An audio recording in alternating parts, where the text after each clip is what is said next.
yes, it's time for us to get together. Why is it so great that we get together in this little universe of ours here on Sirius Satellite Radio? It's great because we can vent, we can be ourselves, and we can talk about anything. It's a good place for me to get out my anger. And God knows I have plenty of it. It's better here than somewhere else. Better than in some bar, drinking and fucking whores. Is that how you elsewise vent your anger? Yes, I do. I've actually never gone to a lady of the evening. Maybe that's what I need. Oh, then you calm right down. Calm right down. Who knows? How do you get rid of anger? I love when a lady of the evening visits you in the afternoon. Ah, yes. So many different people on the phone, so many things to get to. Jerry O'Connell stops by today. He's promoting a new television show. He also married a friend of mine, Rebecca Roman Stanos. Are you still friends, would you say? I don't hear from Rebecca. I got a congratulatory note when I announced that I was going to marry Beth.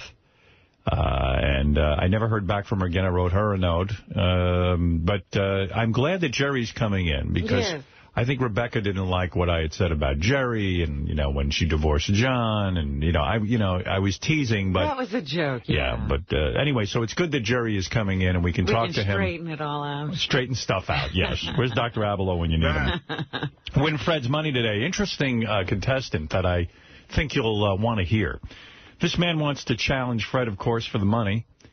And he's agreed that if he loses, and Fred, I would assume it would be great if you won this one. Well, I was reading his bio. I'm surprised he's got time to do anything else but what he's doing, so I don't want to spoil your fun. He is some sort of school teacher who bangs his students, and he is bringing one of his students in who agrees to get topless.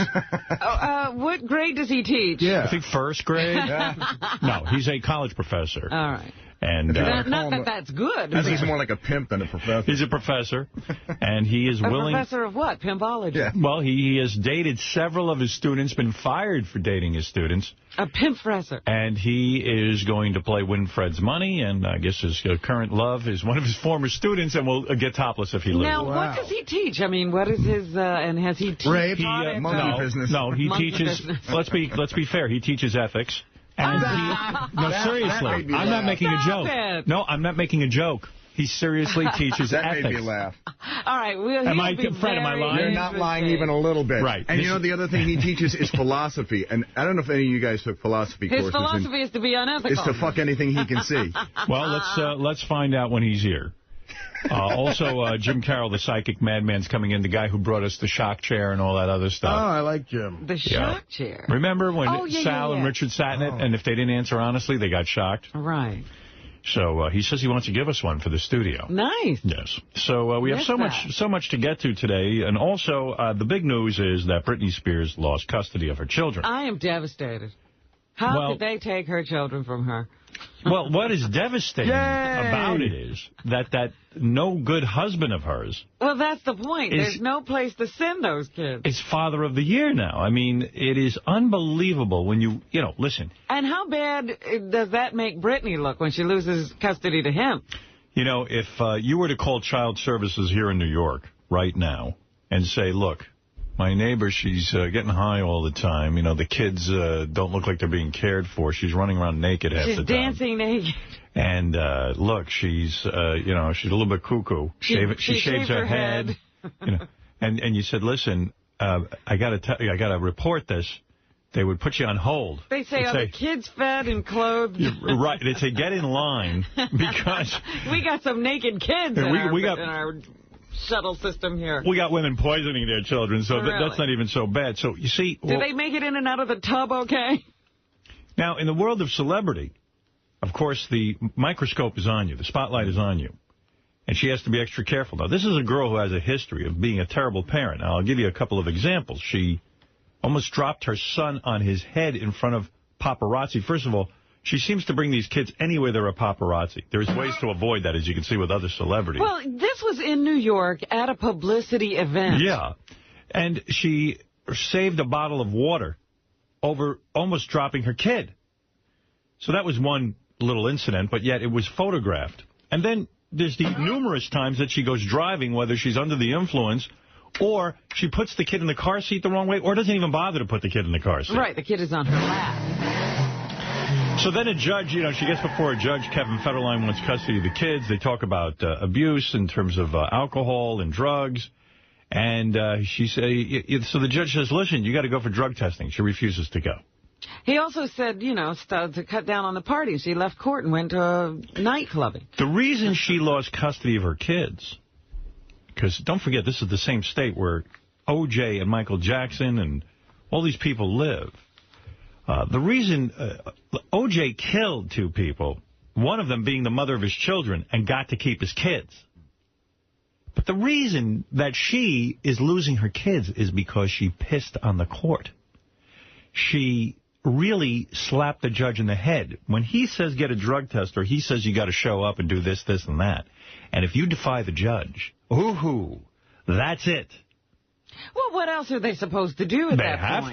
They have to. Their back. She put their backs against the wall. This is her saying, I don't want these kids. Right. Now, if you notice, she had till this afternoon to drop the kids off. She couldn't wait to drop those kids off. She already gave up custody. Yeah. She dropped them right off, and she went to like a Starbucks-type place and got herself a nice, chocolate shake or something. Macchiato or something. Macchiato. Frappuccino, something like that. I forget what they say in the paper. She had some kind of drink. She's always drinking some kind of drink.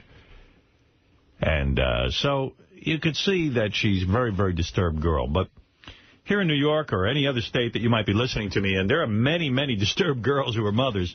But you can't get custody because the court will almost never give you custody over the mother. Look, if all of those women lose their children, how are we going to get listeners?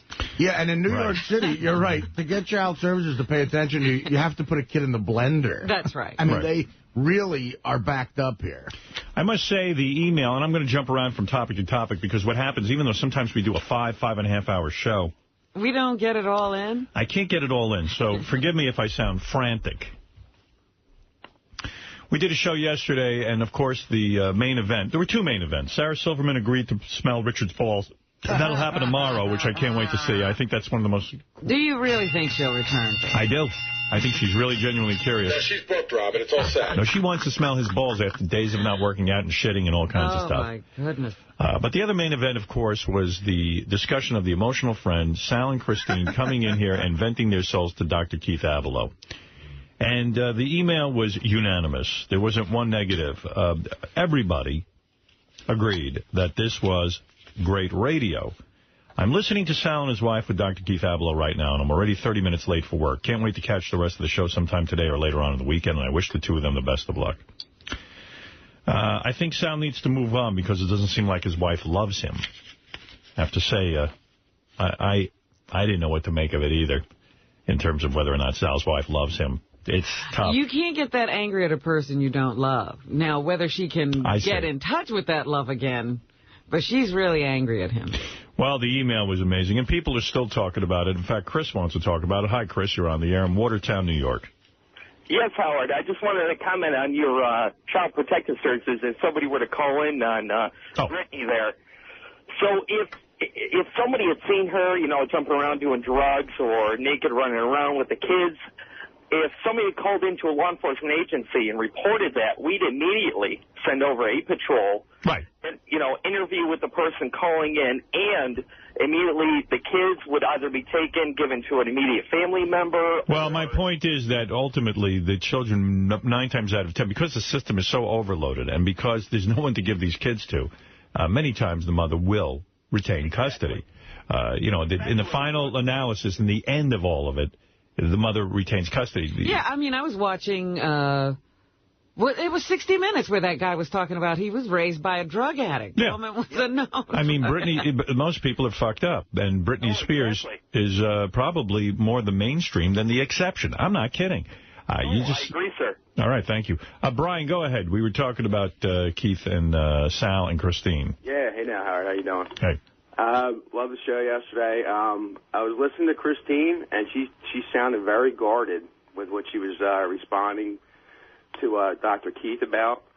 I think there's a whole lot of issues there that are unresolved, I'll tell you what I got out of it. Those two really should do some couples counseling. I mean, at the very least. They should do individual I think they're more in need of individual counseling. Yeah, well, maybe round-the-clock counseling. Yes, I think somebody needs to move in with them. Sal laid out some heavy shit there, man. I mean, that was, you know, every time he opens his mouth about his family, something new comes out. And that is just nuts what's going on there. You bet. Johnny Mo. But you can see both of them are suffering from you know, whatever their environment was when they grew up. I got to tell you something. Between listening to Sal and Christine yesterday, and then Beth and I were watching that TV show on HBO about the couples who go to counseling. Oh, God. What is it called again? I want to promote the show because I love it. Tell me that you love me? Tell me you love me. You do love that. Love the show. Love it. I thought this past episode was great. And then the two of us had the most honest discussion last night I think we've ever had. Really? Yeah, it was really... What prompted this discussion? Well, we were talking about a bunch of personal stuff that was going on and that we hadn't kind of talked about in a real honest way. And I said, you know, this is really great because... But what on the show prompted it? On the TV show? Yeah. These couples go to couples counseling, and each couple had sort of secrets from one another. It was sad. It was like, it's like, you know, here's the weird thing. A man and a woman get together, for real now, and they try to, you know, have this incredible friendship. You know, more than just fucking. I'm saying... No, it's to ward off loneliness. The loneliness of always having something that you hold back. Somebody to open up and give everything to. Yeah, and most of us are ill-equipped to open up to somebody and give everything over. That's right. And most of you are ill-equipped to accept. Yeah, I know I am. I mean, I've learned this in therapy. I mean, it's got to be a small percentage of people who are. Think about how together you got to be to do that. Well, when Dr. Abelow said, you two have a chance to really be there for each other, open up to one another, but I was like going... How? You know, how do you do that? Well, they would have to do some hard work on themselves. Yeah. It wasn't like, you know, there's a magic key. Now you have to work on yourself to make yourself capable of doing it. So Beth said some stuff to me last night, you know, about some things that were going on, how she was feeling about it. And all of a sudden I was like open to listening as opposed to like feeling attacked. Mm-hmm. And I was really listening. Went, you know what? I think I'm feeling the same shit. And I didn't feel so threatened. And we were just talking like two friends. Like how I would talk to my guy friends, in a sense. Like, you know, if Beth wasn't in the room, you know? Right. Well, that's one of the things that boggles the mind. You get into the relationship so you can do that with a person of the opposite sex. But then, for some reason or other, because they're of the opposite sex, you can't do it. It's really weird. Extremely dumbfounded. And you realize there's probably... you know, most married couples go 50 years without having one conversation like you had with her last night. Yeah. And I mean, that's most of the people, I bet, you know. I woke up this morning, I said, man, I feel really good from the way we spoke yesterday. Like it made total sense to me, and I feel so much less pressure now in my life. And she was saying, you know, yeah, it was good. Like, and all she was doing is being honest with me and telling me stuff, and I wasn't getting all defensive, and I was like thinking, wow, you know, in the final analysis, I feel the same way. Right. I don't feel attacked. It's scary, too, though. I've asked chicks to be honest with me, and a minute in, I'm like, all right, that's enough honesty. A little too much. Go back to phony. Yeah, and it was Go back to bullshit. Holy bazookas! No, I mean, look, that's... it's brave when you think about it. I mean, if you really want someone... But the problem is it has to be ongoing. You know, there's no one time that can take care of everything. That's the thing. That's the problem. That's really tough. Like, to keep that whole thing going and not always feel so guarded and not feel like, oh, you're going to crush the other person with your feelings. And I tell you, it is so difficult, I know, as a man, or maybe that's not even fair. I'm sure, I mean, you saw Christine and Sally both had the same problem.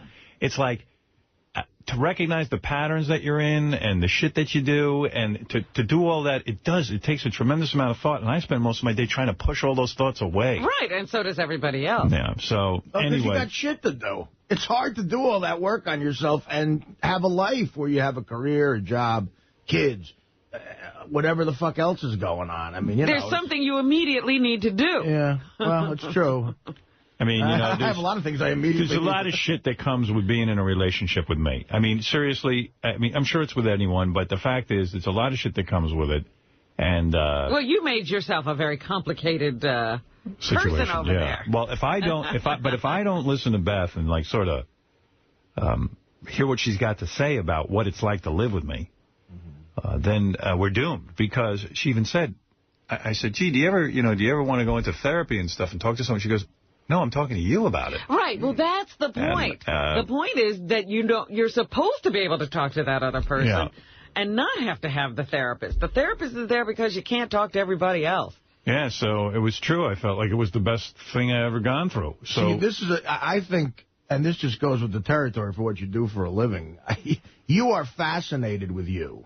You know what I mean? Like, even the fact that you're difficult to live with, you love all that. You love all the drama. He is totally invested in his difficulty, his complicatedness. Well, he loves it. Maybe I had a breakthrough because I'll tell you what.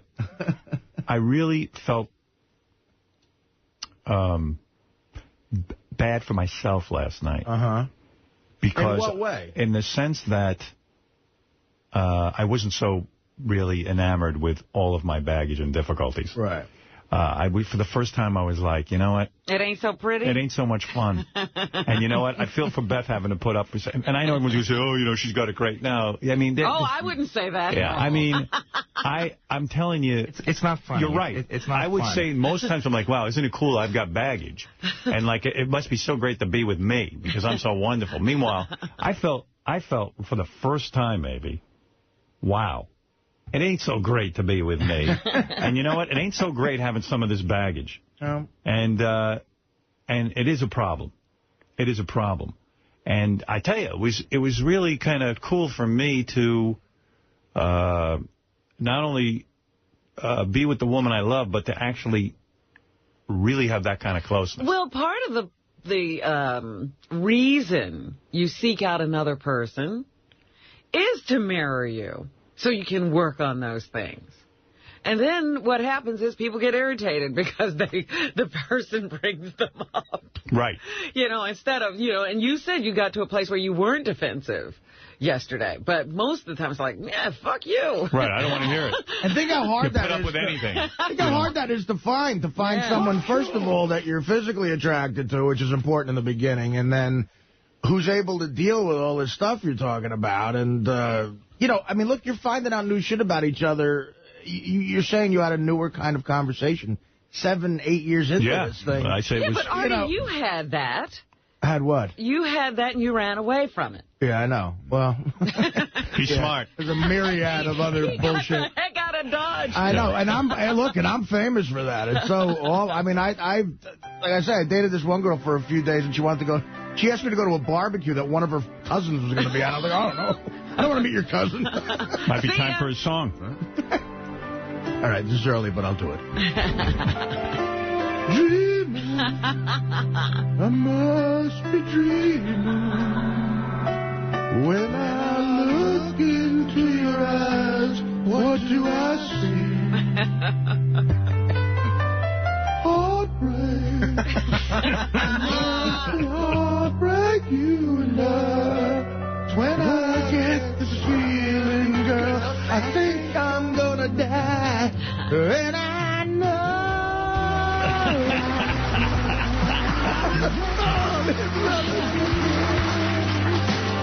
Just one touch and then it happens every time. All right, Evan, you're on the air.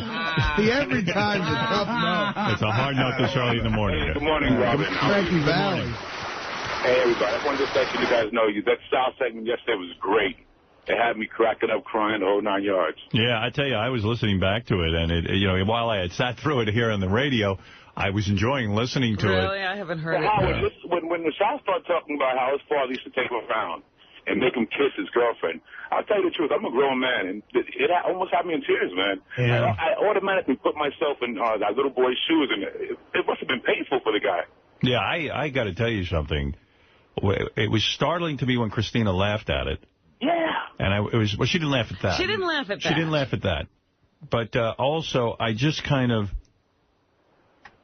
felt for Sal. I mean, I can't imagine what that must have been like for a little kid to be told, hey, shut up, don't tell your mother I'm making out with the fucking beautician. That's brutal. That's brutal. That's tough stuff. So, listen, that was a pretty raw moment here on the show yesterday. And I'll tell you another thing. Sal, something came, I think, maybe Sal might have known this already, but his wife has a lot of issues that she had way before he met her that he may not have recognized until yesterday. The fact she might have she has real problems letting anybody into her life that deeply. Right. So, you know, Sal might, like Keith Abloh said yesterday, he may never crack those doors. Yeah, well, that's what Dr. Abloh made me realize. Like, I was kind of blaming Sal and all this in a way, because, like, he was abandoned. And then, like he was saying, well, she's not the most open person and keeps running away, too. So it was, like, really interesting what goes on. Yeah, but what they have set up in their lives is an opportunity. That's exactly why they hooked up.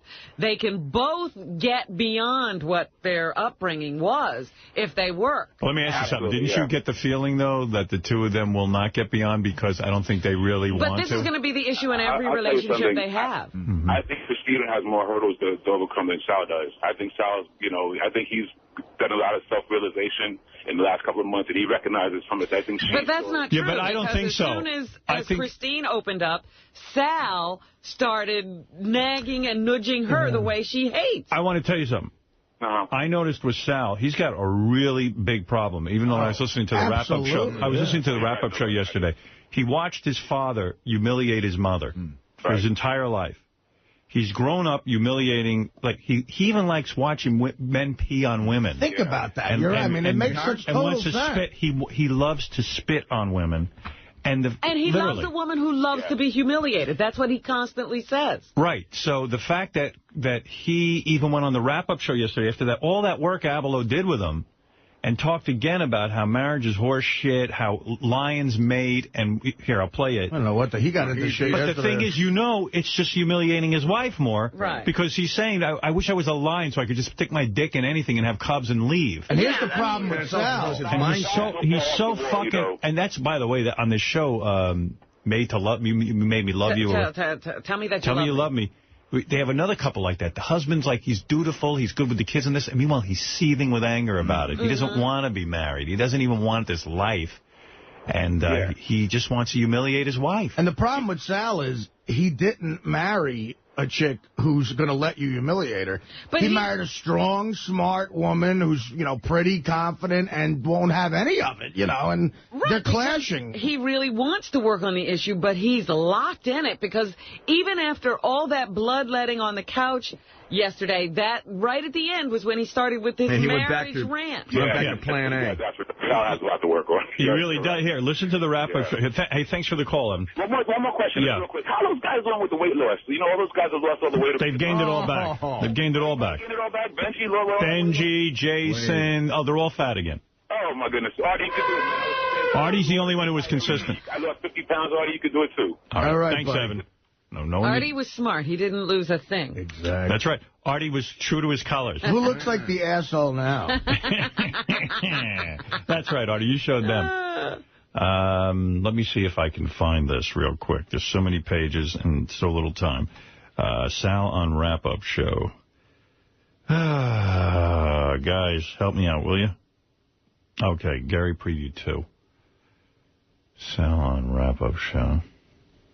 Here he was on a hot streak again. Here we go. He's talking about his wife's hair. She got a little streak in her hair. Right, she put a little pink streak or something. That set him off. Here she is saying that she's committed to me and she loves me, yet she's doing herself up like she's, you know, going back on the market. You know what I mean? But that's how you look at it. Maybe she just wants to look good. Sal said to me, she got this pink streak in her hair. And Sal said the first thing he thought of when he saw it is that for me or is that for the emotional friend? Yeah, because that's how he thinks of everything now. If you're selling an old car, what do? The first thing you do is you polish up the fenders. That pink streak to me is like when a peacock flares its fucking feathers. Oh, my God. Comparing her to an old car, you know, I mean... You know, it's doomed. I'm telling you. I mean, and so she wants to look good. So and basically, he's saying she's a whore because she's fixing herself up to go out and cheat on it. But meanwhile, he wants a whore to spit on and piss on. He can't make up his mind. And probably his mother didn't dress herself up. She basically, you know, who knows what, and while the father was humiliating her. Who knows? I don't know. But and then he went on and on. I've been telling you they're doomed. Listen. Sal would do a preemptive strike. He'd go home and he'd go, listen, Christine, we were talking about this stuff on the air today. All kidding. Oh, wait, that's not the one I want to play. I want to play this It's one. just weird, you know. I think if the Bible was never written, we wouldn't have all these ceremonies and everything else. And I believe in God, which is kind of contradictory. Wait. Welcome to What the Fuck Did Sal Just Say? If it wasn't written in the Bible that a man has to marry a woman and be committed and all that other horse shit that's in there, we wouldn't be in these situations today. Did you get married because the Bible told you to? No, but I followed the tradition of the Bible like everybody, you know, every other Catholic who gets married. You did? If the Bible said, fuck as many many people as you want, like lions and tigers and elephants do, you know. If the Bible said fuck a lion, if the Bible said fuck a lion, you'd fuck a lion? No, I don't know. Gary. No, sir, I don't. We are animals, okay? But we're the only species that completely commits to one person. When a lion goes into heat, a female lion goes into heat, a male lion comes by, he fucks her, she has cubs, he moves on. That's it. Right, but a lion has no brain. They're brainless animals. Yeah, they got more brains than us. Because that male lion is fucking other lions. Yeah, but while somebody's raising his cubs. Sal, is it a comedy? Seriously, are you doing a comedy bit or are you having a conversation? No, I'm not kidding you. That's the sad part. He's serious. He's almost serious. He's almost retarded. What happened? This is it for him. Oh, man. John Boy, you're on the air. Go ahead, John Boy. You know, I know it's baseball playoff season, but to say yesterday's show was a home run, I mean, doesn't even give it justice. It was more like a inside-the-park walk-off playoff win. Yeah, it was a good show yesterday.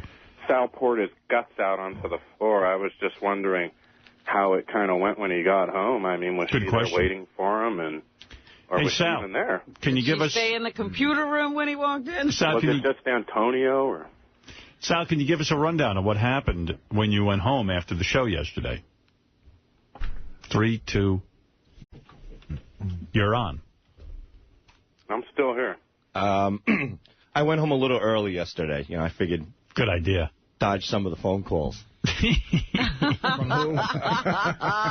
Sal the operator. And when I got home, she was curled up in bed already. Like I said to Gary, it looked like one of those depression commercials.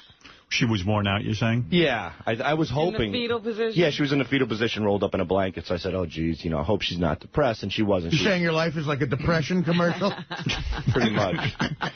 And, why, when you went home and you saw her curled up in a ball, did you say to her, how you feeling? Yes. And what'd she say? She said, I'm just very tired. And I said, you okay from today? She said, yeah, I'm fine. Mm-hmm. And then, you know, she did her job, and she bumped into a few moms who listened to the show. Oh, yeah. Oh, isn't that wonderful? How did those moms help her? Oh, like any good mom would, you know. She said that they said I was a wonderful person and everything else. And that she should stick it out, right? Yeah. She was lucky to have you. Lucky to have a prize like no, you. they brought up the pink streak thing. So my wife says, you know, they brought up this pink streak shit you were talking about. I said, well, you know, I talk about it because I love you. You know, I am paranoid. You know, I'm not comparing her to a car. Sal Nixon. But that's how I looked at it. So Sal Nixon. the famous Why does she have that pink streak in her hair? God damn it! I'm just trying to explain to the American public. Ehrlichman. You need to know if your husband's a crook. Well, I'm not a crook. You know, I just think that if she was going to get away from Sal, that when he was down in the minor leagues, you know, calling the show like me, going on the street, you know, chasing Baba Booey around, maybe that would have been a good time. Now he's in the fucking big leagues. I mean, he's not going anywhere. When he was chasing us around on the street, he was also a stockbroker. I think she liked that better. I was in the major leagues financially, yeah. Right. See, Sal's a unique person. He made more money before he got into show business. It's usually the other way around. Usually, like, you're making no money, and then you get in the show business. I sacrificed money to do what I love. And now that I'm doing what I love, I'm the most miserable guy in the world. But, you know, look, I mean, it's a good... He's got a good position, and he could lead to a lot of money one day. I doubt it. Nah, the money still doesn't matter to me. But Sal, looking aside, I would have sworn that she was going to actually give you some sex last night. I mean, a mercy fuck as it would be. Did you get sex last night? I wouldn't even dude, that would be like poking a gorilla in a cage. But wait a second. Why couldn't you have said to her yesterday, after you got home, you know, honey, I really appreciate you doing that. I thought that was really good. I mean, you know. I did, Howard. That's exactly what I did. I didn't say, you know, all I want to do is fuck you. I want to fuck your brains out. Well, that would have been wrong. Right. Why? See, I used good judgment. Exactly wrong thing to do. Because it would have looked like... Because you guys don't understand. You have to gauge where the woman is. If Sal had just... No, we have to do that, too? If I would have said that, it would have looked like I had solely... I mean, a little foreplay, then put the finger in. But Howard, if I would have... You got to get her there, though. She's not there. Check the oil. Come on. It's not like guys. Right. It's not like guys. It's not like turn the switch on and it goes. Right. You don't just jump on. Well, that's what we love to do, you know, but I knew if I did that, I'd probably be out the door. So I said to her, I said, I really appreciate what you did. You know, I said, I love you very much. And, you know, it was tough for her to do this. Well, of course. And she did it. And, you know, in a sense, you know, she did it for me. She didn't have to do it, you know. And I appreciate that. And that was basically it. And then I let her be. And, That's pretty much it. We kind of kept our distance, you know. And then what about when you went to bed? Did you just go crawl into bed and go to sleep? We went to bed. Did you cuddle? She forced me to watch that goddamn Dancing with the Stars. Hey, that was a good episode last night. You know what, dude? You're doing your duty. Jenny Garth's got like those buoy teeth, don't you think? Yeah, well, what's going on there? You know what? She looked really good the first week, and she completely fell apart the second week. In 1 week? In 1 week, they're killing her on that show. She better get off of there. She was licking her teeth like a monkey. Did you notice? Yeah. Jane Seymour's... Couldn't keep those things wet? No. And she fell on her head, too. That was good. Oh, it was fantastic. Jane Seymour is 56. She's very attractive. She looks fantastic. She's got a good body. She should be in a MILF porn, Jane Seymour. She would make a mint. MILF porn. Okay, that's her next move. Be cool if they spit and pissed on her, too. And I'd fuck her like a gorilla, too, you know? But Jenny Garth, oof. It's a little disturbing, the mouth. I don't know. So I don't know what happened there. I can't explain it. Howard, how do you watch that piece of shit show?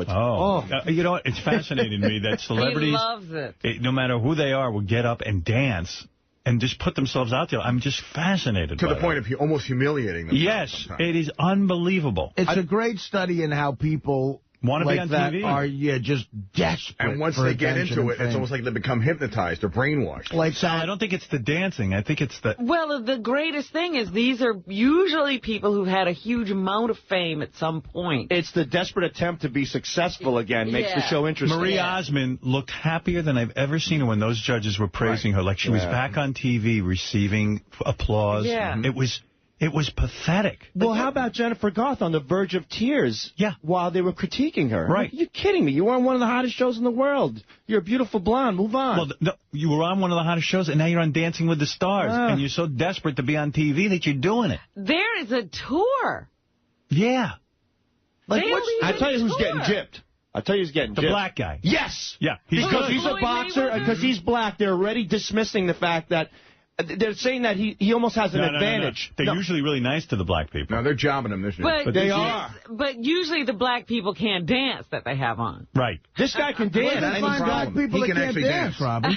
In football. But they're already saying because he's a boxer, like, hey, you should have satisfied with Sal's answer about how he went home. That sounds like it sounds like they just avoided each other. What's with the deflection over to Dancing with the Stars? Yeah, I just, another question I have was, Sal's dad, I was pretty impressed, not to be a dick, but did he have, chicks all over town, or just that one, or... Yeah, most of us actually want to hang with him, not you. Yeah, he seems like a pretty cool dude. Yeah, you seem pretty gay. We like your dad. It's funny, I've met Sal's father, and it's so weird how, strangers just get the good guy. He seems like a good, nice guy. I like talking to him, but... Yeah, he's great dad to you. Right, I get the guy. I don't see the guy. I mean, that's family, though. You don't see what I wish goes you'd on. write a book about how to get laid. It sounds like a hot porno. The guy takes his kid into the get a haircut, he's fucking the chick. They wouldn't even do that in porno. They go to jail. But there's nothing hot about that asshole. The kid's 16, though, in the porn. It's his first experience. Oh, it's different. My dad got around. That's where I gave Sal a ton of credit because, really, great job yesterday, Sal. That was taking one for the show, but, I tried to relate to that in the sense that there's some things I saw my father do that I know he didn't want my mother to know about. And one was, one time I saw this always comes up when I see a shrink. I saw my father beat the shit out of somebody. I was about 11 years old, and a guy cut us off, and he yelled at him at a light, and the guy threw a beer bottle at the car. And my father was crazy with cars. He thought I might have scratched the car. Right. So at the next light, he stops, he runs over. It's 2 guys in the front seat and 2 girls in the back. And I was 11, so my father was about 36 at the time, I guess. Wow, younger than me. And he pulls the fucking guy out of the car, the driver out of the car. Through the window? Through the window, and just starts beating punching him in the face. Wow. And the other guy comes around. The girls are, crying. The other guy comes around, and he doesn't know what to do. He's looking at me. I don't know what to do. I'm 11. And we were right next to my... Sounds like you were raised by a real man. Well, we were right next to my Uncle Tony's house, and he's like, go get Uncle Tony, because they wanted to make it a fair fight. I'm like... It doesn't look like this other guy wants to get in the fight. It's a man, baby. He was afraid the other guy was going to attack. Right. So the kid is bleeding, and he runs at the other kid. The kid runs away. I don't... The girls must have broke up with them. Because they look like... An old man beat you up. They look like two pussies. So, and then he got back in the car, and he had, like, blood on his fucking shirt, and he was like, don't tell your mother that. And, okay. And then I was just traumatized. And then he just drove away, and I didn't tell my mother till after we were in a counseling session after he was hurt. They used to, Medicaid used to pay for a counselor to come by, and I told that story, and now he couldn't even, to tell that story of my father now can't even blow his nose. Right, and he really started to cry. He thought he was paying for that. Like, he thought that was... he didn't believe in God, but he thought somehow he was paying for like all a that. karma kind of thing. And it was really like it came full circle. And that was so disturbing to me. If I had ever seen my father make out with another woman... That's worse. To me, as bad as what I just said, I think it's such betrayal and to this you probably love your mother so much. He knows he's doing... I mean, what's the psychologically doing it in front of your kid? My dad is... he's an old-school Sicilian. But making out with a woman in front of your kid? You got to know not to do that. Showing him how to be a man. Right next door to his pizza shop, there was a beauty parlor, and he would take me in there. I would get my hair cut. Were these hot chicks he was getting? Yeah.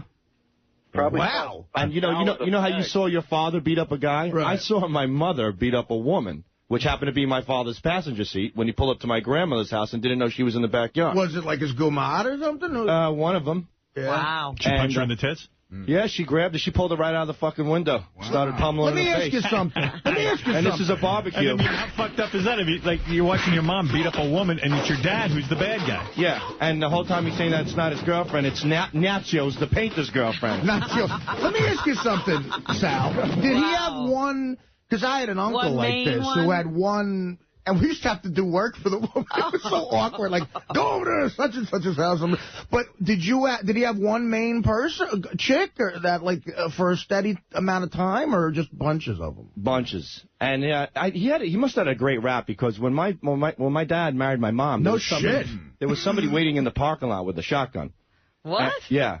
Because what? Yeah. Why? As my dad was marrying my mom.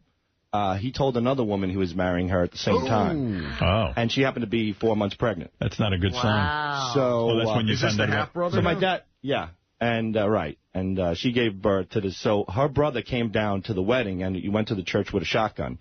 And my Uncle Jimmy came outside, and he tackled the guy, and the cops came. He was going to kill my dad as soon as he came out of the church. Wow. When your father got married? Yeah. When my father got married, there was another chick knocked up, who he told he was going to marry her, too. He lived a double life. So wait a second. Oh, and the double life thing, Sal. I don't even know where I'm coming from with this. Real thrower. So he's with my mom, and he's got somebody else knocked up on the side.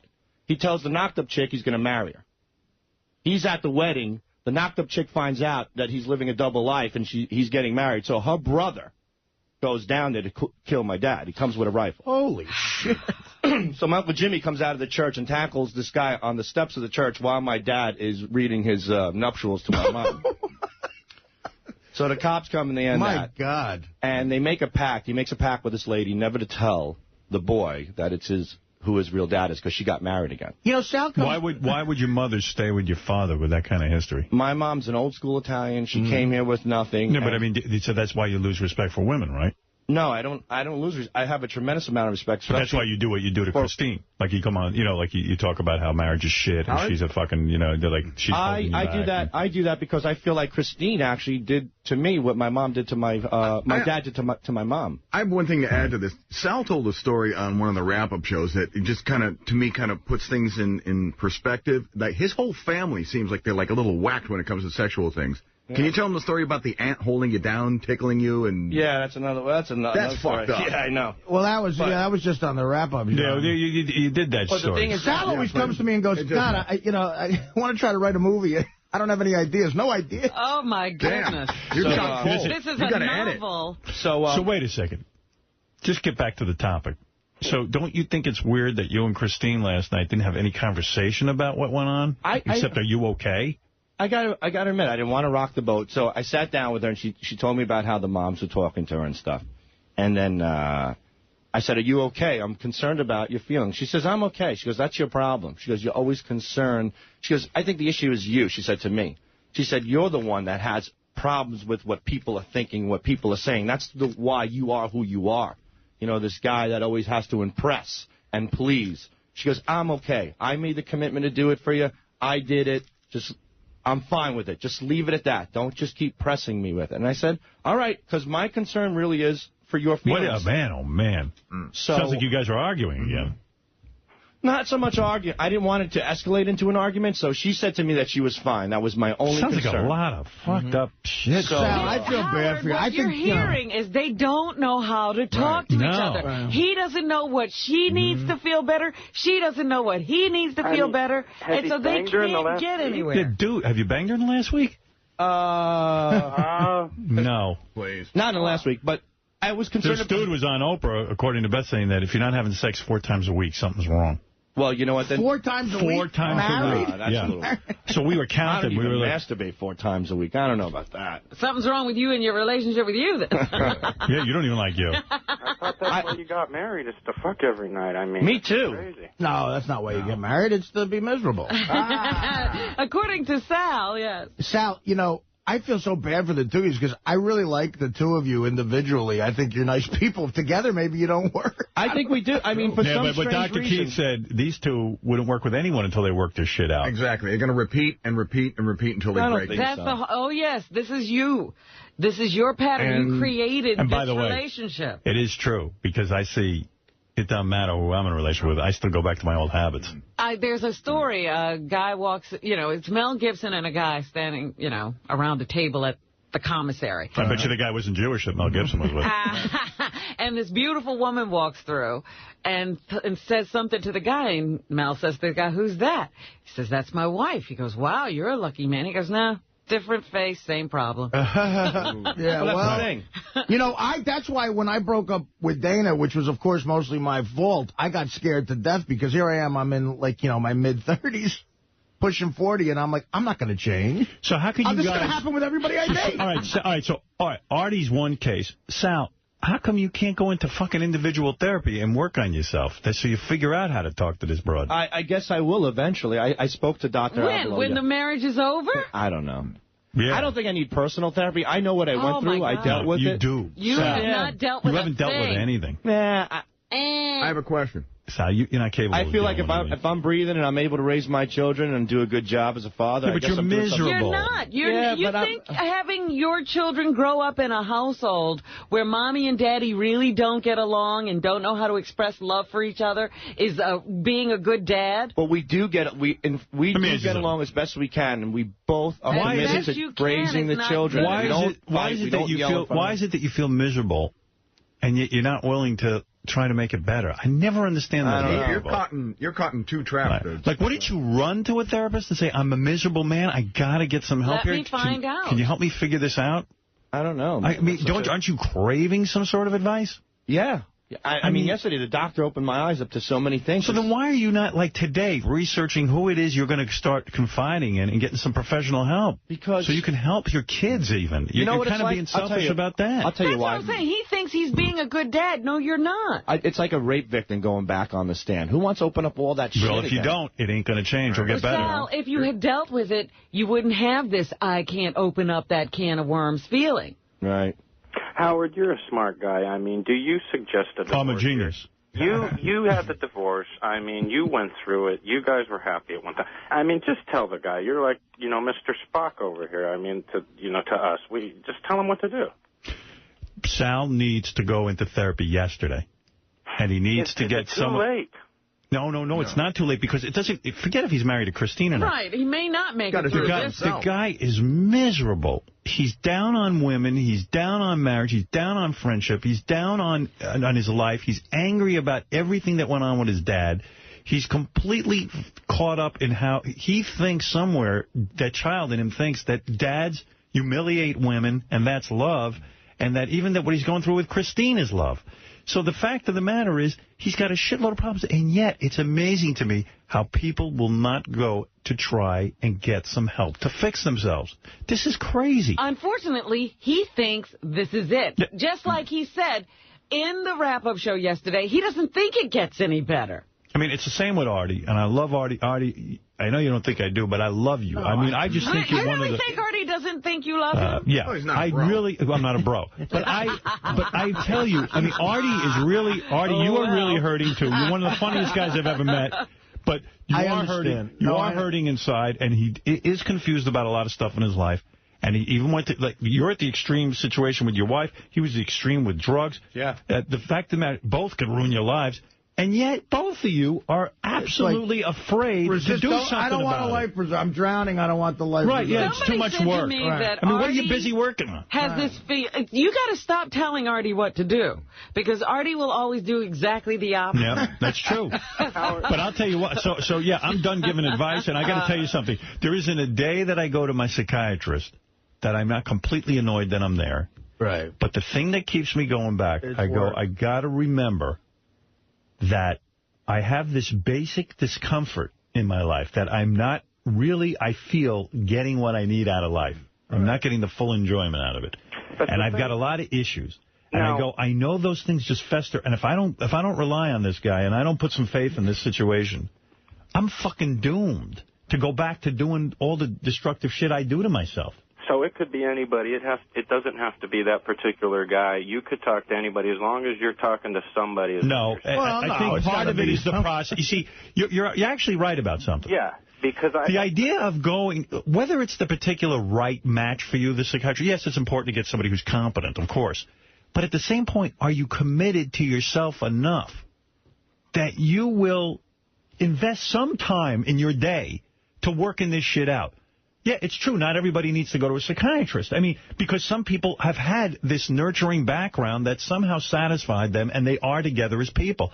But if you're hurting on the level that you are, Sal, or Artie is, and dare I say what I go through, the fact of the matter is that how can you not at least commit to some process? And the committing to the process and staying in it is, I think, half the battle and half the lesson. Well, there you go. There are two kinds of people in the world. There are the kinds of people who see a problem and want to change, and then there's kind of people who see a problem and don't. Yeah, and by the way, part of me doesn't want to change, and part of me is like, this is too much work. I don't want to take time out of my day. I'd rather hide and go play chess. Right. Or some people think it's a big waste of money. They could sit and talk to anybody, but if you have a lot of money at your disposal, then that's not an issue. But maybe for Sal, it is an issue. No, it's worth the investment. I've put money on shittier things than therapy, believe me. Yeah, because if you sit and add up what people put money on. Right. I mean, what is more important? And when you're talking about getting a life out of it, I mean, that's a much better investment. Let me ask you one thing, Howard. Don't you really deep down inside feel that you're a lot smarter than your therapist? Honestly. Oh, I had that issue for a long time, and the reason I need to do that is because I need to be the greatest at everything, and it's true narcissism to be the center of attention. No, it's not. It's not a question of whether I'm smarter than my therapist. I wasn't even willing to allow my therapist to be an expert. Right, but do you understand what I'm saying? You could sit and talk to anybody. It doesn't matter if no, that's not true. No, there's therapy is a definite course, but some people get a feeling of progress even from talking to a minister or somebody who's got some sort of connection to them. But those people could be good at what they do as well. Right. But this is you're talking about therapy. You're talking about a definite approach to people's problems. And listen, in all seriousness, Sal and Christine yesterday are in deep shit. They're in deep, deep shit, and they got 3 kids. And, sometimes when you don't have kids, so you just fucking break up and it's easier. Right. You had 3. Yeah, I know. So he should listen to you. I mean... Well, listen to me. Who knows who he should listen to, but I know he should get some help. The guy is fucking dying on the vine. The bottom line is, after therapy, you completely feel like you're way more equipped to be a married man at this point in your life than you were at your first marriage. Yeah, because my first marriage, I didn't even know my fucking self. I was 23 years old. Yeah, I mean, I did not. I mean, now I've worked on myself for 9 years. So that's a definite result. Like sometimes people go to therapy and go, well, like you hire a guy to build a deck. When the deck's built, you see a result. With therapy, It's like, when am I going to see the result? So you're seeing a definite result in you could handle being married and be a better husband on some level and be a better partner in a relationship I think so. Level? Yeah, I think that's the direct cause. Because, listen, the conversation I described to you with Beth last night never would have happened if I wasn't in therapy. Right. Because I would have been closed off to it. I would have thought I was being attacked. I wasn't. Right. That's what happened with me, because a few people called her and said, look, it sounded like, Sal was being sincere. And then all of a sudden he said he wants to take his boys to Tijuana to, and right. And it made me realize that when I was challenged, Howard, like you said, I come up with this crazy shit. And I don't really mean it. Well, even when you start to get close to your wife, you take it all away by humiliating her. That's what your dad did. Right. So, that's what you know to do. The thing is, you're sort of a victim of circumstance, and you don't even know it. So Well, with 50% of marriages failing. Yeah, I mean, it's self-awareness. Like over 50. A lot of victims out there. I know. Well, anyway, listen, I'm not going to dwell on this all morning because we've got a huge show ahead of us. But the fact of the matter is, it was really unbelievable yesterday. We needed to do some sort of follow-up this morning. Oh, it was amazing. And a quick question before. I know you have to go. I know you have a huge show. I appreciate the time to speak with you. But I wanted to get a little more information about this largest click contest you guys are going to be running. I'm really enthused about it. Well, let me put Gary on the line with you so he can explain it to you, okay? I've got the winner. Her name's Peanut, if that means anything to you, but she's not very hot. Hot has nothing to do with it. That's right. Thank you. Thank you. All right. I was listening to Bubba yesterday or the day before, and they were talking to somebody who must have slept with China, I think. China the entire country? Oh. And the guy said because she had done, some of those performance-enhancing drugs, that she had a large one. Well, makes sense. And he said it was almost like when he went down on her, it was like going down on a little boy. Oh, God. How would he know that? Oh, Joey Boots. Goodness. My family. You're on the air. Hey, Howard, what's up? How you doing, brother? Hey, man. Hey, check it out. I take issue with yesterday. I don't think Christine was being totally honest. And she really lost me at the point where she said that she didn't fantasize about other men when she's going all the problems that she's with. I think she was embarrassed to say it. I think we're on the radio. I don't know if it's an embarrassment or a real shut. Some people are emotionally blocked, especially Catholics. But I also question her motivation, Howard. At the beginning of this segment, you said, this segment is brought to you by the Heartbreak Kid. The Heartbreak Kid. Now, was she given any kind of money to the Heartbreak Kid? Yes. She was? Yes. And this was promised to her. How much did she get? I don't have a problem saying it. Do you, Sal? No, I don't care. It was $10,000. Oh. She got $10,000? Yeah. She's a woman, dude. Well, she got it and Sal got it. I mean, they was both... for your family. That's the only reason she went in there. She did not go in there to help her marriage. She did not go in there to be honest. She went in there to get that 10 grand and all the graces she can buy. I'm telling you, she was not honest. She lost all credibility when she said she didn't fantasize about other men. No, she didn't want, Joey, regardless of that, she didn't want to do it to begin with. She was offered... Right, but she got $10,000. Hold on. She was offered $2,500. She said, no, I'm not going on under any circumstance. Then they came back to her. She said, leave me alone. They said, we'll give you $5. She said, no, I prefer not to reveal my personal life on the air. Then it went up to 10. And then I said, look, at 10, I go, we're in a tremendous amount of debt. I said, Christine, look, you'd be doing me a favor. I revealed everything on the air already. Right, so that's her motivation Hold on. For coming in. Hold on. She still said no to 10. And then I sat her down, and I made her aware that, look, this would help us out tremendously financially. And secondly, I've already revealed my side of the story. It would help me as well working for the show. I would appreciate if you came in and spoke to Dr. Keith, and maybe we could get something out of it.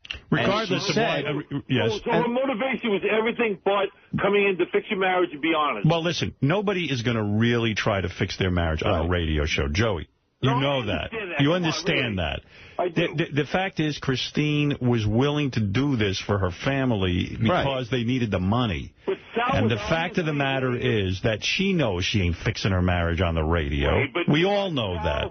Sal was obviously laying it all out there very honestly yesterday. But if she wasn't on the radio, I think she would have been even more honest. I think she was really uncomfortable discussing her parents on the radio, discussing her feelings about that. I get it. I totally heard it. We all heard it. But that was still real, Joey. That was her being honest. The fact that, she's so inhibited and she felt so uncomfortable doing it. I didn't get her real feelings like how she really felt about things. At that point, she was not honest. All right, Joey, thank you. You're entitled to your opinion. I am. But Joey was honest. A lot of money, man. Yeah. I'd pretty much tell you anything for 10 grand. I'll tell you I'm gay for 10 grand. You already told us that. All right. Didn't thank cost you. us anything. All right, I got to take a break because Jerry O'Connell is here. I'm anxious to talk to him. I know. Joey told us he's a fruit for free. Good move. Not a good. No wonder he's upset. Yeah, That's right. Well, how much could I have gotten for the heroin story? For 5 grand, I'll tell you I killed somebody. Yeah, Dwight, go ahead real quick. Hey, Howard, how's it going? Yeah. I think it's pretty crazy for those two to call in the air and. Yeah, I do too. I'll tell you what, that ain't easy. Candy, go ahead. Artie on the wrap-up show, he thinks that the marriage is doomed by that appearance. He might be right. Candy, you're on the air. Yeah. Candy Stalker, actually, but hi, Candy. It's not true. Hey, Howard, that was an awesome jam-packed show yesterday. I almost forgive you for ripping off subscribers with 4-day weeks. Now, Sarah Silverman. It's not a rip-off. It's just what I do. Sarah Silverman, I would lick her asshole bloody. Well, let me tell you something. Who knows? Is that a good You thing? might get that one day on this show. If you hang in there, you never know. That's right. What if she comes in with a bloody asshole and says, I want Candy Stalker to eat my asshole? We'll schedule that in, Gary, in the year 2000, never. All right, we're going to take a break. We'll come back, and then we'll speak with Jerry O'Connell after these words. Hey-oh. Well, Jerry O'Connell is the star of a new television show that premieres tonight. It's called Carpoolers. It's a sitcom. It's on at 8:30 on ABC. It's a big break for him, I'm sure. And there he is, Jerry O'Connell. Hey, now. Mr. Lang? Jerry, are you doing 2 TV shows? What happened to the other TV show you were doing? It got canceled. Oh, it did? It did. I do have to say hello to Artie from Jerry Minor. Oh, yeah, Jerry's a good guy. I'm working with him in this new show. Good guy. Jerry Minor. Let me just tell you, Howard, and everybody, my nickname on my new show, Carpoolers, everyone calls me Stamos.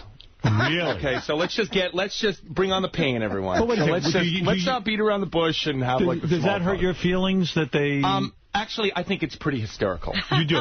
Yeah. You like gotta it. get you know what it is? I'll tell you the story. By the way, congratulations on your marriage. Thank you, Howard. Congratulations on your engagement. Thank you. I think it's terrific. I hear nothing but amazing things about Beth O. I hear nothing but amazing things, but I do want to say I am here today, Howard, to be the bridge between you and Rebecca once again. Thank you. Your relationship. Is there a tear? Yeah, there is a tear. And listen, and my wife is upset with you, okay? And I am a subscriber. I am a fan to Channel 100. I listen. I'm a very big fan. I mean, I go as deep as John Langford and Riley Martin. Steve Langford. It's great that you said John, though. It's awesome. Yeah, I love that. And by the way, Robin, I feel it is a little rude that they follow you and Jim Florentine around. I think they should give you your privacy, especially after what Jim has been through. I think you guys should have at least a couple of dates by yourselves to fail publicly. But that was a joke. But well, can I say something? Sure. Okay. I am glad you're here today, Jerry. Good. I really am. Because I want to say I'm very nervous, and it took a little bit of nerve for me to do this. Everyone at work for the last week. I'm glad you're doing it. Yes, I'm very proud of you. Jerry, of course, for those of you who don't know, Jerry just married Rebecca Romaine. Yes. And the fact of the matter is that I did have a friendship. And when I say a friendship, I mean...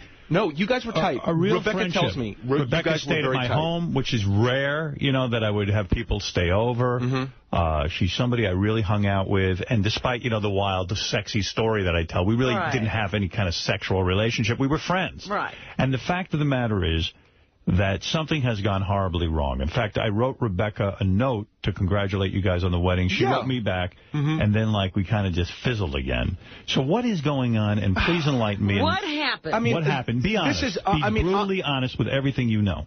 Well, listen, first of all, I think, sadly, when couples split up, yes, and I really don't know this firsthand, I just know from talking to Rebecca, is... one of the most difficult things is you have all these friends together, and then sadly, you sort of have to split everything down the middle, literally. You know, I really tried when John and Rebecca, because I like John a lot. When John and Rebecca split up, I really tried to maintain a friendship with both of them. In fact, I called Rebecca. And it's difficult, you know? Rebecca called me when she was breaking up with John. We discussed it for a long time. She was going through a hard time. And, I mean, I felt I was there for her. And same with John. And I did do some ribbing of you. I said to Rebecca... Listen, Howard, I'm a fan of the show, so I know how it goes. But let me tell you something. I don't take any of it personally. I was really carrying on like I'm jealous of you and that, hey, Rebecca, how can you be with him? You should be with someone like me. Rebecca, sorry, Rebecca. Man, you can call her Rebecca. Weird. Howard, you That's a compliment. You named a dog. You named a dog after me. That is such a high honor.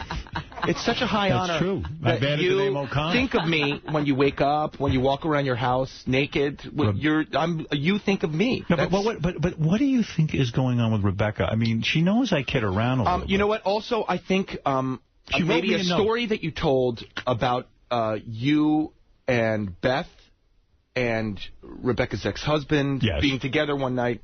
I think some of the details of that Rebecca didn't agree with. Them? Now, listen, Rebecca does dispute them, and I try to explain... What does she dispute? Well... By the way, I don't want to get into details. Jerry, hold it a second. But wait, Jerry. I think you should talk to her. Jerry, can I just tell you something? She brought it up with John. John and her brought it up. I never would have mentioned it on the air. Listen, man, honestly, I don't really care. No, but Jerry, I don't care. Jerry, listen to me. But you do care because... But you two got into it now. You want to know why I care? I'll tell you why I care. What? I want you and Rebecca to be friends. Yeah, yes. I see how... much fun you guys had together. And honestly, oh, wow, thank you, Fred. Think how much fun we can have watching thank you, Fred. Beth and Rebecca together. Jerry, the reason I care, okay, is that it's confusing to me that if she is upset with the details of what went on that night, I'm not the one that brought them out. Yeah. It was her and John. You and John had a major, you've had discussions since their breakup. Yes. Expanding on that story. Not really. Maybe that's what she's concerned about. It's the same story I told when Rebecca was on the show. I don't know. Jerry, talk to me. What did she say to you, honestly? What did she dispute? What did she call him, first of all? Honestly, Howard, Rebecca mostly talks about what a great guy you are. What an amazing person you are. I understand that. A person so amazing she can't talk to. Listen, Rebecca is, maybe Rebecca's a more emotional person than I am. Maybe Rebecca takes your show too seriously. Yes. Pun intended. Maybe some people are just more emotional than others. And I'm sure in your many years of doing this, you've run into people who take things a little more... Oh, we've had people run seriously. Out of here. Yeah, She was very offended when I spoke about... She first started dating. But also, I have to say, Rebecca getting divorced was not... And let me just say, from my standpoint, I met Rebecca well after Rebecca had separated from... I know that. John Stamos. Right. But Rebecca, when I first started dating her, was still very upset about the split up. Yeah. Very upset. Right. Howard told me she wasn't upset at all. Howard, she was relieved. Wrong. She was relieved to get out of it, trust me. Well, listen, I don't know about that. I do know that a lot of our, when we first started dating, a lot of it was her... and you could cue the music, Fred, but a lot of it was her healing, Right. It was not a happy time for her, We weren't rocking it. We weren't going out all the time. Yeah, but you were getting laid, I hope. We were waiting for marriage, which was because you're a smart man. We're highly religious. It's a funny thing with you. I look at your sexual resume, and you must really love Rebecca because... Yeah, but it wasn't like you were dating any slouches. I mean, you were getting some good-looking women. Who's on his list? I'll give you a couple of names that I think are impressive. And I'm impressed with this list. And it shows me that... By the way, I'll tell you who else Rebecca really loves, Howard, and possibly more than you, is Bethel. Rebecca really misses Bethel. Well, she could talk to Beth. Beth has written her. You know, Rebecca doesn't write back. Listen, I don't know what goes on in her email box. I don't know. Yes, you do. But, you probably broke her password. I'm sure you I don't have her password. I did just get Rebecca an iPhone, which I think is going to help with the email thing. Because Rebecca is someone who comes home from work and goes through her emails. And Rebecca's not BlackBerry or iPhone savvy. And maybe that will help out a lot now as well. But I want to say, Rebecca really speaks so fondly of both of you. Oh, so fondly. No, I know that. You don't have to tell me that. I'm saying, though, there is a rift. There's a lack of communication. She wrote me the first note where she indicated that she was angry with me because I said about you. It doesn't bother me. That wasn't the problem. But it bothered her. And the thing was, I wrote back and I said, I don't know Jerry. I said, I'm kidding around. I'm acting like a jealous friend. I told Rebecca, I was listening to those shows. I said, Rebecca, I'm saying no man is good enough for you. It's a compliment. But she took it the way that maybe I intended it that way. I don't know. But she thought I was offending her choice in man and offending you. But so yeah, I wrote her back, and she goes, I guess she wrote me and said, I guess some things are just, I know that's your way, that's the way you joke, but some things to me aren't fun. All right, fine. She was in love. Fine. Right. Let's just move on. I do want to tell you guys, you're not going to believe this, but I'm very fond of her. And really you know what? am. I really hope that we can all go out to dinner sometime. Well, I can't. I'm friends with John. But, no, I'd be happy. I would be happy to do that. John is a good guy. How about I said to Garrett when I was walking in, I was like, any surprises I should know about? No. Somebody going to pop out from the lights up here? I'm going to tell you a fascinating thing. You never got to his list. He talked you right off. Right. Okay. Let's I do want to say, that was a good move. I grew up with Lester. Can you believe that? I'm going to get to that. Don't even bring that up yet. Okay, sorry. Don't jump around yet, because this is a fascinating story. There's a fascinating connection between Jerry and our show. All right. Oh, boy. Okay, here's the sexual resume. And this is why I believe you love Rebecca, because it's not like you can't get chicks. Unlike your brother who had to go on The Bachelor. Hey, you are in agreement, though, that Rebecca is an 11. The girl is... Oh, well, come on. Number one. As long as she stays that way. Don't let her eat too much. I know you trained her, right? She got a little bit... She put on a couple of pounds. She says, funny. Jerry got me in shape. No, what did you do? You slimmed her right down, didn't you? Come on. Tell the truth. What did you do to slim her down? Tell us your routine. You got her up on a bicycle built for two, didn't you? He did. He won't let her gain weight. The man didn't marry her to have her gain weight.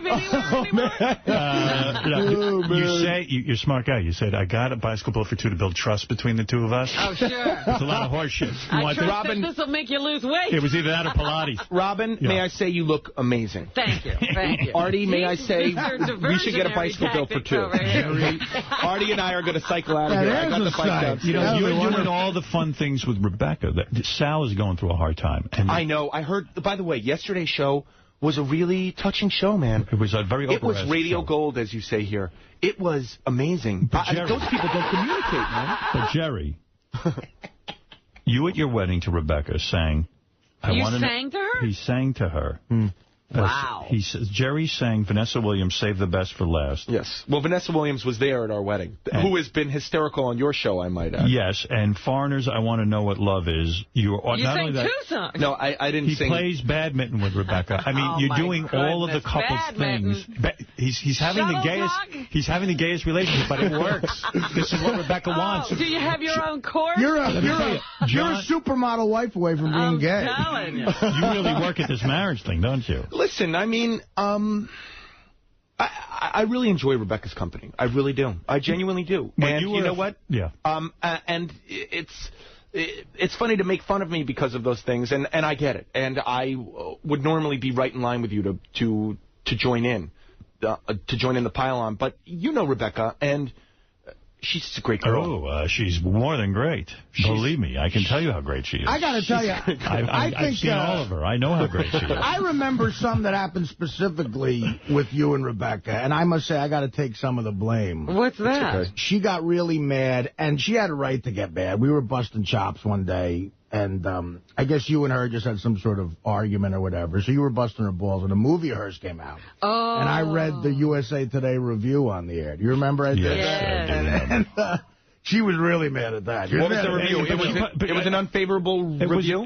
I think she actually got a good review. I think the movie was kind of it didn't like the movie. And well, what the hell does... I don't think Rebecca really cares about that, Artie. Honestly... No, but I mean, I know... Maybe it was Artie who did it. No, actresses and women in this business, they have a right to be insecure because it's a fucked up business, and people don't need that. I really felt bad about it. I do have to say... Anyway. I do have to say, whenever we listen to the show and you pipe up, Artie, Rebecca goes, that asshole. Can I ask you something? I saw you on another talk show. You said Rebecca makes you watch football on mute. I thought that was wrong. I mean, I know you're acquiescing in the marriage to make sure that it works. Yeah. Why can't you turn up the sound? I mean, Rebecca just doesn't like football, man. Yeah, but can't she allow you to like it and she can't go in another room? Listen, it's a negotiation. What do you want me to say? You know, so she stays in the room and you turn the sound down? Well, we have a we don't have a large house. We have a it's not like we have like a den area. Do you resent her for this? No, not in the slightest. Did you go to couples counseling before you got married with her? You did? Yeah. I bet you did, because I'm sure she was nervous. No wonder the sound's down. It was, I mean, it wasn't... Yeah, that couples counseling, they turned the sound right off your TV. It wasn't, I mean... How many days a week did you go? I'm curious. It was more, we would go if there was a problem, which is not the way you're supposed to do it. Right. You're supposed to go regularly. Right. Can I ask you a question? Yeah. Would you ever say to Rebecca, I don't want you watching that TV show, put it on mute? Could you imagine yourself saying that? No. No. So why does she feel it's okay to say that to you? That came up in counseling, didn't it? Yeah. No, I didn't mention that. But would you ever say to her, that movie you're watching annoys me, put it on mute? Listen, I mean, it's a negotiation. The girl doesn't like to listen to football. And here's the deal. Football is, we work very hard. You know, we work, I work 70, 75 hours a week, Monday through well into Saturday morning. So we have Saturday and Sundays together, okay? Right. And for about 4 months a year, Sundays, the great thing about the West Coast is that the football games start at 10 a.m. Right. And they finish at basically at 6 or 7 o'clock at night. Yeah, 6 or 7 at night. But then you got the late game. And then you got you go till midnight. So I would like to watch. I could sit there, and I have, much like many guys, I'm sure, watched football all day long. Right. But why can't you do that? Is that because you're ignoring her then? Can't she be on her own? Listen to you. You always wow. Yesterday's show had a profound effect on Howard. Yeah, but he couldn't do it. You walked into a therapy room. I'm talking to him. He should be better than I am. Possibly it's an attention thing, but I think it's more Rebecca just can't stand the sound of... All right, fair enough. And Rebecca does a very funny imitation of, like, ESPN, where she goes, like, dung, dung, dung. And it's funny, right? So the girl just hates football. You know what? I actually understand. My mother, all growing up, whenever my father and I would watch football, she would go crazy. She'd be like, turn that down, I can't stand it. So I understand how some women just don't like the sound of football. All right, here's your sexual resume, and this, I think, will impress my audience. Here we go. You were engaged to a host... I was never engaged. Okay, it was reported you were engaged. All right, you were in a relationship with Juliana DePandy. Yes. Who is very, very good looking. I've had her on the show. Very nice girl. Really? I don't remember her. I don't either, but they reminded me that she was on the show. While you were with her, you cheated on her with Ginger Spice. True or false? False. False, but you did get Ginger Spice. I did date. Her name is Jerry Halliwell. Right. She's a terrifically nice girl. I'm not saying anything bad. Okay. What are we saying? Then you cheated on Ginger Spice. Cheated on Ginger Spice? No, wait. No, you didn't cheat on Ginger Spice. Then you dated who I consider a classic beauty. By the way, I didn't cheat on anyone. I was not going out with anyone. Sure, Gary. Come on. Was it that Juliana chick? Didn't she go on Tyra Banks and do a whole episode about you cheating on her?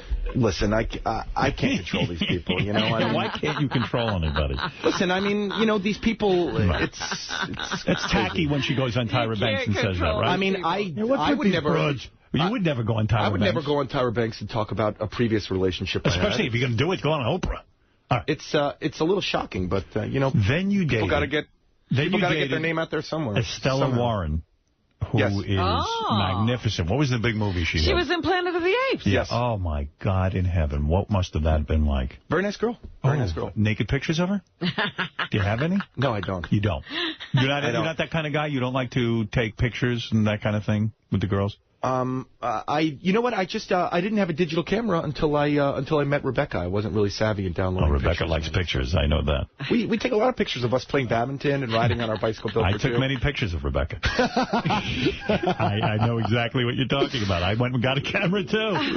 Now wait a second. I was even going out with her. But just being around Rebecca, you get a camera. You got to get a camera. You got to capture every moment. She's a looker. She's a looker.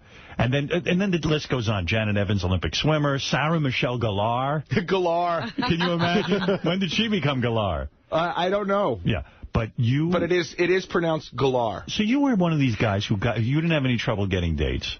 So what is it that... What happened when you met Rebecca? Yeah, I mean, why did the fun bus stop right there?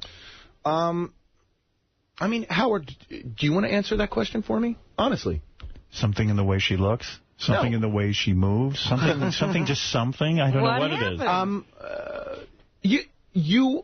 Would you consider yourself, or would you have considered yourself extremely close with Rebecca at one time in both of your lives? Yes. Okay, so then... She's fabulous. Then do me a favor and answer that question for me. You're with her because she's fabulous. Exactly. Exactly. Fantastic. Now, you have another link to this show, which is amazing. Your mother was a special ed teacher, is that correct? Yes, PS31 in Jersey City. And when you were a child, you would go visit your mother at work. Yes, a lot. And who was her student? Lester. Lester. Okay. You're talking about Beetlejuice? Yes. Hey. Yeah. So you knew Beetlejuice when you were growing up? Growing up. And you call him Lester because he was almost like part of your family. He was... It was a special education school, which is, I believe, no longer intact because... I'm glad. Look at this kid. Or something? Thank God. Listen, I do want to say you guys have done a lot. I personally feel a lot of great things for Lester. Right. He is doing things and seeing places and making money. He's a world traveler. He's a world traveler. Is it your mother that taught him that Lester is spelled R-E-D? Your mother's not a very good teacher. Well, my mother was an art teacher, so... But Lester was, I'm not kidding you, all joking aside, my mother's assistant at school. He was such a good student. Wow. And he was almost like her teacher's pet, you know? Right. And he would run messages for her and get her supplies. And my mother... and my brother and I have a really soft spot for Lester. And every time we hear him on the show, I'm really happy for him. Except when I heard he crapped in the bathroom when we were on the road. Didn't your mother teach him not to shit on the floor? It was, it's been a little while. So it was probably shocking to you when you started to hear Lester on our show or see him on TV with us. It was exciting, you know. It's like seeing a friend on a television show. There he is. There's a picture of Lester. And all his glory. Yeah, I know you're nervous that he's drinking too much. He is nervous. Yeah, he is drinking too much. He is. And did you recognize him immediately on our show? Did you think, well, maybe it's someone else, or did you know? Did he have a distinctive enough look to know that was Lester? We knew it was Lester. It's exciting. He's the pride of PS31. Who else could it be? Was it Hank Aaron? Well, maybe someone else. That can't be Lester. Let me look again. Is that Hank Aaron? Let me bring up Lester went into show business? I want to mention your new show and ask you about it, but first I want to also ask you about your brother going on The Bachelor. Yeah. I feel anyone who goes on The Bachelor is a little bit crazy. It's nutty. It really is. Yeah. Well, so you think the guys and the women are crazy? I think they're all nuts. Well, let me just... my brother... Is your brother crazy? My brother was an actor. Okay.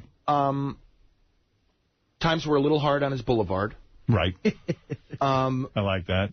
Do you remember Rebecca's friend Jessie? Had you met her ever? Yes, of course. Who worked on The Bachelor. That's right. And they were going to... they were looking for a bachelor. They were looking for a bachelor, and they were going to put someone else in it. And Jessie said, hey, I want to put your brother's name in the mix. Were you shocked that your brother picked the girl he picked? I was. Did you watch the whole thing? Yeah, we watched the whole thing. First of all, much like you and Betho, Howard, much like everybody here, we watch a tremendous amount of reality television. Of course. A tremendous amount. What else is there to do? I mean, we go deep. We go like Style Network Kimora Lee Simmons reality show deep. We're deep. Well, there's something. We're deep. You better go back to counseling. Our high drama is intervention. All right, so when your brother picked this Sarah B., who looked short and a little round to me, I wasn't that... Short and round? She wasn't physically impressive to me compared to some of the other girls. It was very shocking. They had a long relationship, and now it's over, isn't it? So you had to be a part of the show, right? They had to bring... Of course. Jerry was mentioning... I did it a couple of times. I have to say, it was... I'm not going to say it was a terrible experience for my brother, but, I mean, let me just say, in a lot of reality television, basically their formula for success is tremendous amounts of alcohol, right, and group of people who don't react well to alcohol, and video cameras. Doesn't it trouble And if you man? look at things like The Bachelor, I mean, I really see no difference between The Bachelor, Bret Michaels' Rock of Love, Flavor of Love, right? I Love New York. These are shows where they just get people shithoused, and then... But doesn't it trouble you that when your brother... I mean, didn't your brother say to you, I really like this girl, but something troubles me. She's on The Bachelor. And it still got to... At the bottom line is, she was on The Bachelor. But do you hear what Jerry's saying? They were all drinking. I think... No. Howard's point is a valid point. And, yes, I would agree with you. Yeah. I would... But he never came to you. I would personally never... I would have trouble with someone who signed up to be on a reality show. Exactly. Me too. But did your brother... I mean, you said they had a long relationship. Well, he didn't they had a long relationship for a long time. Let me just also tell you, my brother, ironically, was dating someone named Dana. Artie, don't cry. And it did not work out. Right. And it was a bad breakup. And my brother was sad. And then this Bachelor thing came up. So he had The Bachelor, I had heroin. Right. Yeah, I mean, it's kind of like heroin. I've been being given the high sign because Jerry has to get up by 7:30. Where are you going next? What's the agenda? Good Morning America. I want to say, wait a minute. I think I have 15 more minutes. Okay, all right, good. I have 15 more But here's the thing. No, I'll stay on schedule, but let me get... because I'll just go there. I'd rather sit here than wait at Good Morning America. But if you have stuff to do, then I'll get out of here. This is good. Jerry is here because he's on a show called The Carpoolers. Yeah, it got bad reviews today, man. I know. Tonight at 8:30 on ABC. This is a sitcom. And are you feeling a lot of pressure with this thing? Because, I mean, this is on your shoulders, right? Well, no, it is not on my shoulders. Let me just say, everyone who I work with is a subscriber, Howard. We talk about you incessantly. I got to say hello to everyone there that I work with. They were really pumping me up for this. A lot of the guys were worried about me coming in here. A lot of the guys were worried. Why? You've been on before. You said you got a bad review. Where did you get a bad review? I mean, I picked up the Post in the news today, and I think we got no stars and 1.5 stars. What does that do to you inside? You've been working on this thing for a while. Listen, man, you're close to it, and you obviously want it to succeed, and it's your name on there. Listen, it's different. It's a different show. Okay, a couple of the guys who did Arrested Development, they're called the Russo brothers. Right. Direct a lot of them. One of the guys from Kids in the Hall, Bruce McCullough, if you remember that show in the 90s, created it. It's with Beer League alum Jerry Minor. Yeah, no, Jerry was the black guy in Beer League. Okay. Really funny. Very funny. And has and I get to hear about Memory Lane, about Beer League, and how much fun he had on that. He's a talented guy. Well, back on Beer League, this is how we did it. Yeah. By the way, that story about that extra was hysterical that you didn't give the line to at the end of it, and he was like, no, this is my turn. But Jerry, I also have to mention a guy named Fred Goss. These guys are all improv, like, kings. All right, but talk to me about this. You mentioned right away, and I like your honesty. You said, hey, we got some bad reviews. This has got to be eating you up inside. When you open that paper, I mean, you're Howard, I mean, honestly, not to make fun, you're a little more neurotic than most people. I am. And yes. Yeah. And these reviews, you would read them and take them seriously. I don't give a shit. You don't give a shit? I don't give a shit what these people say. As long as people watch it and people enjoy it, I think it's funny. I hope you and Beth O TiVo it. Yes, we will. I'll be listening tomorrow. You can give a full, detailed report. My feelings won't be hurt. Everyone's allowed their opinion. I can't wait a second. control. That's a very healthy attitude, but I do care. The Beverly Hillbillies never got good reviews. There were a lot of hit shows. I can't control what people say. But there's a lot of Can you control what people say about your show? No. Well, yes, I can, but that's a whole different story. Could you control? What would reviewers have said about your WOR show back in the day? Oh, I got trashed all the time. Of course. Although we did get a 4-star review for our Bob Hope show. I have a question. Whatever happened to Richard Bay? Well, Richard Bay is, I don't know, he had something of a career going on. We weren't responsible for him. I didn't do it. I know, but I mean, when I think of the old days in WOR and now it's UPN or whatever it is. Yeah. It's gone is what it is. Remember Sea Caucus and all that? Is it really the case that you don't care, that you read the review and you said, so what? This is ridiculous. What am I going to do? You know? What do you think? You think it's a good show? I think it's a good show. I wanted to do the show. I wanted to work with all these guys. And, I mean, there's nothing I can do about it. Has Rebecca seen it? Did you two look at it together? And Rebecca loves it. I mean, of course, Rebecca's a biased party, but... Right. Is Rebecca going to be on it? Yes. Funnily enough, my character is this guy who's just been divorced and sort of very mad at the world. And he's flat broke, and he's like this cheesy dentist. And my ex-wife, who's cleaned my clock... comes back, and it's going to be Rebecca. And we just filmed it a couple weeks ago, and it was a lot of fun because we got to really, fight. And Jerry, you work, I'm reading, you work with Faith Ford, too. Yes, Faith Ford is in it. I worked with Faith for 2 years on the Norm Show. She's a sweetheart. What was it like? Hot. What was it Beautiful. like when you first met Rebecca? I heard you did a strange thing. You worked as a cameraman or a Well, I met her at a party. I met her at a party. I met her actually once with John Stamos. Of course. And I met them at a party. We all had the same agent. And I met them, and I remember sort of going off to the side with Rebecca and talking to her by herself and really liking her. Yes. But, you couldn't even think about it because, I mean, honestly, John Stamos is the nicest guy in the world. Right. I mean, you can't say a bad thing about the guy. He's just terrific. Why should you be mad at him? In fact, he did you a favor. He divorced Rebecca, and then it had nothing to do with me. That's right. I feel bad because you don't wish divorce on anybody. It's an awful thing, Rebecca never says anything bad about John? No. Oh, come on. No. That's not true. I'm telling you to your face, Howard. You're kidding me. No, I'm telling you. It's like... She doesn't comment on what he's doing now? Well, wait a second. She comments on what he's doing now. Listen, I'm telling you... Does she watch ER? We don't watch ER, no. You don't? Does she ever TiVo it and watch it on her own to see what John's up to? Rebecca did TiVo his old show... Full House? No, the one the other where one. he was the bachelor. Did that make you upset? Do you get jealous? Honestly, is that hard for you? The only thing that made me upset was it was kind of unwatchable. You're not talking about Jake in Progress. That's the show. Yes, that was it. Unwatchable, how dare you? No, but we could only really get through one episode, but that was not his fault. I think they had problems. But weren't you glad in a way that his show... Now, let's be real honest here. You're funny, Howard. You are so funny. Weren't you honestly happy that his show was kind of shitty, the Jake in Progress, as you say? Artie, are you okay? Yeah. And I'm not saying... I might pass out at any moment, but that's fine. Why? What's going on? Nothing. I just... Dude, that story about you and the meatball parm the other day was disgusting. I know. Well, wait a second. Jerry, wait a second. Don't avoid this topic.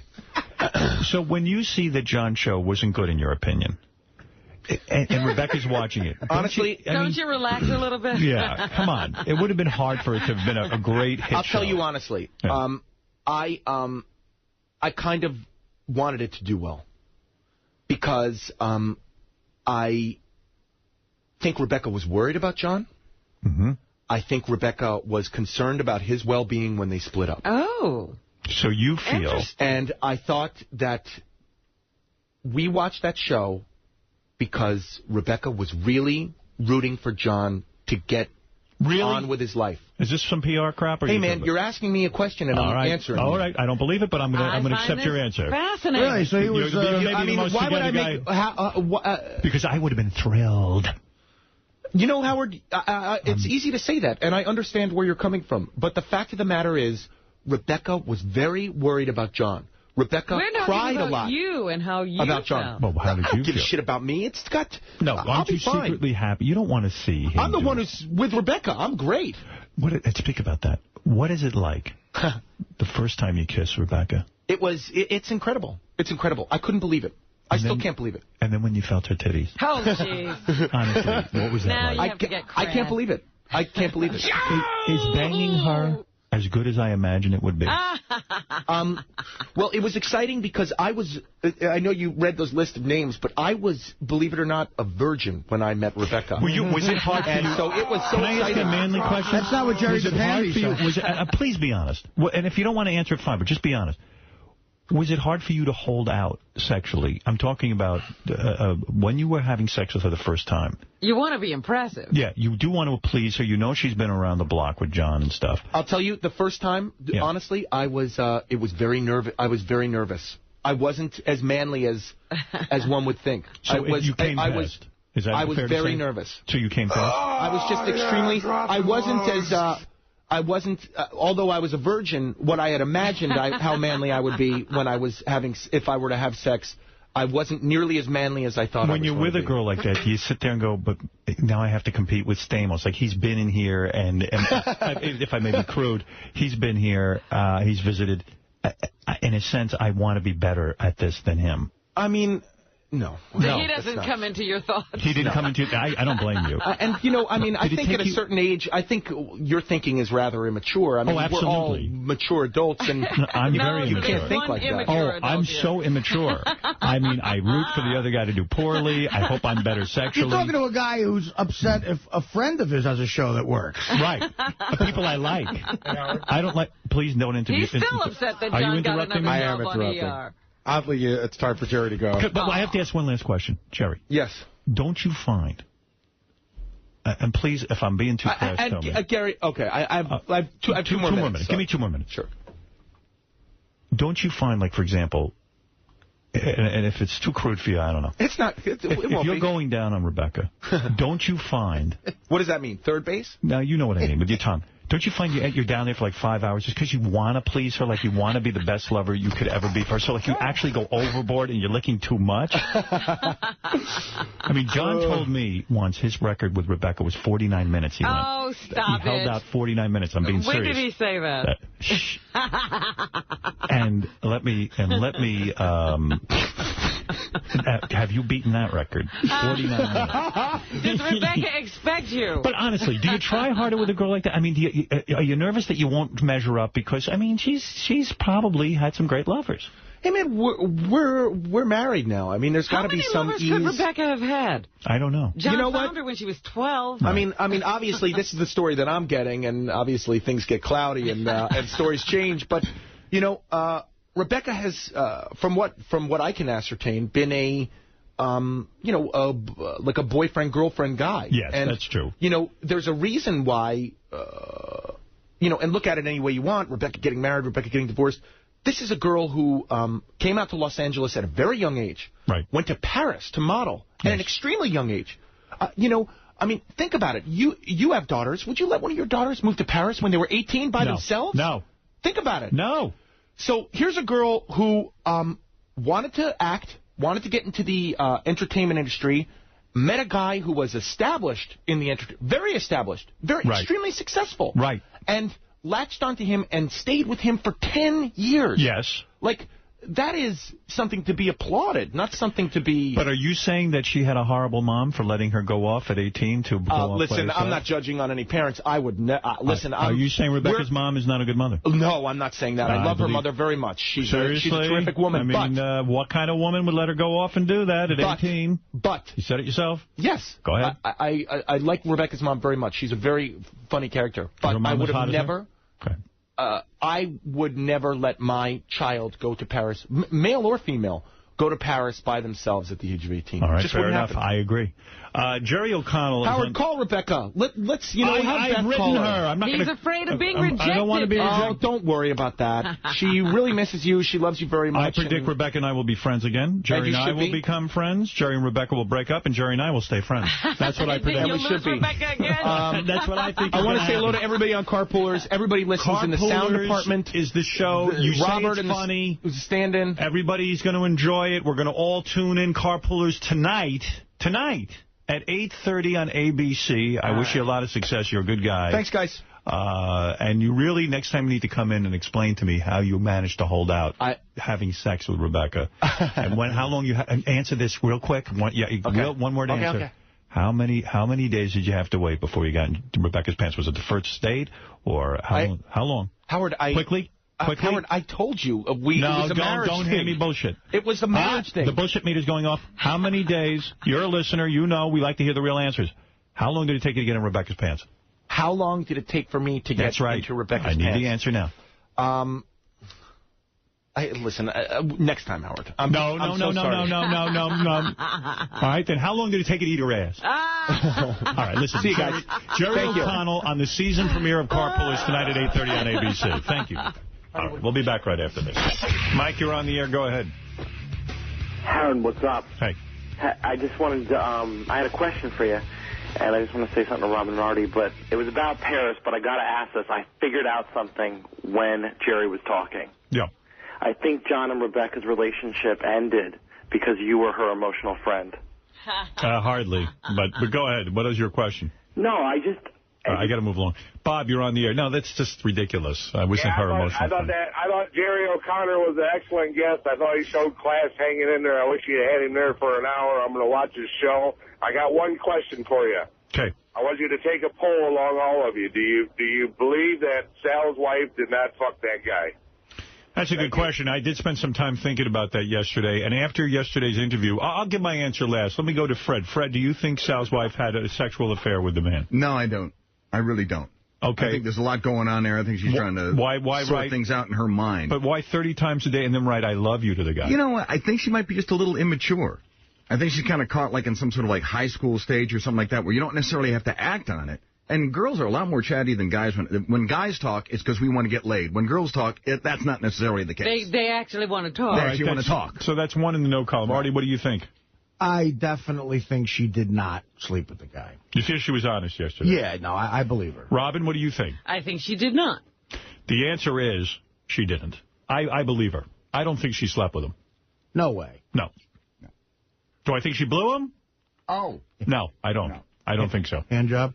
Hand job? I don't think so, no. No. All of that would have had to happen in front of the kids, according to her. Do you think she might have kissed him, Robin?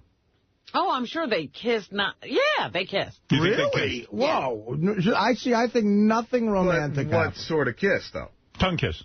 No tongue kiss. No, I don't think so. You don't think they made out once? No. They're writing each other, I love you. Again, it's like I'd say he might have got some titty. No. I think they made out, got titty, and maybe not unless she bumped into him on the way out of the motel room. He might have fingered her. I think that guy was on the skin bus to Tuna Town.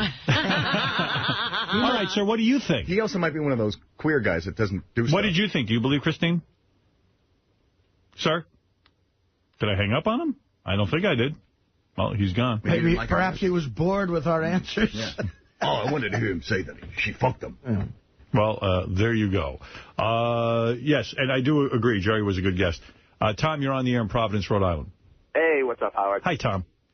Long-time listener. Listen, there's not many times when I call in and I just want to, like, take a salty fork and stick it in my eyeball because of what I was listening to. But seriously, I feel like what you did with Jerry was no different than what you did with Russell Simmons.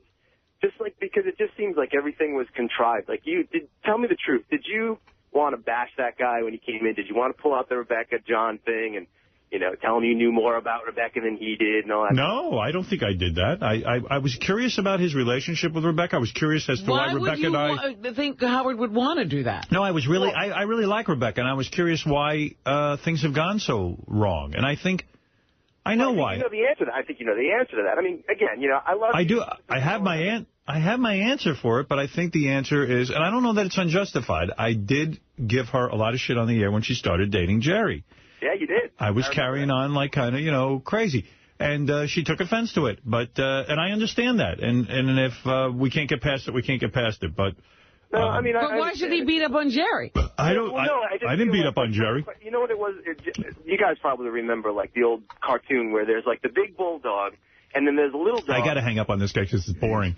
No, I didn't want to beat up on Jerry, and I like Jerry. I don't have a problem with Jerry. Seemed very nice. But the guy was like, didn't you want to bash that guy? Like, what? I don't know. Like, I know more about Rebecca. I've hung out with Rebecca 10 times, 20 times in my life. How could you know more about her than the guy she's married to? And he's not a guy that's easy to bash. He's got a good sense of humor. It's just, you know, I mean, but why would you want to? I mean, there's no grudge here. He didn't do anything to me. Oh, by the way, a lot of people writing in, Artie's emotional friend bit is the best. Hey there, Howard. Oh, my God, that emotional friend thing is killer. Artie is great. The emotional friend bit Artie does is the funniest thing I've ever heard in years. I find myself laughing out loud like a lunatic when he does. I can't get enough of it. All right, so there it is. And someone else wrote about the Mets choking. Who choked harder, the Mets or Christine with the emotional friend? Wow. That's that. And then someone just wrote, ha, ha, ha, ha, ha, ha. Ha, ha, ha, ha, ha. I think that's directed at Gary. Or maybe a takeoff of your chest, Dick. Ralph called in a couple of times yesterday. Everyone was very mad at me for having Ralph on. I thought you handled the Ralph stuff well yesterday. Well, I tried to although one guy wrote in and said Ralph was really good on the show yesterday. He brought up a lot of good points. Says here, Ralph is great. He has balls. He's a dislikable guy, but he knows what's interesting. Valentina was not hot. Oh. And Hayden Porter is a pig-faced midget. Her body's okay, but she's an evil manipulator who's only considered hot because she puts out to ugly guys. Fuck her. She's a snake and a shark. More Ralph. Who's Hayden Porter? That nice young girl who came in the other day. Oh, you're kidding. Yeah, the one who was fighting with everybody? Yeah. Hey, you know what call I'm dying to hear again? And then I'll have Lisa G come in and do some headlines. I understand she has a very big page 69 story. But I'm dying to hear when Sal and Richard took Ronnie's voice and called the tattoo shop. I really like that one. Did you guys like it as much as I did? Yeah. All right, you know, people call in and request their favorite calls. There's so many good ones. That's a great one. I'm trying to think. My favorite is when they use one of our angry voices and call somebody. Yeah, so here's Ronnie. They took his, I don't know, from some time he was on the air, they took all the compilation sounds and bits and stuff from Ronnie. Right. They compiled them, rather, and used them in a phony phone call. And here we go. Tattoo shop. I'm Scores Man. Hi, how are you? All right. Scores Man, got a tattoo.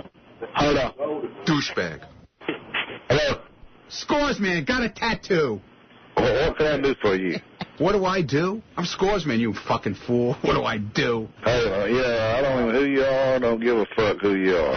I'm Scores Man, damn it. And I'm about getting drunk. I'm about having fun. I'm about having a good time. I'm about meeting girls. I'm about meeting guys. And whoever doesn't like it can go fuck themselves, because that's what I'm all about. I'm Scores Man. And that's what Scores Man is all about. 1531 Highway, I got your bitch right here in my pocket. Come on. Cocksuckers. Tattoo shop. I'm Scores Man. I'm taking care of business. I don't know who the fuck Scores Man is.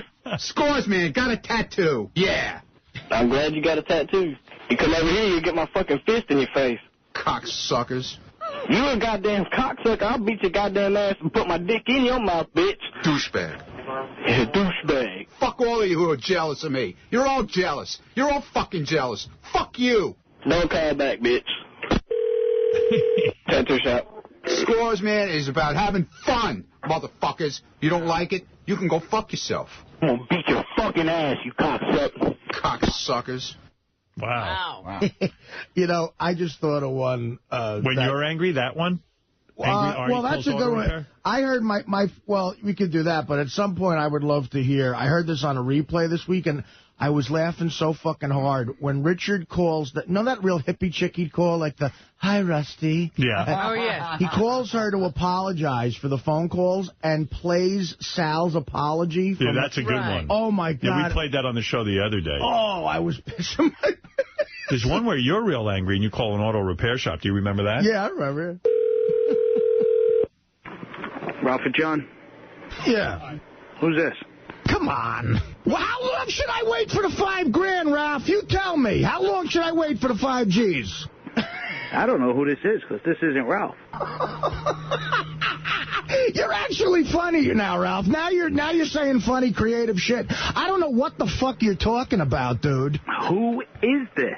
What are you trying out? Not to pay me? Is that the experiment we're working with? Yeah, if I don't want to pay you, I'm not going to pay you. But this isn't Ralph. So who am I? So how is that my problem? It's not your problem. Who am I speaking with? You're really fucking pissing me off. You really are. Good. Well, come on down here. I'll smack the shit out of you, and then you'll even be more pissed off. How's that? Fuck off, Ralph. Go fuck your mother. You're saying stupid shit. Go fuck your mother. You fucking piece of shit. Go fuck your mother, you cunt. You faggot. You cunt. You cocksucker. Well, you told him off. Yeah. Ralph and John. Listen to me, dude. Listen, we're in the same business, and I'm saying there's sort of... The only business I'm in is fucking you in the ass. How's that? Usually, if not that night... Come over, I'll fuck you in the ass. I'll give you $5,000, okay? Oh, God.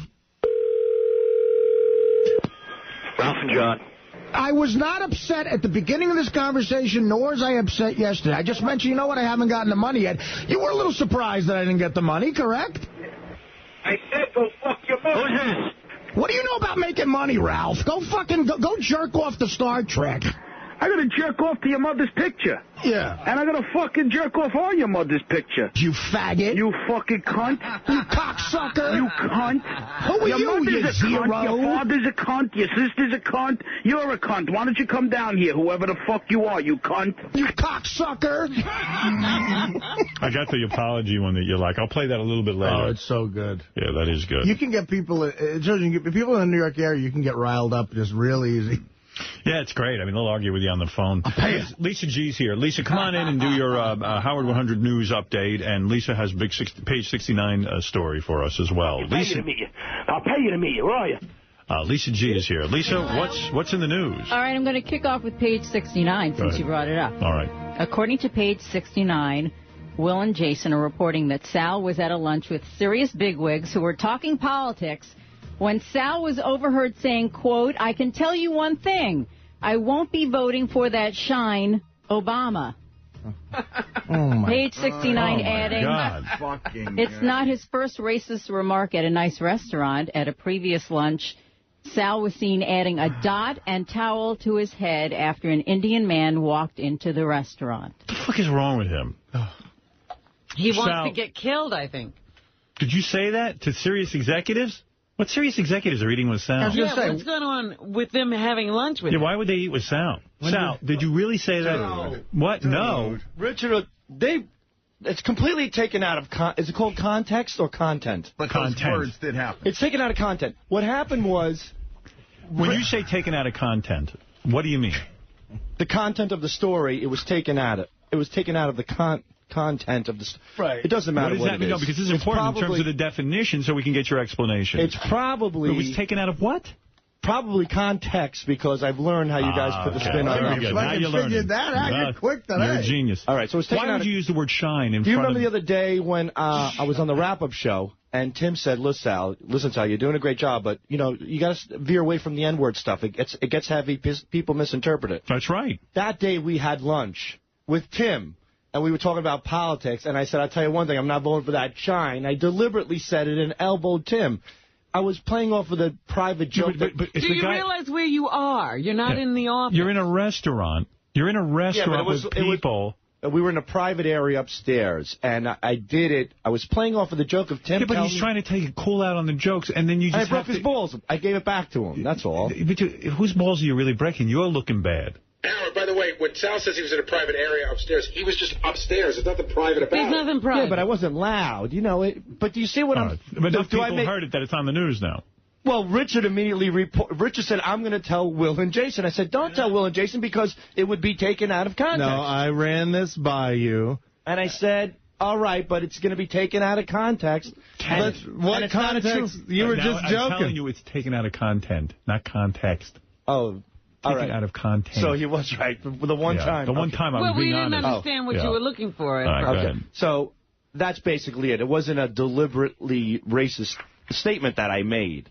I was just playing off of a joke. We all get it now. I just want people to know that I'm not racist. Oh, not at all. All right, let's go. Lisa, anything else in the news? What about the dot in the towel with the Indian guy? Yeah, what is that with the dot in the towel and the Indian guy? What are you doing? What dot in the towel? What? What Lisa just said. They said that you the show? added a dot and towel to your head after an Indian man walked into the restaurant. I don't even remember that. I think that's made up. I would never do something that stupid. Oh, yeah, you would. Stop doing it. Come on. You know you did it. It's pretty fucking funny. I wish I did it. Jason, but did he do it or not? I don't remember that. I really don't. It was about a year ago. It was a different time. We're at Del Frisco's with Tim. And this Indian guy walks in, and you were, I think, a little drunk, and he took, one of those nice white napkins and put it on his head, and then took some sauce and put a dot in his head and goes, "Look at me!" Because that's what that guy needs in the club. Yeah, because he doesn't get enough shit. Little ball Get breaker. out of here, you little ball breaker. Oh, when they knocked down the buildings, that was okay. I can't put a fucking napkin on my head. The Indians didn't knock down They're any close buildings. enough. All right, you're a scream. Get out of here. My God. Go make phony phone calls. Yeah, don't come out of that room. Keep him locked up.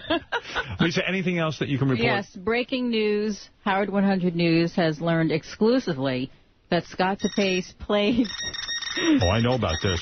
Gary Dell'Abate's 12-year-old son, Jackson, last night on Xbox. They played Halo 3, I believe. Gary went nuts. Gary was like... So Scott DePace, our director, plays Halo 3, as we all know. Yes. but he's also a hard worker. So Gary says, let me have Jackson's handle. I'll play him Halo 3 online. So last night, about 7:30, while Gary's still here at work, working, yes, see Scott DePace is playing Halo with his kid. Made Gary nuts. He's just going crazy. I got to be fair. I wasn't here at work. I'm at home. I have an office at home. And I'm in my office, and I was working. And while I'm working, answering emails, I was actually talking to the manager of the Foo Fighters, working on a bunch of stuff. My son comes in and goes, I just played Scott DePace in Halo. Why is that an issue? Why did you give me the address? I don't want you playing him. I just like that. I don't know any A personalities who have time to play that much Halo. How do you know how much I played? I played for literally a half hour yesterday, the whole day. Now I'm going to know exactly how much you played because I know you contacted him on Saturday to play as well. No, that was the original friend invite. I'm saying that now whenever you contact him, I'll know you Wait a minute. Hey, screw all you guys. You watch television every night of the week, Gary. Scott, you play chess. What do you guys do? Scott, there's nothing wrong with what you're doing. Exactly. Just stop. But why are you calling yourself a type A personality? I'm not. I already cleared that up. I'm just saying I'm not lazy. Anything else? I would like to report. Gary's son. What do you want to report? I put a hand grenade on his son's back last night and he blew up. You won. You won? Yeah. It was a sticky bomb. You were able to do that. You were able to get a bomb on his back and blow him up. Was the kid pissed? It was a nice shot. No. Did he say good game afterwards? He was like... I have to tell you, Howard, he came down and Jackson said, man, I just played the best game of Halo with your director. Yeah, but he lost. He got I beat him. He said that Scott was a good player and it was a very good game. And I ran over he should him. be good. He's on it every day. And Gary went, Daddy's doing grown-up work. Daddy's busy working. Oh, yeah, Mr. Hardworking. on Scott. Hey, I heard you were upset about the Christmas gift idea. I thought it was terrific. Everyone feels left out. At least No. Let me just say, everyone's a pussy around here. No one will tell you the truth.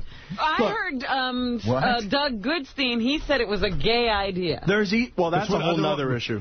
There's easily about 15 people out here. Look, really what it means, Howard, is it's probably a difference of you guys are quite generous at Christmas. Yes. So it's going to be a difference of $1,500. Right. So a lot of it's people... not about the money. I swear to you, it's not about the money. Well, then give everyone a bonus check then. No, it's not about... I would love to write just a check. And just say, hey, why don't you all dive in and divide it up? Because it's this... First of all, there are so many people that I have to cut the list. I left the news department out, then I'm buying them gift baskets. It's gotten out of here. I'm not really interested in buying everyone here a gift. Honestly, I'm not. See, you're a victim of your own generosity here. Because these guys... Can I just finish my explanation? Every time it got a little bigger, I said, okay, well, I don't want to exclude them. Now we're working at a place where really, it's up in the hundreds. It's up into the hundreds. No, it is. And it's wild. And the fact of the matter is, I've got to exclude some people. I cannot. This is just ridiculous. It's almost like, first of all, everyone here works for Sirius, not really for me. And I'm happy to be generous and whatever with people. But at this point, I'm going to have to exclude people. And Lisa can tell you in the news department, they get really offended. Because now it's like, well, wait a second. The TV guy, Scott DePace, gets a gift, but I don't? What, I don't work here, too? And it's like, what the fuck? And I know Robin is going nuts from the gifts. Gary is going insane from buying the gifts. So I'm trying to do... It started out as a goof. Yeah, there were 6 of us. And I don't want to goof anymore. The goof now will be on the air. Everyone will get to throw their name into a hat. And everyone. Lisa will be included. Ralph Howard will be included. Everyone's in there. People we don't even know will be in there. See, I can tell you a couple of things, Howard. First of all, I'll give you what somebody said, and I'm speaking on anonymity. But a guy who doesn't Why doesn't people say what they really feel? Why are they being pushed? What is it? All right, here's a guy who, he's not... Say it to me. He doesn't make a ton of money, right? And he said, you know, at Christmas time, he goes, you can always depend on Artie for a couple $100, Fred for a couple $100, Gary for a couple $100, Rob for a couple $100. Howard gives a really good gift. And he goes, you know, and like all year long, that really comes in handy for buying, say, like books, it's gift certificates and everything. Yeah, but I gotta and now that all goes away. It adds up. And Tim Sabian can speak for himself. But the thing is that... the fact of the matter is that really what I'm going to do this year, if we're just giving out gifts, I'm just giving to the crew here on the show, Immediate Show, the 5 people who work on the show, and that's it. I'm done. Because I cannot cover this entire operation. It's too nuts. I can't do it anymore. It's just time-consuming.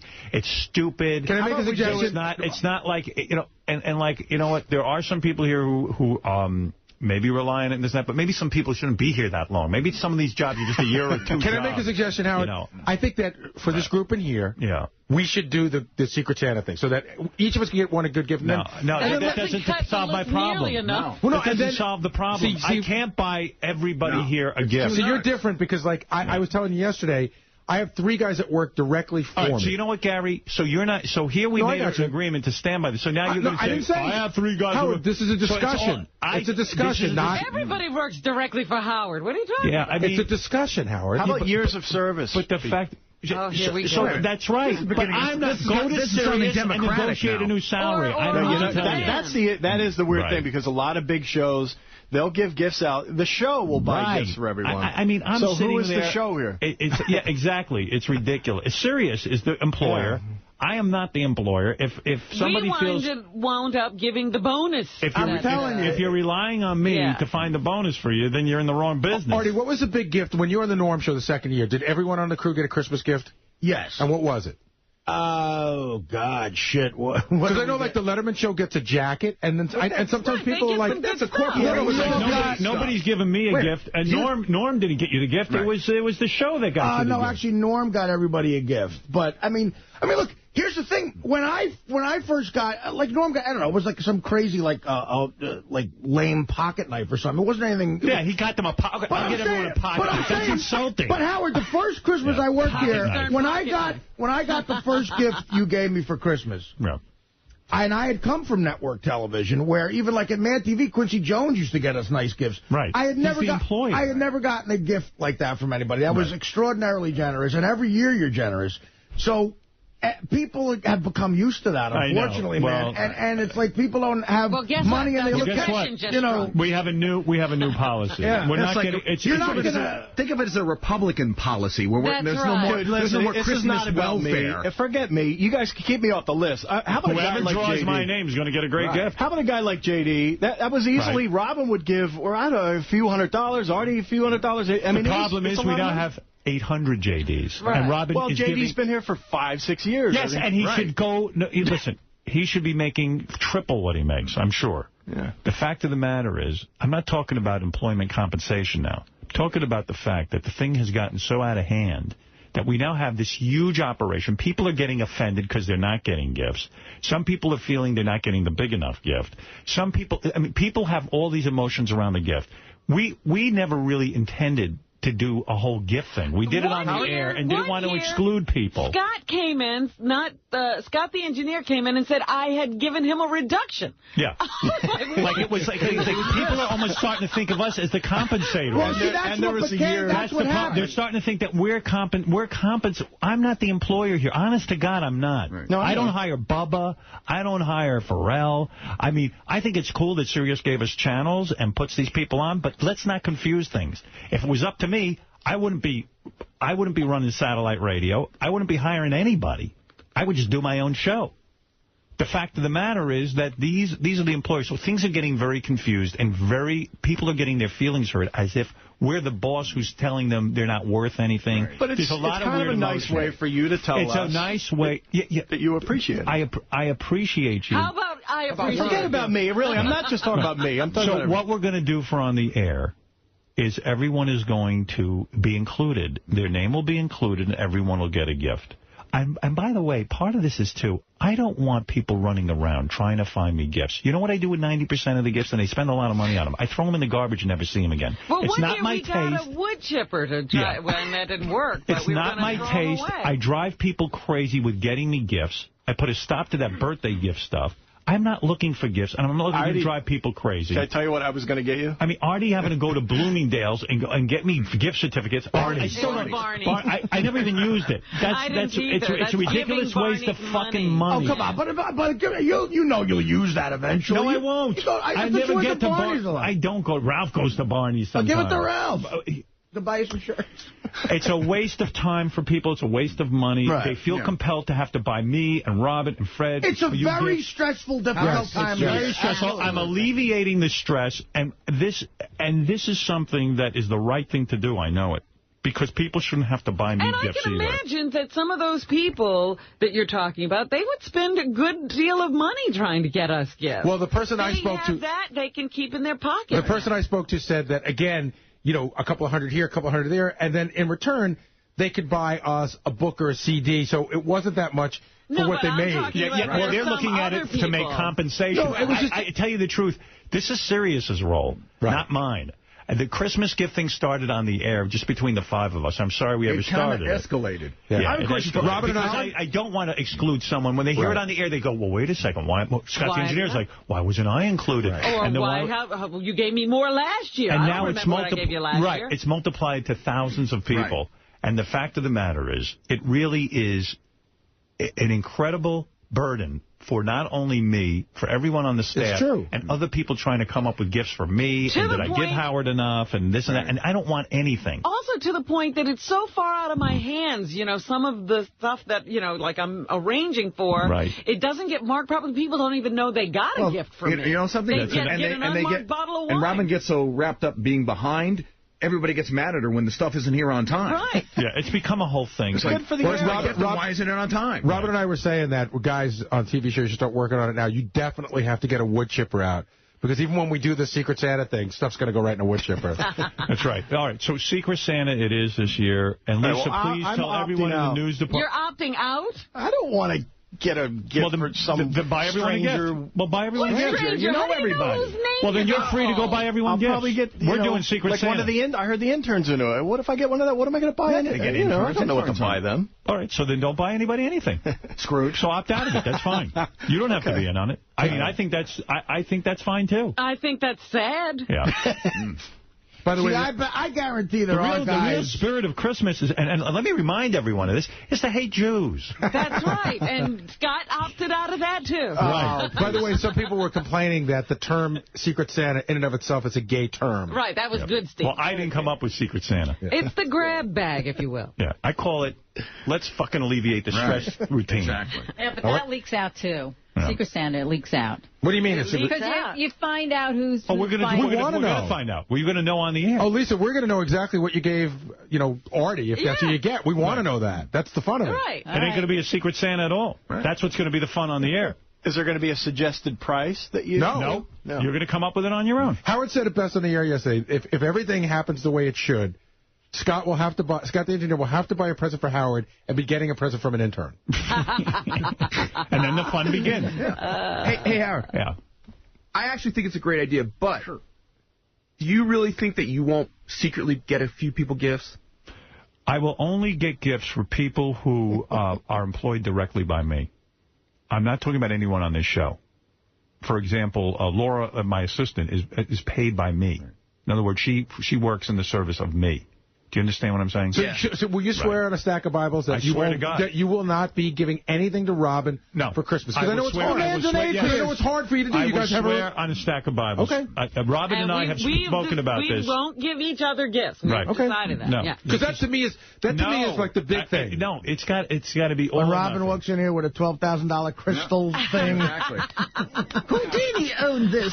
No, it's not going to be Robin coming in. I love Howard, and I'm going to give him a gift. But I think, look, I think this is a more serious issue than you think as far as morale around here. I really do. And I did feel that was one of the reasons I went as far as I did, because I was trying to make sure everybody understood they were appreciated, and I'm not great at remembering birthdays and stuff. It was easy to remember Christmas, but I'll have to start remembering birthdays. Look, you and Robin are extraordinarily generous. A lot of people are left out, too, and this way they won't be. Anyone who works here, around us, for us, or anything like that on these channels. We're all in the same boat. Everyone's included. I know what I'm getting. And I'm hoping Robin picks my name. And I'm hoping you pick mine. I'm going to get him a video caddy. That's what I'll give. Well, you're a very generous man. Very nice of you. How big would that be? You and Howard get each other's names. I know there's only like 80 in existence. You know who I hope you get? Jason. How great would that be? I won't get him anything. We have to work that out.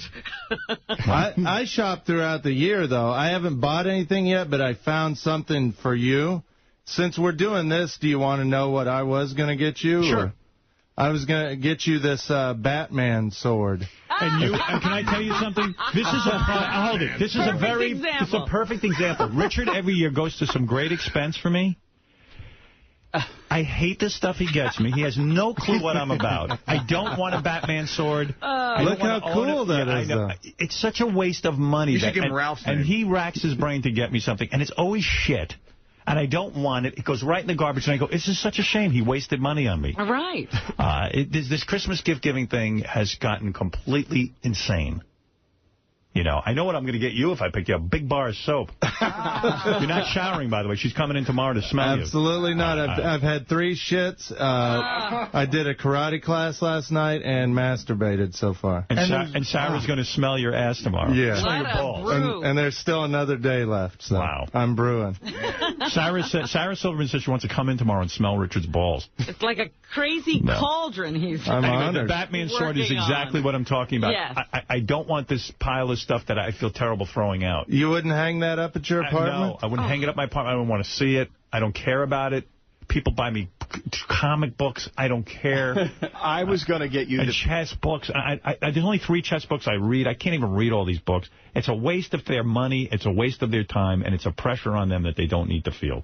I was going to get you the Planet Earth HD series. Yeah, I would never watch it. I would never watch it. I'm telling you. What do you care about the Planet Earth? Right. This guy, Richard, gets me DVDs, and a couple of people trying to get me DVDs. Hey, I got the Halloween special edition Mark V with the and I don't care about takes. I got you the Munsters, though, didn't you like that? I never watched Richard. It was a waste of money. I never watched it. I hated it. I love the Munsters if it comes on TV. I'm not going to sit down and watch a whole DVD of the fucking Munsters. I am personally 0 for 7 in Christmas gifts to Howard. Honestly, that digital picture Ralph, you got him. What happens? That was your fucking idea. What happens to that? Who wants a Batman sword, Ralph? You know what, man? This whole thing sucks because I get your shitty gifts. Right. So you're missing it. Ralph comes over and hauls out every bit of my shitty gifts, and he puts them in storage, and then somebody steals it from him. I'll tell you what's going to make everybody in here livid. It's a round robin. What's going to make everyone in here livid is, under your theory, Ralph gets a gift from you. Here's the scene. Right? No, Ralph gets a gift from me. Yes, because he does individual work for me. Here's the scene. I walk in Howard. Oh, boy. Up under the desk, and I'm like, ooh, that looks good. That looks good. I'll take that. I'll take that. Oh, you go into I'll give you an example. Okay, I'll give you an example. Ralph, you better not have my fucking Neil Young picture. I don't even know where your Neil Young picture is. Oh, that is so hurtful. That's what I'm telling you. It's probably up to $3,500. I know. Is I'm that telling you. the caricature? Yes, of Neil Young. Hirschfeld before he died, Robin. This is big time art. This guy spent $3,500. It wasn't. It was $1,200. Now I read it's $3,500. And I don't even know where it is. I'll give you an example. The fucking guy died. Artie, I got $4,000 on eBay for that. I love Scott DePace. I think he's a great guy. I really do. I think he's a great director. Already the bullshit boots are okay. Bullshit meter. I forget what year it was. He got me Oh, I remember this. A digital picture frame. Yeah. No, it was the shittiest motherfucking thing I ever saw. You're mistaken. I suggested that to Artie. Okay. Well, whoever gave it to me. But that's a great gift. For you, I don't use it. I think it's tacky. You know what? You did give him one. Didn't you give him the thing, the software for the digital fingerprint for his computer? And I never use it. I hate it. I don't know how to hook it up. And can I tell you something? I don't care about putting my fingerprint on the computer. But it's such a waste of crap. You were complaining about shit. That digital picture frame. You know who has it? My niece. I know exactly you got it. Can you tell me one gift that you got in the last 3 years that you remember and you've kept and you've used? Yeah, Robin's gift, actually. She got me a letter opener.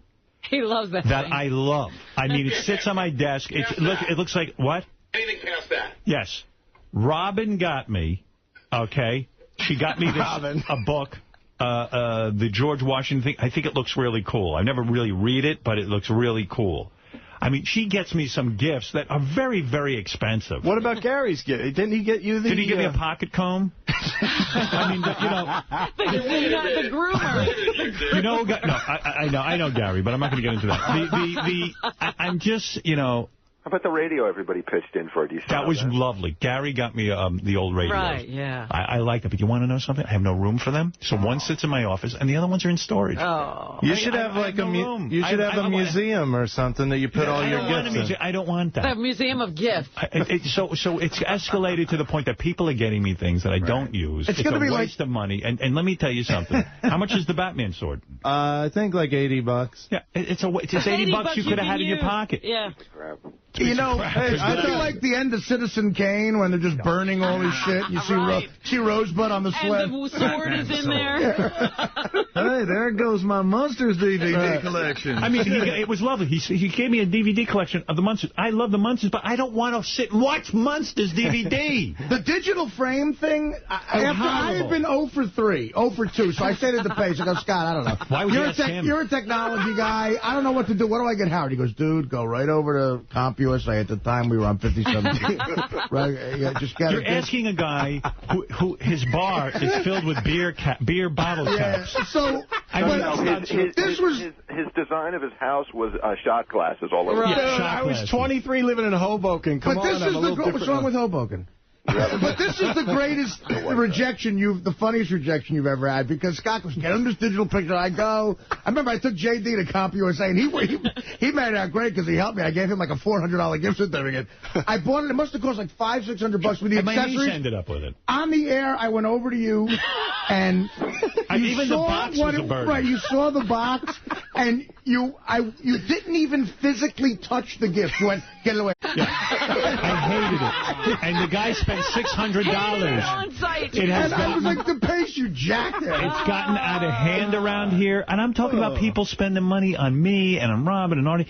It's crazy. Let's have nobody get hurt feelings. This will be very, very nice. It'll be funny on the air, especially if you get Jason. And think of all the money even the person who gets a candle or this or that. It'll be funny. They got to buy a lot of those things. Now they don't have to buy those DVDs. Yeah, it'll save a lot of people. What's the matter? You don't want one of my, you don't want one of those fleeces? If anyone is offended by this, I'm sorry, but this is the way who else? Will, you have something to say about it? No, I mean, I was just on the DePace camp. I agree. I mean, it kind of sucks for the lower-end guys. Right. And then it definitely be cool. I don't want a fucking candle, Well, that's the thing that I thought was kind of obnoxious to say. If you don't make a lot of money around here, you should get another job. I mean, that's probably the truth. That's okay. Well, that's how you feel. That's nice. I'm glad I'm here 12 hours a day, busting my ass. Now, Will, listen to me. I appreciate the job you do. Okay. And I'm very much behind you getting a lot more money. You know that. Yes. And the fact of the matter is that I would go to bat for you any day.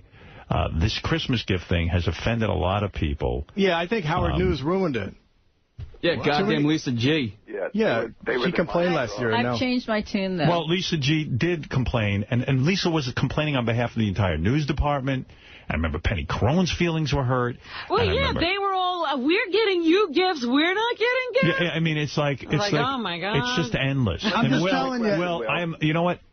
I don't know what I spend on your Christmas gift, but I'm sure it ain't going to affect the bottom line that much. And the fact is, between what you got to get me and everyone else around here and buy them gifts, it's going to save you a lot of time. That's what I'm thinking. And you probably would have broken even. I won't. You just get one nice Well, gift. what'd you get? Didn't you get last year a real nice gift from Howard? Yes, he did. Yeah, no. You know what's I'm saying you got we get great gifts from you guys. It's really cool. You know what's fucked up about this is it was fine when it was 10 of us. I got you. I know what you're saying. I almost already got Will and Scott their what I was going to call their Christmas gift, but I don't have to call it that anyway. But yeah, you can still get them birthday gifts or something. Yeah, whatever. It'll be something else. Now you'll get a candle from me. Great. If it makes Artie feel better, I'm wearing your Christmas gift right now. These jeans I bought with your Barney's gift card. I got to move on. I got to buy some soap over there. I got a guy here who's banging all the students. Thank you, Lisa. All right. Look, thank you. This guy's name is James. He wrote us he wants to play Fred and win Fred's money. Yes. Okay. I'm fascinated. There's James. Hey, James. How you doing? Professor James? Professor James. He is a college professor, for real. He looks pretty young. He does. That's what doesn't make this so creepy, but it's still creepy nevertheless. Yeah, you're about the age of the students you're banging. Yeah, how old are you, James? 28. You're 28, okay. He looks like the lead singer in a Pantera cover band. I know you don't want to be, you don't want to mention the colleges, and I understand why. But you've been fired from 2 colleges already, right? Okay, each time for banging your students. And you're an ethics professor. Philosophy and ethics is, yeah. He's an ethics professor. Certainly if anyone knows about ethics, it's him. He knows how to not. I was a camp counselor at one point. Okay, I took a group of 15 and 16-year-old boys and girls on a trip when I was 19. I was really only 3 years older than them. There were many attractive girls at that point. They were 16, I was 19. It wouldn't have been so crazy to bang them in terms of the morality. You're all in the same age group. The problem with it was I was given a responsibility. In other words, I was the counselor. I was the guy in charge. And there were some girls, believe it or not, who actually had a crush on me. And I would never, ever have sex with them. Because my moral code says when I'm put in a position of authority, I can never abuse it. Now, you are put in a position, people send their kids to college and this and that. While you're 28 and I see you're a young-looking guy, you're in shape and all that, I can see where the girls would be attracted to you. Don't you feel some moral obligation not to bang the students? No. Why? You're an ethics professor. Go ahead. Well, because it's the situation is it's a mutual attraction. To be honest, it couldn't have anything to do with you're the teacher up there, you're the professor, you have control of their grades, they're in class, they're impressed by you, you have this advantage, and, you know, they're vulnerable. Well, sure, of course. Let's hear your answer. Right, I mean, no, but to be honest with you, you're asking me if I can see why the situation is perhaps morally corrupt or unethical. Right. Yeah, absolutely. Okay. But do I personally feel as though I'm doing something wrong? No. You do not? No, but the colleges do. What happens? How many, do they find out somehow? You don't do anything to conceal your relationship with the girls? No. And this sex has nothing to do with grades? She got a good grade. She got a good grade, but she's also a bright girl. She did well on the course. And, in fact, in my opinion, she actually engaged more, perhaps because of our relationship, to be quite honest. Oh, you're helping her engage more. Okay. How does it happen, though? I mean, here you're the professor. You are in a position of authority. You are controlling their grade, and their grade is important to them. Right. How, for example, the girl we're going to meet today, how did you meet her, and why don't we bring her in, too? This is Melanie. Melanie says that, Melanie is gorgeous. There's no question. Hello, Melanie. Let me find your microphone. I have no idea what that is. Hi, Melanie. Hi, Melanie. Class is in. Now, obviously, when you see her in your class, you're immediately attracted. Right. And you can't control that. Melanie, what happened? You went to your professor after class? How did this all go down? No, it wasn't really like the fantasy everybody thinks it was. He actually came into my work. I work at a tanning salon. Okay. He's a little, And he came in, and we kind of just hit it off that way. So that made it a little bit But you were in easier. his class. Well, yeah. But I was like, oh, hey, professor, like, you tan? You know, so it was a good way to start the back and forth. Did you feel you got a good grade? I mean, it would be hard to give you a bad grade when you're fucking the professor, Well, right? I got an A, so I mean, I mean, he can't not give you an A, right? Hey, professor, you tan. Hey, student, you fuck. If she had been really bad student, would you have flunked her even though you're fucking her? No. You wouldn't have? No. Right. No. So do you see where there's an ethics problem? Well, yeah, sure. I admitted earlier, I absolutely see the conflict of interest, etc., but that's why I get fired. As an ethics professor, is this fair to the other students? Let's put it this way. I mean, she's hard to resist. I would want to. I'm an equal opportunity professor. If there were other students who wanted to have sex with me, they could have. But what about the guys? What about the guys, dude? No. No. They can't get a good grade. They can't get a toe-up. No, they can get a good grade. No, I mean, they can't fuck you to get a good grade. That's true. It's called studying, Robin. Right. That's it. They were born. Well, they're actually going to have to learn something. So was Melanie the first student that you fucked? Or she's the newest student that you fucked? The most recent. She is the reason why I lost my job most recently. Okay. Yeah. And you don't mind losing these jobs? I just got another one on Monday. Yesterday, they just made me an offer. Did they know you were fired because of your efforts? Well, I told Will on the phone in the pre-interview that I'm actually good at my job. I'm good at teaching. I develop a lot of relationships with other people in the different departments. I bet. So the references are never a problem. Right. Never a problem at all. So no. So. Do you bang other colleagues? No. You know what? I'm 28. Yeah, that's way too old. Way too old, yeah. Okay, so what if you get fired from this job? At some point, don't you think you're going to lose your profession because word's going to get out that you bang all the students? That's a possibility, but you know what? You only have one life to live, and I'm having Melanie, fun. Does the sex only go from semester to semester? I mean, actually, we're not together anymore. My boyfriend's in the green room, so yeah. Wow. It kind of ended, but... Professor, so your first job out of school, I assume you have at least a doctorate, right, or a master's? What's called I have a master's, and I also have what's called an ABD. It's not an actual degree. It stands for all but dissertation. A big dick? No. A big dick, yeah. That's very good. What do you call it? A dissertation of some sort? It's all but dissertation. What that means is I've completed all the coursework towards the PhD. I just have to actually...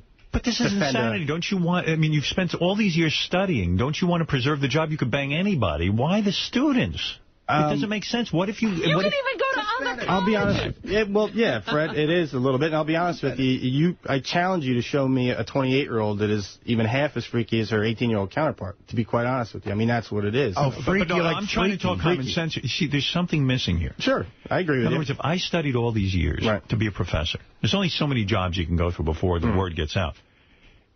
And if there's all these other schools have a problem with you banging the students, I would sit myself down and say, look, I'm going to meet girls, but I'm not going to bang my students. I might even wait till at least they're not my students anymore. Maybe at least that wouldn't be so bad. Or kids in the college who aren't my students. You realize that you might be sabotaging your own career that you worked so hard to get. Well, I'm completely self-aware. It's just a self-control problem. You can't control it. No. Did you go to a therapist and say, look, I'm banging my students. Can you help me with this? I keep losing my job. Yeah, I don't care. It would have to be a situation that because I know, 4 months later I'm going to get another job because, like I said, the reason I get these jobs is because I'm good at it. I've submitted papers, I've published, I presented at different colleges. But they're eventually going to say, wait a minute, every 6 months you're fired. Right. That's the problem. My resume and my, that is my CV right now. It does list. It's literally every 12 months I have to move on. And when the schools interview you and they say, well, gee, why have you moved on? Why don't you stay at one of these schools? What do you say? Well, I'll tell you. Let's say, for instance, I mean, in a cover letter, I'll say, let's say right now I was fired from school here in New York City, and I'm interviewing in Boston. Right. Okay, Boston University. Okay. I'll send with my CV. I'll send a cover letter that says I've recently become engaged to my longtime girlfriend and Boston University graduate student, and I'm looking to relocate to the area. All right. So, in other words, you cover You just lie every time you turn around. Before we hire you as an ethics professor, why were you fired from the last job? I did something that wasn't ethical. That doesn't mean you can't know the difference. I see. I understand the attraction here. I mean, this is a very beautiful girl, but just to preserve my ethics even? If you don't well, no, that's not the only course I teach. I mean, I teach other philosophy courses. Ethics is an interesting one because it engages students. I mean, you get to talk about. But you teaching ethics, it's like Hitler being your Hebrew school. Right. Exactly. Did you tell the other students in your class that you were banging your professor? No. You kept it very quiet. Not too quiet. There was Facebook and MySpace. Kind of. So it was a little bit of campus gossip about kind of, yeah. Then nobody's going to say anything. I mean, there's so much going on. And are you only banging one student at a time per semester or what? In her situation, I was like, in her situation, yes. At the time. Well, actually, no, I had a girlfriend. Oh. I was ending my relationship with Carla. Right.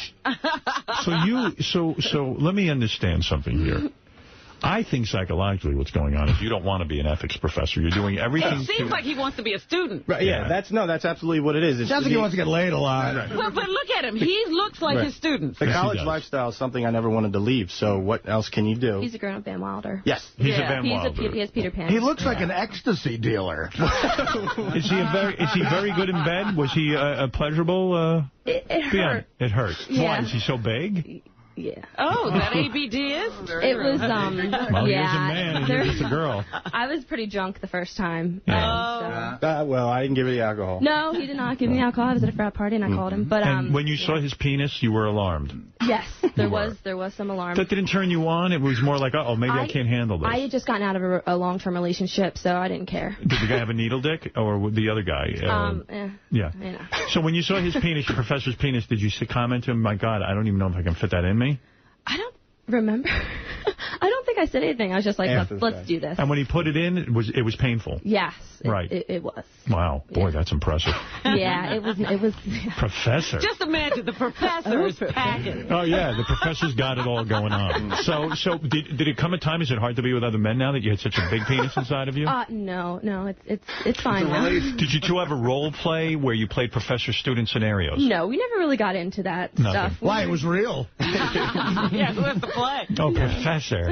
Yeah. So was it weird when you went to class and you'd see your professor there? Well, sometimes because I would have been in his bed like a couple hours beforehand. Right. So then I would have, Did you ever do it in his office or? No, I visited him in his office a few times. He tried to get me to go down on him, but I was like, So, honey, that ethics exam is due.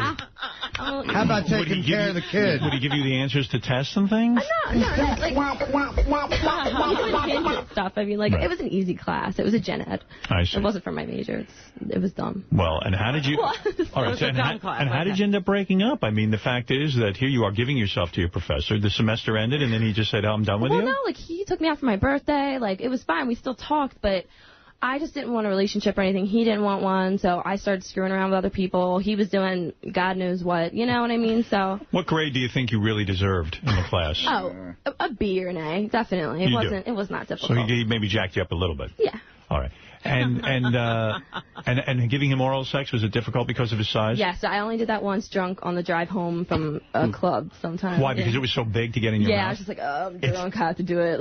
Only one blowy? It's that big? It's really thick. It has a lot of girth. Wow. It's like a Pepsi can. So it's not like a chode, but it's just it's just a good width. So. Wow. Sorry. Did he ever try to get you to do three-ways with other students and stuff? No. Nothing like that. Don't apologize to him. This is the guy. What are you doing? Sorry. Apologize to your boyfriend. Would you dress sexy? Would you dress sexy in class? I mean, you dress very beautifully today. Would you dress sexy in class? Maybe not wear panties so professor could see. Well, no. I'm a classy kind of girl. So. Right. Clearly. Stone him while you were there. Clearly, you're a regular fucking Queen Elizabeth. Professor, have you ever been banging two students at once? In other words, not in the same room or anything, but like carrying on with one student while you're carrying on with the other? Well, when the school, not in her situation, but yes, to answer your question, the school previously, yeah, okay. I was in that, yeah. All right, so you're a real player is what you are. Okay. Yeah. Now, here's how the game's How many would you say you can handle in a semester? As many, as long as I can keep them from knowing about one another. You talk about tests. It's like, I got your test results back. It looks like you don't have AIDS. I can fuck you. Well, the first time must have been weird to be having sex with your professor, huh? Yeah, kind of was. Kind of was. Yeah, you met at the tanning salon, and then what? He said to you, hey, baby. He was like, hey, I should take you out for lunch sometime. Because we had some banter in class, Because I'm quick like that. Is he a good professor? Yeah, he's fine. He's all right. He kept my attention. Do you remember any of the banter? I want to fuck. No, I don't know. I have no idea. How long did it take for him to start fucking you? Did you fuck right after that lunch? Yeah, well, actually, we ended up going out to dinner instead of lunch. Classy dinner. He was a gentleman, and then the next night I was drunk. And he took you, yes. Yes. I'm going to take you out. I'm going to throw a cheeseburger down your throat. Then I'm going to fuck you. Oh! All right, it's time to play Winfred's Money. Now, the professor has brought you here. Yeah. And by the way, we play for $5,000. Not bad. The $5,000 prize for Winfred's Money is provided by Howard TV On Demand, our own channel. That's right. I dare say that our channel is kick-ass, and you'll see segments like this on our TV channel. Very Uncensored daily shows, classics, and exclusive. Howard TV. This You got to see. Now, Melanie, is it? Why are you willing to take your clothes off if he doesn't answer all these questions? If he gets them wrong, she's willing to be topless. But not naked. Not naked. Okay. My mom flashed him once, so I figure I have to do the family duty and also flash her. Did you ever bang her mom? No. He never met my mom. It wasn't that kind of All right, so what we're going to do now is, Melanie, we're going to lower the screen to ensure that you'll go through with this. We're going to ask you to get topless under there. We can't see it. Okay. All right, lower it down. We're going to lower the screen that we tell you we can't see through. That's right. Because we're ethical here. Ignore the cameras. Tell us when your top is off. And to ensure that you're not cheating, because we've been cheated before. Oh, yeah. And this professor, he could care less. Yeah. About getting these answers. No, sorry, Melanie, what did you say? I've never flashed anybody before, so. Would you be nervous showing us your titties if you... I don't blame you. You look beautiful. They're very nice. Thanks, I bet you they are.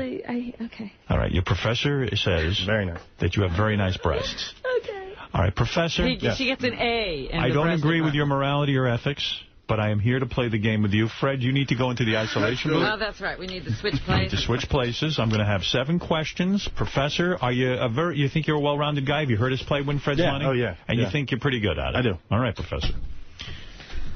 I would say, Robin, that the professor has a deep psychological problem. He almost wants to undo his job, the job that he worked so hard for. It's very unusual. He wants to undermine his own life. Yes, definitely. He has some kind of... But if the motivation for working so hard was to be put in situations like this, aren't I exactly fulfilling what I Yeah, but it's a self-destructive kind of thing. There's no It question about has a that. shelf life. Yes. You can't do this forever. And Professor, talk straight into that mic so Fred can hear your answers. Okay. Dave, you're on. Yes. Dave, you're... on the air with this guy. I'm just going to go, asshole alert. Dave, you're on the air. What are you doing here? Dave, you're on the air. Hello, Dave. Dave's listening to his radio. Let's go to John. John, you're on the air. Hello. Howard. Yes. James, guess what? What? Not good to be the talk of the university as a professor, do you think? We've established that, but I'm having fun. We've already heard that line. Maria, you're on the air in Washington, D.C. Hi, Howard. Oh, my gosh. I just wanted to tell you guys that it can work out sometimes, you know. I married my college professor, actually. There you go. You're dating the college professor now? No, honey, I married him. Oh, you married him? You married your college professor and you were having an affair with him during the class? Yes, well, it wasn't really an affair. Like, we didn't start sleeping together until, it wasn't even just one semester. I was in his class for, one semester, and I really liked him. He's a really friendly guy. And this class was very informal. It was a figure drawing class. Oh, figure drawing. So you were nude in the class? I wasn't nude. No, I was about to offer to be nude because I had a huge crush on him, and actually everybody in the class did. And well, that's actually your nightmare, isn't it, James? You don't want to marry these girls. You want to have sex with them, isn't it?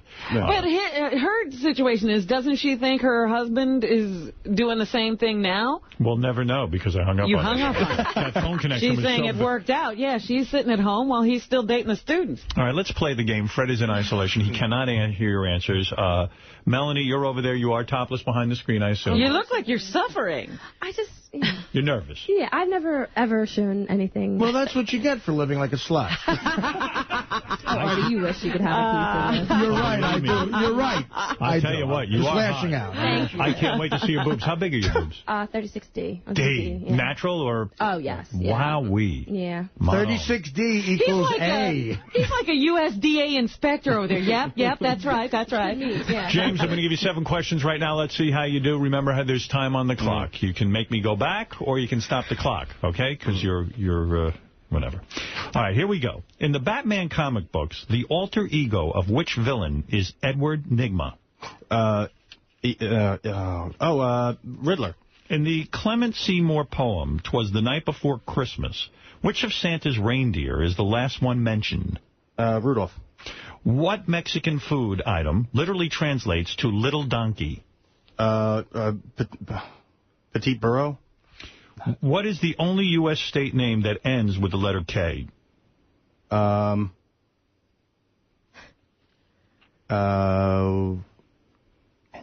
you want me to pass? Yeah, pass. What is the acronym for the agency set up in 1923 to provide cooperation between the police forces worldwide? Interpol. Which city was once known as Constantinople? Turkey. What author's novels include The Time Machine and The Invisible Man? Could you repeat that? What author's novels include The Time Machine and The Invisible Man? Sir Arthur Conan Doyle. Do you want me to go back? Time. Yeah. Oh, time is up. Right. It's okay. Well, all right, you've used a full well. minute. You used a full minute. No. That might be the best I've ever done on this. Don't bring in Fred yet. I asked you in the Batman comic, the alter ego of which villain named Edward Nygma. You got that right. You said the Riddler. Okay, that's good. In the Clement Seymour poem, "Twas the Night Before Christmas," which of Santa's reindeer is the last one mentioned? Blitzen. Not Rudolph. He doesn't say Rudolph. I don't even know what answer you gave for this. Mexican food item, literally. It's burrito. It's burrito. Le Petit Burro. You said Petit Burro. It's a French donkey. Translates to little donkey. Right. It's a burrito. A burrito is a little donkey. The only U.S. state that ends with the letter K. Where are you now? New York. That's right. You got that one wrong. You got Interpol right. Yeah. Okay. Which city was once known as Constantinople? Turkey's not a city. Istanbul. Istanbul. Right. You got it wrong. You choked on it. Yeah. And the author is H.G. Wells. Time Machine and The Invisible Man. He did War of the Worlds, too, right? That's right. Did he do War of the Worlds? Yeah, he did War of the Worlds, yeah. All right, so you've gotten two right. Now, look, don't tell Fred. He could blow it here. Yeah. But chances are we're going to see your little girlfriend over there. You must have missed her. This is the only time I think I have a shot at beating Fred since we've been playing this. I got 6 of those. Really? Well, that's very good. I didn't get the Mexican one. I, of course, got all 7. You couldn't get burrito?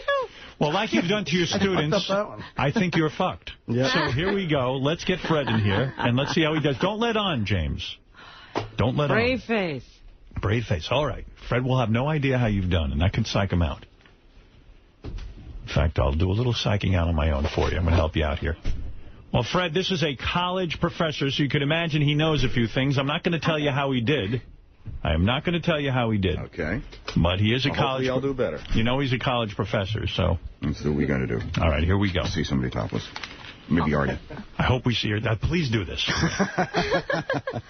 In the Batman comic books, the alter ego of which villain is named Edward Nygma? Riddler. In the Clement Seymour poem, "'Twas the Night Before Christmas," which of Santa's reindeer is the last one mentioned? Blitzen. What Mexican food item literally translates to little donkey? Burrito.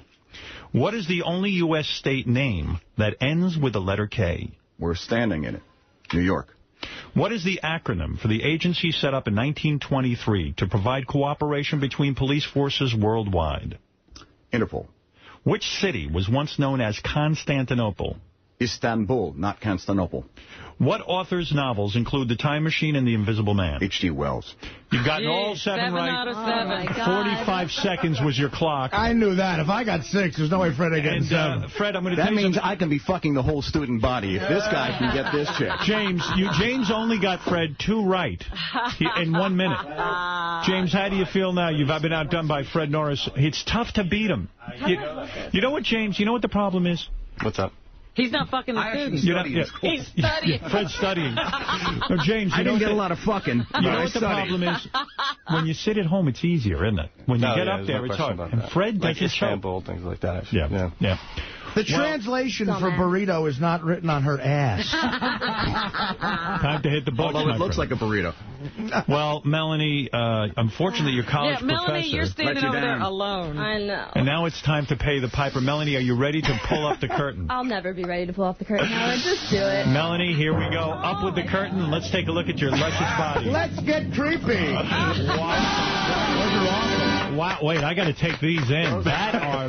Those are... Wait a second. Get that back down a second. That is magnificent. Melanie, hands at your side. Hands at your side. Hands at your side. Hold your hands and sit quietly at your desk. Melanie, those are magnificent. Beautiful. Thank you. You know, it's so weird because they're real that they look different, but great. They're real nice. How do you not have black eyes? World class. No wonder you couldn't resist those, huh, Professor? No, you kidding me? Melanie, Professor, I'm going to give you some advice of my own. Yes, sir. And I do want to... It's falling on deaf ears, Howard. Really, you're sabotaging. You're lucky you got a 3rd job. Listen to me, as a guy who makes some sense in life. Don't shit where you eat. You ever hear that expression? Yeah, This is a beautiful girl. I know the temptation is there. Listen, I know I was in a situation like yours. Maybe you should take yourself out of temptation. And do what? Boys' school. No.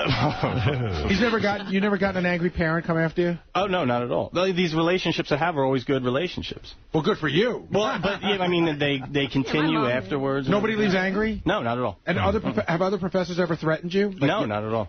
Wow. Lovely. The $5,000 prize is not yours, and I do want to thank Howard TV On Demand. I mean, it is uncensored daily. In fact, you're going to be a star on Howard TV. Yeah, both of them. Yes, you are, both of you. There's great shows on there. We have classics. We have exclusives. In fact, we're even doing original programming now that I think you'll really like. Howard TV, this you got to see. Are we obscuring his face? Every university's going to know. Yeah, well, let's hope true. the faculty members in philosophy departments are a little more ethical than me and perhaps won't subscribe. That's right. Goodness. You can hope. Let me say this, I'd like to see these two walk away. At least Melanie hold on, walk Melanie, away with something. I could probably give you can offer her? I could give you a little something if you took the dress off. I have a little something for you if you take the whole dress off. You mean if she stood there in just panties with nothing else on? Yes. It's really gross. You don't. No. It doesn't look gross. I don't think so. It's not good. Professor, is it not good? Beautiful. Gorgeous. She's beautiful. What are you offering her, though? I could let her walk away with $500. $500 if you let us see you in your panties. $500? That's it. Oh. $250. I mean, did you use $500 just fall into your lap every day?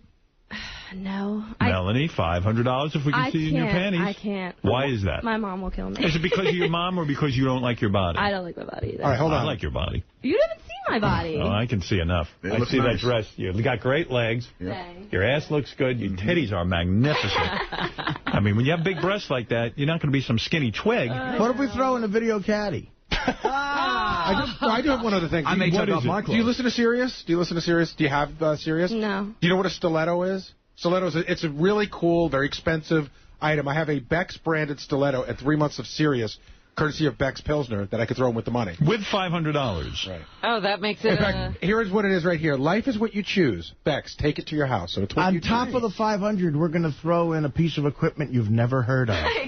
Yeah, that brings your total up to about $539. No, you could Say probably... Again, how long would How long would I have to be naked? 30 seconds. 30 seconds. No, Yeah, I can't. 30 Wait, what did you have in mind? Whoops, Hey, Kara Reed, nice move. In there. Was that a wardrobe malfunction? Yeah, I had a little Janet Jackson moment. I'm sorry. You better not wear that dress in public. I don't. What did you have in mind? What time frame did you have in mind? Like 5 seconds. No, five is got to be 15 then. First of all, once your dress drops down, I mean, we're going to see it. I mean, you might as well let us have a good look. I wanted to change my underwears, though. What kind of underwear are you wearing? I have a thong on, but I don't want you to see my ass. How about if you stand without showing us your ass? Right, we don't need to see your ass. Oh, ew, look at my legs. See, they're gross. Let me see. No, they look good. Oh, wow, you're wrong. My legs are gross, honey. You look good. Jason's legs are gross. How's your stomach? Awful. Really? It used to be really good. Yeah, I went on medicine. Let me see. Lift that up. Oh, you've got a cute God, you're in good shape. She's really you should do it. You should do it. You should definitely do it. Basically, I already showed you. No. What medicine? Would you like it? It's what medicine? Don't worry about Artie's on the same Artie's medicine. on the same medication. Oh, you're on heroin? Heroin, yeah. Would you be more comfortable with a topless Sybian ride? No. Oh, God, no. I am telling I don't you, even know. give me 25 seconds. Right. You get the 5. Yeah, you shouldn't be embarrassed. On the clock. You shouldn't be embarrassed. You're nuts. She's hot. Would you be more comfortable just blowing one of us? Oh. For fun? 500. All right. Is that your final answer? So, I don't have to show my butt? No. Because it's gross. How about it's 20, not. How about 15, 20? 20 seconds. 20 seconds. That's my final And the dress offer. has to hit the ground. 20 seconds. Has to hit the ground. Yeah, the dress has to hit the ground. You has to leave. I paid a lot of money for that dress. What do you say? Who's working the clock? I'll work it. I got it. All right. Gary's got it. Oh, my God. My mother is... 3, 2, 1, go. Get it off. Hold on. I'll tell you what the clock. Let me see. All right. Stand up straight. Clock is set. Oh, my God, oh, my God, oh, my God. You look good. Oh, great. my God. I like it. I bet you No, are. I'm not turning around. No. Show your ass. Will? Stop it. We got the ass cam right back here. I think she's cute. I think she's cute, too. And... Hold on. I'll let you know when. Oh, she's got more? 5 more. Yeah, she's got more time. Poor girl. Does everybody just wait? It's over. It's over. No, that timer's wrong. That timer's wrong. I've got it here. Hold on. 3, So hold on. Wait. What are you doing, Gary? It's an hour. It's an hour. You guys are assholes. You look so good. They're guys. They're assholes. You do look good. You're crazy. I was like doing that in front of my... Oh, my God. You don't wear bikinis and stuff? Yeah, I do, but it made me have rolls in this dress. You know what? You're actually standing on our secret scale. You want to know what you weigh? You are not on a scale. They've done everything to you now. You look beautiful. Thanks. You're so hard on yourself. You're hot as hell. Oh, my God. All girls think that. Okay. Well, you certainly took a big leap. You got the $500. Yeah, I didn't think I was going to do that, but I couldn't turn down the $500. I got rent due, you know what I mean? I'm a starving college student here. I'm living, so let's... Starving? Oh, Artie. You can't say the same You know what? I'm going to tell you something.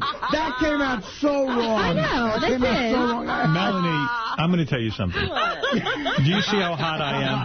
Yes. Even I think I'm ugly naked. Really? Yeah, and that's hard to believe. I mean, God, I'm gorgeous. Look, this guy is a player. He's not going to bang someone who's not hot. Come on. He's a professor. Have you ever banged someone who's not hot, dude? No. Come on. You're hot. Yeah. You're hot, and I don't want to hear any more about that. We're a room of Charlotte and hooligans. Stop fishing for compliments. Stop fishing for compliments. I'm not fishing. All right. Must be.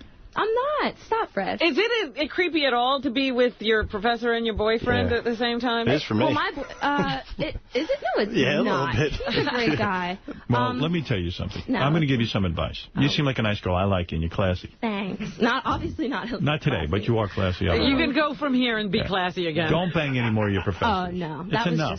I just went nuts. nuts. And, Professor, here's my advice to you. As a parent, starting a new job next Monday. I have a daughter in college. And where's she? I can send out some more resumes. No. I have a daughter in college. I have a daughter who graduated college, and I have a daughter who one day will go to college. And I've got to tell you, I would not be... Keep track of this guy. Yeah, I'm going to track you down. I would not be pleased if my daughters... I can't count on you as a low jack on them. I don't want my daughters... But you know what? My daughters have to have enough sense not to bang the professor, but I would also hope the professor was ethical enough not to bang his students. And I'm telling you that this is the wrong thing to do, and you should not be banging the students. Fuck ethics, I like this guy. Who's that, emotional friend? This guy's my kind of guy. You don't have ethics. I mean, you're with Christine. I'm the ethics friend. Yeah. Well, you're lucky you have one friend. James, thank you. Sorry you didn't get the money, but I did. But you did, Melanie. Very happy for you. And congratulations to you, and I want to thank the both of you for coming in. We do have to take a break. We're way behind, James. I do want to thank Howard TV and Howard TV On Demand. I suggest you subscribe. And Bex. And I want to thank Bex Pilsner for the $500 and the stiletto that you clearly don't know what is. You right. You sell that, but you will like it. You will like it. You will like it. Just so you get it straight up, the $500 is from In Demand. Oh, the 500 is from In Demand. And the stiletto is from Bex. Okay, got it. I put a lot of prices together to get that dress off. Well, thank you, Howard TV. All right. You've won those things and an eternity in hell. Yes, and no dignity also I'm walking away with, so that's great. That's right. Oh, yeah, unloaded something today. That's good. There you go. By the way, the #1 viewed show on Howard TV. Yes? Is Hayden Porter's Staff Stories when she came in here. Even though people hate her, she's #1. Yeah, you can go to www.howard.tv. Okay. Melanie, God bless you. You're a nice young girl. Thank you. All right, don't bang your professor. I won't say. All right. Was he the only professor you ever fucked? Oh, God, yeah. Right, what's your major? Actually, theater arts. I want to have my own agency. I want to act. You want to act? No, I don't. All right, good. No. We'll take a break. We'll be back right after this. Bruce Springsteen was on the Today Show. He did one of his raps. Oh, yeah? Like he was in the middle of the song and he did his rap. But it was kind of... and just started talking. Huh? Well, the first part of his rap was really cool, too, because he was talking about how desperate he must be to sell records if he's on the Today Show. Oh, is that what he said? American Idol has to be next. No. He didn't say American Idol. It's very different. Will you stop being a Bruce Springsteen fan if he goes on American Idol? I'll stop being a fan of my balls because I'll be shocked. No, it'll hurt, but no. Nothing could ruin it.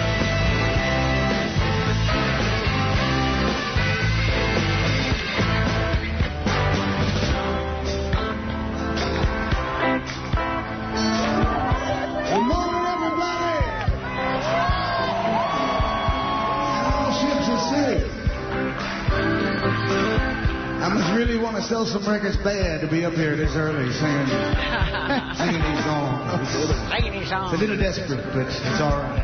But this is a song called Living in the Future. It's a little desperate. It's really about what's happening now, right now. It's kind of about how the things that we love about America, cheeseburgers, French fries, the Yankees battling Boston, the Bill of Rights, V-twin motorcycles, Tim Russ's haircut, Trans Fats, the Jersey Shore. About we love all those things for the way that the women folk love All Night Loud. That's right. But however, in the past 6 years, we've had to add to the American picture rendition, illegal wiretapping, voter suppression, no habeas corpus, the neglect of our great city, New Orleans, and her people, an attack on the Constitution, and the loss of our best young men and women in a tragic war. And this is a song about things that shouldn't happen here, happening here. And so right now we plan to do something about it. We plan to sing about it. Yeah! I know it's early, but it's late. So come and join us. Max, give me. I'll let it come blowing in on an ill wind. Something about me and you. I'll let her come below me, he said in that song? I'll let her come below me. No. Something about the wind, my friend. Yeah. I don't think Let Her Come Blow Me would have been cleared by standards. Well, it is funny, as much of a fan of Bruce as I am, when you hear him talk, you really want to go, so what part of Kentucky did you grow up in? Right, I know. You know. Songs. Who the hell, man? Every rock and roller has that twang. His old raps were the ones I used to like the best that we've goofed on are always about, I remember wind was whipping up on the boardwalk and it was raining. I went into a telephone booth and I talked to my girl all night long. And I always dreamed of going to the big city. Where's the big city? It's like right there, bro. All right, you see it. It's right over the bridge. Like a 5-minute ride.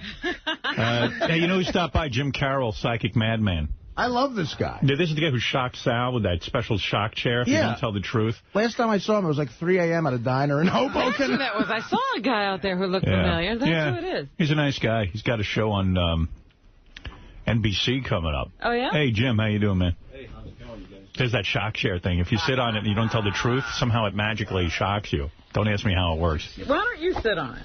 I ain't sitting on that thing. I lie through my teeth. Get some truth out of you. Hey, Jim. Hi, how you guys doing? You got a TV show?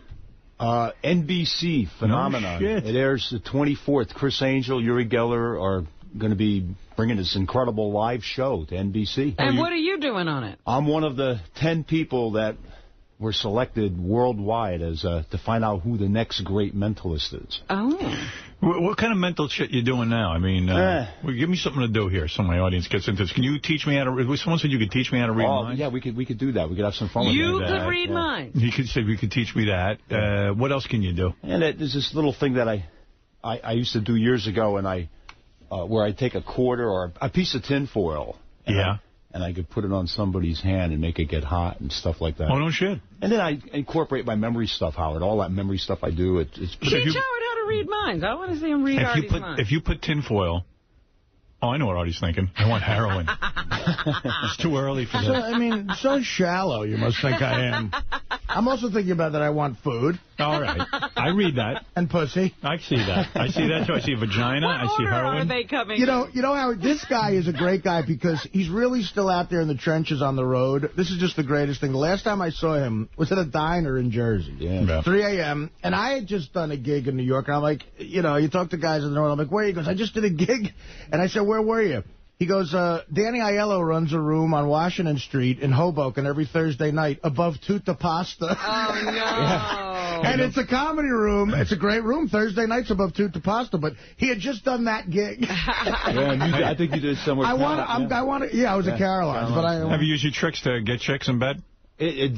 Believe me, this would work. It would definitely work. Yeah. Want to put some tinfoil? Where do you want to put the tinfoil? Artie, you want the tinfoil on you? I'll try it, I guess. You want to do it? Yeah, I want to get burned. If it gets hot, though, Artie, not because you're a good guy. I don't want to really hurt you. Yeah. well, in that case, stay away from the crotch. Put it on Richard's balls, then. Why don't we put it on somebody we need less? You want me to come out there? Yeah, come out here. It'd be a lot easier. That's just a regular piece of tinfoil. Yeah, in fact, if you have foil, I'll use yours. Anybody got any foil? As a matter of fact, I do. Yeah, that'd be awesome, yeah. Got my egg sandwich in there. Yeah, perfect. See, now it's how much of it do you need? Just a little, like maybe about 2 inches square, like a little. This is my tin foil. Yeah, it's something I've been working with a long time ago. And it's a little bit wet, but that's all right. That's because I peed on it. That makes it better. All right. Now watch. Now what you do, all right, this is really cool, Artie. Look, Artie. All right. Now, what we're going to do is just, now the tongue, the human tongue, all right, we all know it causes pleasure, all right? It's capable of giving... Not mine. It's also a conductor. It could also give pain. Watch. What? You're like that? You're licking the tinfoil. Go like that? Hold it up. Fold it in half like this. Now, once again, if it gets hot, Artie, knock it off. I don't want to hurt you. Now, look at me. Look at me. Pain. Heat. Heat. Ready? Onto the foil, Artie. Here we go. Once again, if you feel it getting a little hot, knock it off because it's going to get hot real quick. Ready? Here we go. It's getting a little warm right about now, a little bit. No? Okay, I'm going to give you full power. Here we go. All right, here we go.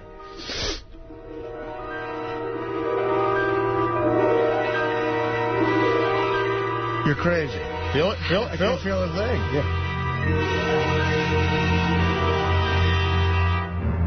Nothing, Artie? I don't know. Maybe it got a little Jim, warm. get the fuck out of here.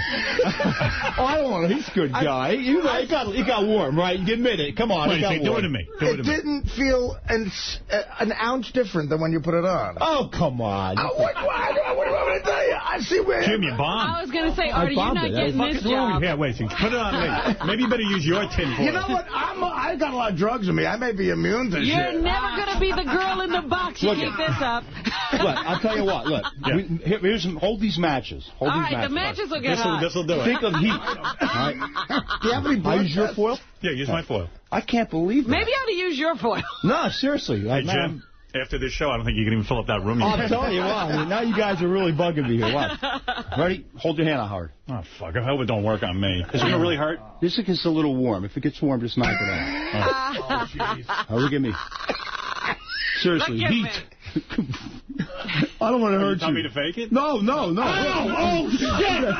Get the fuck out of here. I'm sorry, man. I really didn't want to do that. Here, I really apologize. Get out of here, Come look at the burn on my fucking hand. Get out of here. Get over here and look at it. You're I'm crazy. Sorry. I I'm completely burned. Did you put a match in there? No, I apologize. I really did. I have matches. Did you not do it to me? I'm sorry.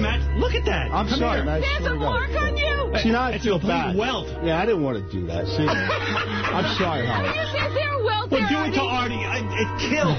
Well, I mean, you didn't... You know, he's fighting it. That's what he's doing. He's holding it. See, you should make him sit on the chair. Make him sit on the chair for that. Here, look at sit this on the chair. Wait, no. Fucking Robin. No, he fought the pain. That's what he did. No, that was real. Your reaction was real. Wow. Absolutely. You fought it. Wait, hold it a second. Robin, look at my hand. Look at it from here to here. What do you see? Oh, you're red. I'm completely... Oh, my goodness, look at that. I'm completely burned. I apologize. Howard. Do it. Make him sit on a chair for that. He has to sit on a chair. No, he don't want to sit on a chair. He fought that pain on me. I know it was getting hot. Again. I'm very strong mentally. Wait, do it to him again. See, I don't know what it is. It's some people try him again. It's impossible. Artie, he's going to burn you now. It's impossible. Because I can't understand how you could not have felt that. Watch. Hold the hand How did you do that? See, I don't like this shock shit. I don't like this shock shit. Fuck, that hurts. Now, you better hit. Now, watch. Now, you open yourself. Open your mind. Heat. You got to open your mind. Don't fight me. I'm opening my mind. Heat. Ready? Yeah. It's getting hot now, huh? Yeah. See, he got it. He got hot. He fights it. That's what he's doing. He's fighting it. He fights it. He got a little hot. Okay, but then why'd you stop? Why don't you let him feel it? No, I don't want to hurt him. No, but do what you did to me. He would have. I don't want to. It did get hotter that time. No one's going to believe me. It got hotter that time. Robin, do it. Well, you got the host of the show. Do it. I believe blame you. I don't want to get burned. How the fuck did you do that to me and not to him? Now everyone thinks I'm some kind of nut. Is it because I'm a fat guy with the skin? You are so impressionable. Then go and do it. Robin, get out here and do it. Do it to Robin right now. I used to work construction. This is nothing. Do that to Robin. Let's just see. What did you do? I got burned with a solder gun. Try it with Robin. Robin, get out of here. All right. Oh, shit, it hurts. I'm sorry. I really apologize. You two have been living you know what? You don't have, like, thick skin like he does. Yeah, you're fat. That's your problem. You say fat was attacking me. No, how could you not feel that? I don't know. Artie, I still can't even touch my arm. I'm so cut up. Get out of here. I'm burned. Hey, now watch. Watch. I don't want to hurt you now, all right? I can't. I never do this to a woman. This is crazy. Ready? Heat. Look at my eyes. If it gets warm, knock it up. I don't want to hurt you, really. Ready? Right.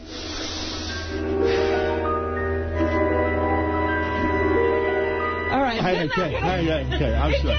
Yeah, I don't know what it is. Warm? Yeah, it got warm. I didn't even have, but you know what? I didn't have time to even not get burned. Why did you burn me? I gave you full power because I thought it wasn't working with him. Well, give her full power. No, I don't want to do this. I want Robin to... No, I want you to feel it.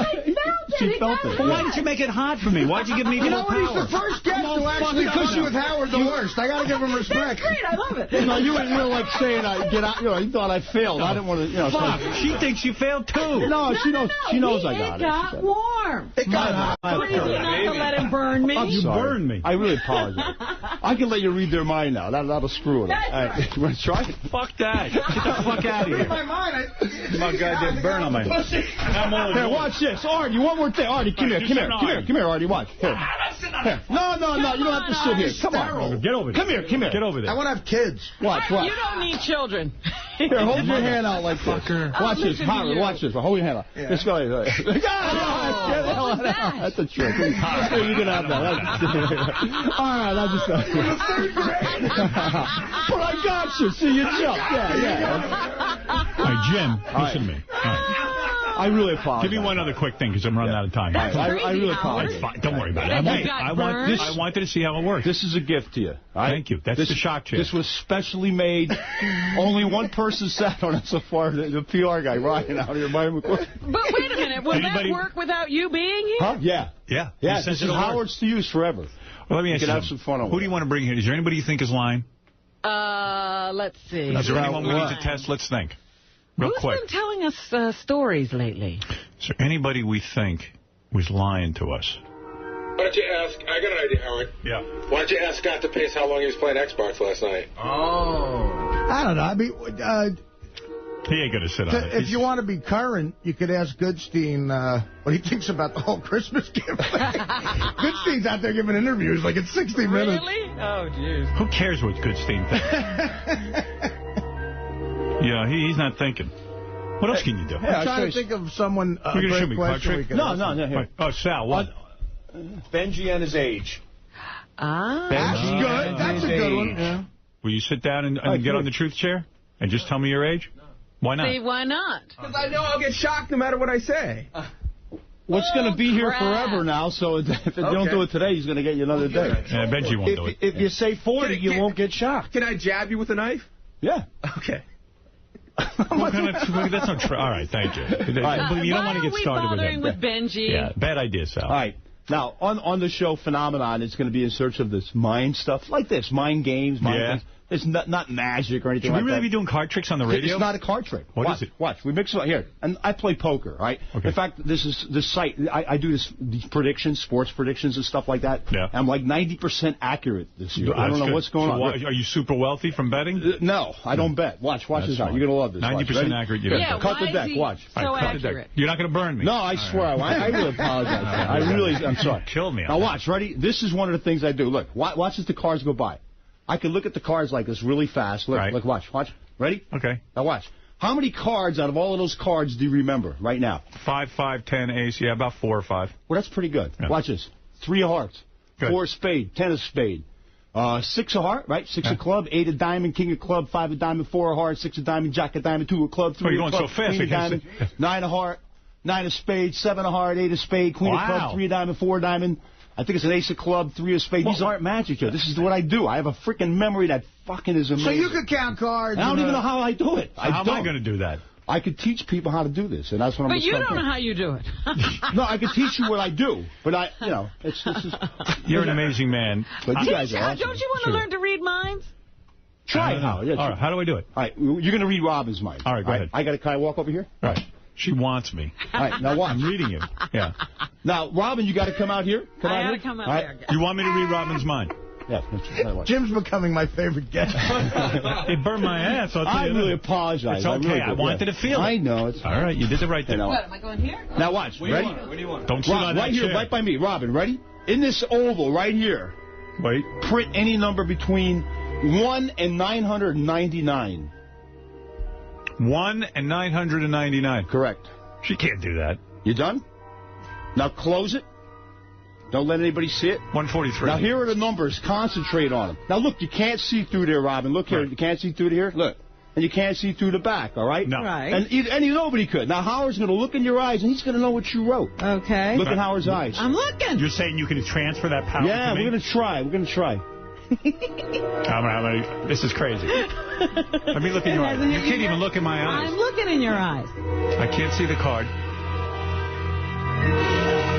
9. How many numbers am I? How many numbers am I? Wait. How many numbers? Can I ask you how many numbers you have written down there? No. Okay. All right. I'm going to say first of all, you have. I'm taking a guess here. Let me do this. Let him do it. He's going to do it. Don't laugh. Take it seriously. Think of the first number you written down. First, think how many numbers you wrote down. All right.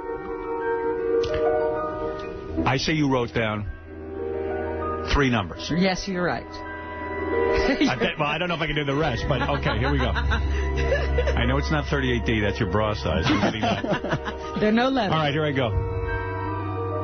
9.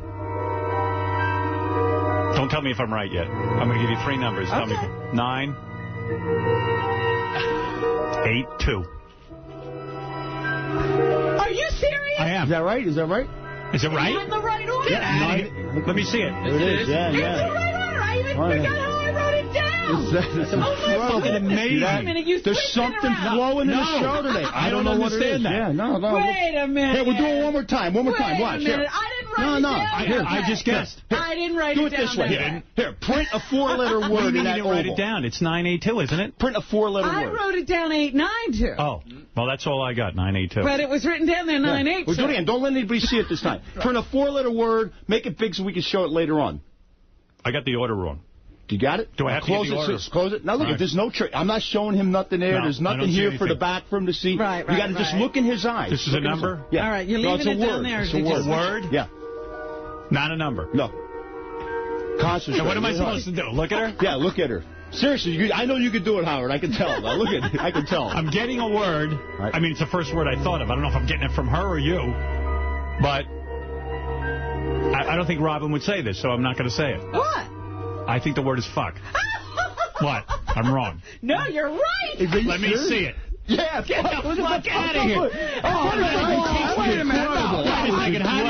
Wait a second. How did you teach me this? I know how he does it. You can do it. Now you do it then. Then you do it. When he says you can't see, he shows it. No. I didn't see it. How could he possibly see anything? Write it over there. Go by the podium. Yeah, no. He can't read. Come on. See, then Artie, do you think you... I just thought of a word. I didn't know. You guys have no idea who you're working with all these years. You really Maybe don't. because I'm on satellite. But you didn't teach me anything specific. I mean, I just was able to do it. Would I be able to do it if you leave? We gel. Probably could. Yeah, we gel together. You're going to be able to shock people's asses when I leave. Trust me. Would I be able to do that if you left the room? Probably. But maybe I'd lose it. Yeah. We don't care. You have other things to do besides that. Leave Artie alone. Yeah, but I don't understand it either. That might have been the best trick I've ever seen. That's fantastic. It was the best trick we ever did here. That was awesome. Yeah, but see, Robin, there's something. How is it a you trick, wrote though? down 892, and it said 982. 982, yeah. So I just guessed 982. It's a mental connection. It's a connection. I wrote it down. I don't know.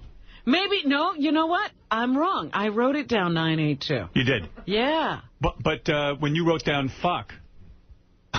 Yes. I didn't even think you wouldn't typically even say. That's why I wrote something you wouldn't guess. But then I thought I was guessing it because we're on Sirius and that's what you would do. But meanwhile, I got it right. I mean, but that's exactly my thought process. I was like, well, we can say that here. You guys spoke before the show the 3 years. No. In fact, this is the first I've seen him. Yeah.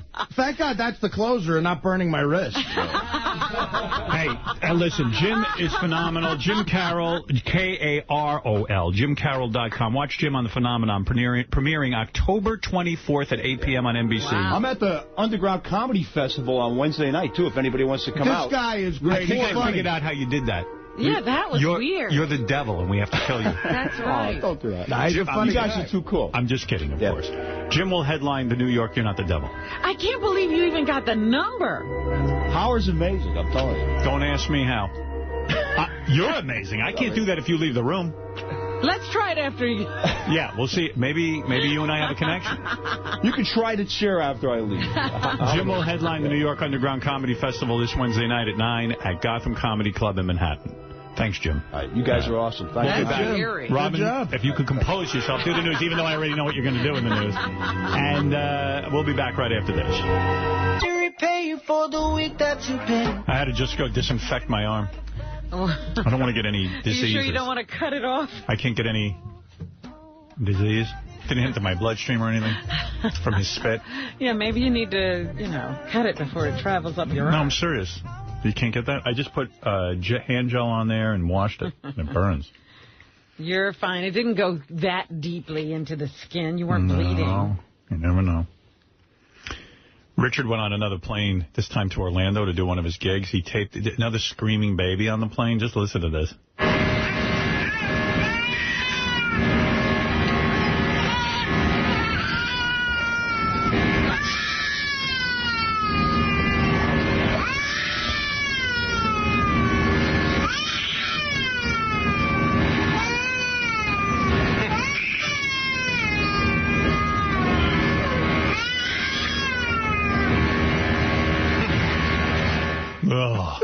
Plane ride from hell. Howard? What? Are you sure he's not poking these kids with a knife to get them to cry like that? You know what? Babies do cry like that on planes. It makes but not as much as he gets. Their ears get clogged up or something. Right. They're in pain. They're in pain. Yeah, that sucks. God should make ears that don't get clogged up on a plane. I told you about the kid who was screaming, he was old enough to scream words. He was like, I hate flying. Oh, my God. Oh, that's good. Get me off this plane. He was hysterical. What is this? Oh, this is interesting. Artie's biggest fear is that Bruce Springsteen will do American Idol. Yeah. I'm reading an interview with him. With John Landau, who is Bruce's manager. Or not John Landau. Is it John Landau? John Landau, yeah. And John says to the reporter, what do you think of Bruce doing American Idol? Like floating it out there? And the reporter must have had a weird reaction because he goes, no, I'm just kidding, of course. Come on. See, they're floating testing it. They're testing to see what would the reaction be. Go ahead and do it, Bruce. No, I'm sure Landau gave him a look like, Vito Corleone would have given you if you wanted to date his daughter. Why? Isn't it better for him to do American Idol than the Today Show? I mean, in the sense that if he's going to perform on the Today Show, why not perform where there's a bunch of kids that will buy his record? I don't know. I just don't want him in that atmosphere. I don't want Ryan Seacrest to introduce Bruce Springsteen. Let me ask another thing. What is going on with the marriage? Are they back together? I don't know. She put out a solo album, and it's kind of like knocking Bruce and knocking marriage, and she's giving these interviews where she's saying some shitty shit about him. Really? Is but that then true? he's doing a duet with her on stage. They were on stage looking more in love than ever. Well, maybe because they're honest in their relationship. He's a guy like Michael Jordan. You never heard about a scandal with him with a broad, with drugs, anything But wait at a all. minute. That first marriage, that was a weird one. Yeah, he married a model, and they had nothing in common, supposedly. But that lasted like 21 days or something. Very short. Yeah. A year, I think. What is it, Fla Fla? I think on the new record there's like a hidden track. It's like track number 12. It's not listed. And I think it's, from what everyone tells me, it's a love song to Patty. Oh, okay. They had to hide that, huh? He got married. Yeah, hidden track. He got Only married. Patty can find it. He got married to Julianne Phillips in May of ¡85, and I think they got divorced like 1 year later. And then he but it married was this over almost immediately. Yeah. And just real quick, I want to play you this. Oh, here's let's see, there's a new song about you, Robin. It must be beautiful, I'm sure. Wonderful. Richard wrote it. Here it is. This is Robin's Hair, it's called. See if you like this. Robin, let me lick your hair. Pie, pie, muff, muff, and your thighs. Hair, pie, pie, muff, muff, hot brown thighs. Hair. What do you think of that? That's an amazing song. To the Kajagoogoo song. Kajagoogoo, right. Very good. As a matter of fact, Robert Klein kind of threw me under the bus. Robert Klein is a very famous comedian who people, I guess, don't know that much anymore, but we've had him on the show a couple of times. I'm a big fan of Robert Klein's stand-up. We went all the way to Washington, I think, once to see him. Yeah, and I've always been very complimentary. And it's true, he's asked to come on the show a couple of times since. See, that's what happened. And Gary kind of said no, and I guess it was just because he had a couple of really good appearances on our show. But the most impressive thing about Robert Klein to my generation is that guys like you and Jerry Seinfeld and even Chris Rock will say how much he influenced them. Yeah, he was amazing. To me, I never saw it. I was never a big Robert Klein fan. He was a funny guy. When he plays the harmonica, I want to drive to wherever he is and shoot him in the head. I can't stop my leg. That sucks. Yeah, but I understand. I saw some of his early stuff about the Watergate hearings and the political stuff, and I'm sure that was so edgy and amazing at the time. He was very edgy. I don't put him in a George Carlin or Richard Pryor's league as a comic, but a bunch of people I respect, like you and Seinfeld and those guys, they love him. So, you know, what are you going to do? You can't be wrong, all of you. He went on Fox and Friends. He had bad mouth me. Because he used to tell me how funny I was, but now I guess I'm not funny anymore because I don't have... Robert, who's your favorite comedian? The most promising young comedian out there. Oh, the most promising young comedian. I don't really know who's out there promising young. You know, when the meter's off, I listen to Bach, I grow my tomatoes, and I play the blues. Oh, you play the harmonica. Oh, I forgot. It's in my briefcase. How about mainstream? Chris Rock is a terrific comedian. Yeah. He's very bright. I wish he wouldn't be quite so profane, but he doesn't have to be. But he's great. Witty. He's great. Richard Pryor is the greatest I ever saw in person, and Lenny Bruce and Jonathan Winters were my main idols. I never saw either of them in person perform. But Lenny Bruce was profane. Yes, he was, but if you listen to the stuff now, it's almost elegant. He was a social critic. He used to be busted all the time. Today it would be mild, and he didn't do it just to shock. He did it for a purpose. So what do you think of a shock jock like Howard Stern? Oh, I'm not fond of his work, Howard. You know, actually, he was a pretty nice guy, you know, when I was on it. But I don't go for that stuff. It's a Howard Stern world, unfortunately, where vulgarity reigns. Quiet, please, on the set. He was asking you to stop filming. I'm so impactful. Somebody dropped something, the stage manager. He's so thrilled I'm here. Honestly, I don't mind if someone doesn't get me, you know, but I don't like when they get me when I have them on the show, and then they get off the show, and then they don't get me. Was that day when you interviewed him bad work or something? No, he was actually fine on the air. What I'm saying is he goes, he doesn't admire your work, so I guess his interview sucked as well. I mean, you know, he's clearly bitter about something. His interview, he's a bitter guy. It was weird.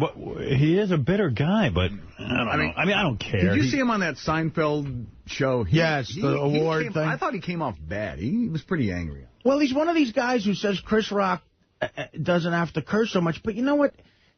He curses just fine. It's up to Chris Rock how much he wants to curse in his act. It's his act. It's his interpretation of stuff. I hate when people say that. Do you want me to remind you what the whole thing is with Robert Klein? Yeah, what is it? We had him on once. You had him on because you really liked him a lot as a comedian. Right. And he was on the show, and it just wasn't going that great. It was okay, but, you know, he was being his own thing. Then he started talking about his divorce, and his wife called up. His ex-wife called up. And it was amazing. So it was an amazing appearance, but I think we also realized that had she not called up, it would have been a disaster. So when he tried to get himself, he had gotten such great feedback on it, but also felt weird about that she had called up, so he was sort of mixed on it. And he kept trying to get back on the show, and we just didn't book him because we felt it wasn't going to work, and I think it always bothered him. I saw him at the CBS up front 4 years ago. He was outside. He recognized me right away, and he sort of called me on it. He's like, you know, what's the deal? You guys are never going to have me back on again? And I was sort of like, you know, and I never know what to say. You know what's really funny about that? David Brenner had been on prior to him, and he was laughing because David Brenner got into a thing with the mother of his child on the air, and he came and he said, that was so hysterical. I can't believe those guys did that. And then he came on and the same thing happened to him. Right. And I was like, you know, did he plan that?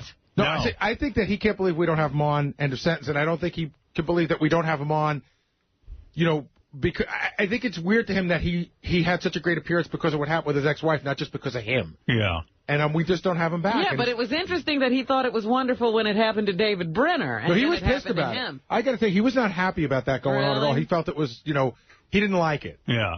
Well, I don't know. It's hard with booking the show. Sometimes, I could be wrong. There are many people we like we can't have on the show.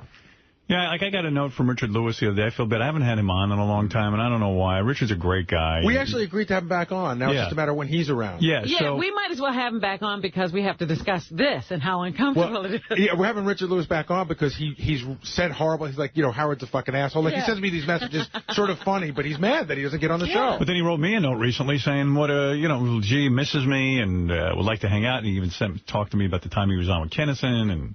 Of course. I mean, he loved doing the show. That was one of the things. He really did. Well, maybe if Robert Klein learns the tinfoil trick, we'll have him on. I'll tell you, one of my favorite Larry Sanders moments we ever had on the show was, you used to have Linda Blair on all the time. She was a good friend of yours, right? Yeah. You had her on. She wasn't a good friend. Well, she was a show friend. She thought she was a show friend. Right. Okay? So, we had her on. You had her on a DC, then we had her on NBC, then we had her on a K-Rock, and it just sort of wasn't working anymore. And I passed on her like 50 times. And we finally figured out a way to have her on, and we ended up doing a game show with her and Corey Feldman. Like, we worked hard to get her on, and I remember we went to a break, and she cornered you, and she looked at me, and she wanted to say something to you without me hearing it, and she said, because you told me later, I just want to let you know Gary's keeping me off the show. I said, well, I'm going to have him fired. What's he doing? That's the most ridiculous thing I've ever heard, Linda. And I like Linda. She was always a good guest, but sometimes you get a vibe that maybe it won't work the next time. I got cornered in the hall by Ronnie Spector the other day. No, but we're going to do something. I spoke to her. She says she's ready to talk. Exactly. She's ready to talk. You know what's funny, though? I feel Amy Winehouse is trying to look like Ronnie Spector. Yes, I do. Well, she is. Yeah. And she loves that era of music, right? Yeah, and... Man, it ain't working. Well, she's emulating the hairdo. She'll tell you that. Yeah, but, I mean, what is that hairdo? It's a beehive. But it's not... It's really a beehive. Yeah, there's real bees in there, I think. What is that? All right, anyway, got to move on. Here is Steve Langford. Here is... Oh, hi, Steve. Here's Steve with the Howard 100 News. I was going to say, here's John Hein, but he's not here. Go ahead. Just some of the stories we're working on in the Howard 100 newsroom. Sam Simon and Ralph Cirella, pals once again. Sam breaking his silence about the apparent rift with Ralph, telling Howard 100 News Ralph is welcome to stay at his place in L.A. whenever he wants. But Sam making it clear Ralph cannot touch his electronic equipment anymore. I don't blame him. As for whether Ralph will stay with Sam or John Stamos the next time he's in L.A., Sam says it's not an emotional issue for him. Ralph can stay wherever he wants. Look at them fighting to have Ralph mooch off them. It is nothing better than having Ralph mooch off you in your house. Unreal. It's so much fun. How do you get that? Oh, you have to earn it. Anything else? Also today, out on DVD from executive producer Artie Lang, horror film Rapturious, released today. Rapturious? Written and directed by jerky boy Kamal Ahmed. And says, Artie's the executive producer? Well, as you can see, if you get the DVD, in enormous letters up top, it says, from executive producer. Oh, my, from the desk of. Yeah, I hadn't seen the mock-up for the front of the DVD until it came out. It's so beautifully designed. I'm sure you're very proud of that. I am. Well, Kamal's a good guy. I didn't know you were an executive producer. Who is the artist there? I don't know, but it's a horror movie that has a rap theme to it. Oh, good. Rapturious, and go check it out in stores. Kamal Ahmed. All right, and that's on Artie's. Are you in it at all, executive producer, or just executive No, producer? I wore one hat on this one, Robin. This is on Artie's new label, Chicken Parm Productions. I wore the hat of EP on this. Gave notes. How many days were you on the set? Yeah, in other words, what were some of your executive decisions to be executive producer? Just to sign a check. Honestly, have you ever seen this movie? Have you seen it? I saw bits and pieces of it. I got to say this about Kamal. Explain what's going on here. Kamal just said to you, Artie, can I just say you're the executive producer? Artie gave him some money. I've invested in the project. And I believe in Kamal. He had another movie called God Has a Rap Sheet, which he shoots these movies on 35mm, and they look fantastic. Really? He shot part of this in Arizona, and I mean, it looks like a wonderfully cinematography, shot movie. cinematography-wise, it looks wonderful. And what are you saying? That just look at it, don't listen? Don't put the sound on? I'm saying if you get How much money did you invest? Subtitles. How much money did you invest in I'm this? not at liberty to say Okay. that. All right. Over $100,000? I'll say yeah. No. Did you go to your board of directors about this, or was this just a... This was a Were you high when you made this decision? I might have been drinking at the time. Right. So you're proud of the movie? Yeah, actually, it's well done. There's a real funny guy in it whose name escapes me. This is some project. He's some producer. It's like a fat, Mexican guy who's really funny in it. And William Smith, who we all remember from the series Rich Man, Poor Man. Oh, not Will Smith from The Fresh Prince. No, William Smith. Richard, you're a Cara fan. Have you heard of this movie? I saw it, yeah. Well, what is the review? I thought it was great. Really? Yeah, the beginning scene that Artie's talking about is kind of like shot like an old Western in the desert. Yeah, he went to Arizona and actually got money and shot this thing. It looks now, great. Let me ask you something. Is this better or worse than Rob Zombie's Halloween? Better. Better in than my Halloween, opinion, okay. yeah. You see, he didn't like... I mean... Kamal really sat down and was like, rap movies tend to sell in horror movies, and he combined the two. Uh-huh. The actor... And managed not to sell it. And the guy who plays the rap star is an awesome actor. Well, all right, he did really congratulations, Artie, on Rapture and being executive Rapturous. producer. All right. And what else you got there, Available Steve? on DVD. Executive producer, Artie. And Kamal says he couldn't have made the film without the help of friends like Artie. By the way, Kamal telling Howard 100 News reporter Lisa G. he hasn't spoke to his former Jerky Boy comedy partner Johnny Brennan in 8 years, saying they haven't crossed paths, but he'd like to cross Johnny's path in a Pathfinder. Wow. Doesn't sound good. They don't get along. They are mad at each other. I know that. There's I wonder a what broke them up. Well, they had a nice career going. I don't know what happened there. 5 million records they sold. Yeah, but what would it be that they couldn't be together? Money. Yeah. Like a month ago, or a month or two ago, I thought I had an opportunity to have them on together. Yeah. And I called Kamal, and Kamal was like, I have just zero interest in being anywhere near him. Wow. Could you imagine? Here's two guys. You mean we almost had a Jerky Boys reunion? And everybody's trying to get that. I mean, well, phony phone calls have become, between the Jimmy show with the puppets and everything, and I mean, well, and our show. Your show did it before anybody, but I mean, brought it to prominence, I would say. But they were like the Beatles of that shit. And could you imagine that these two guys, with nothing else going on, can't get along?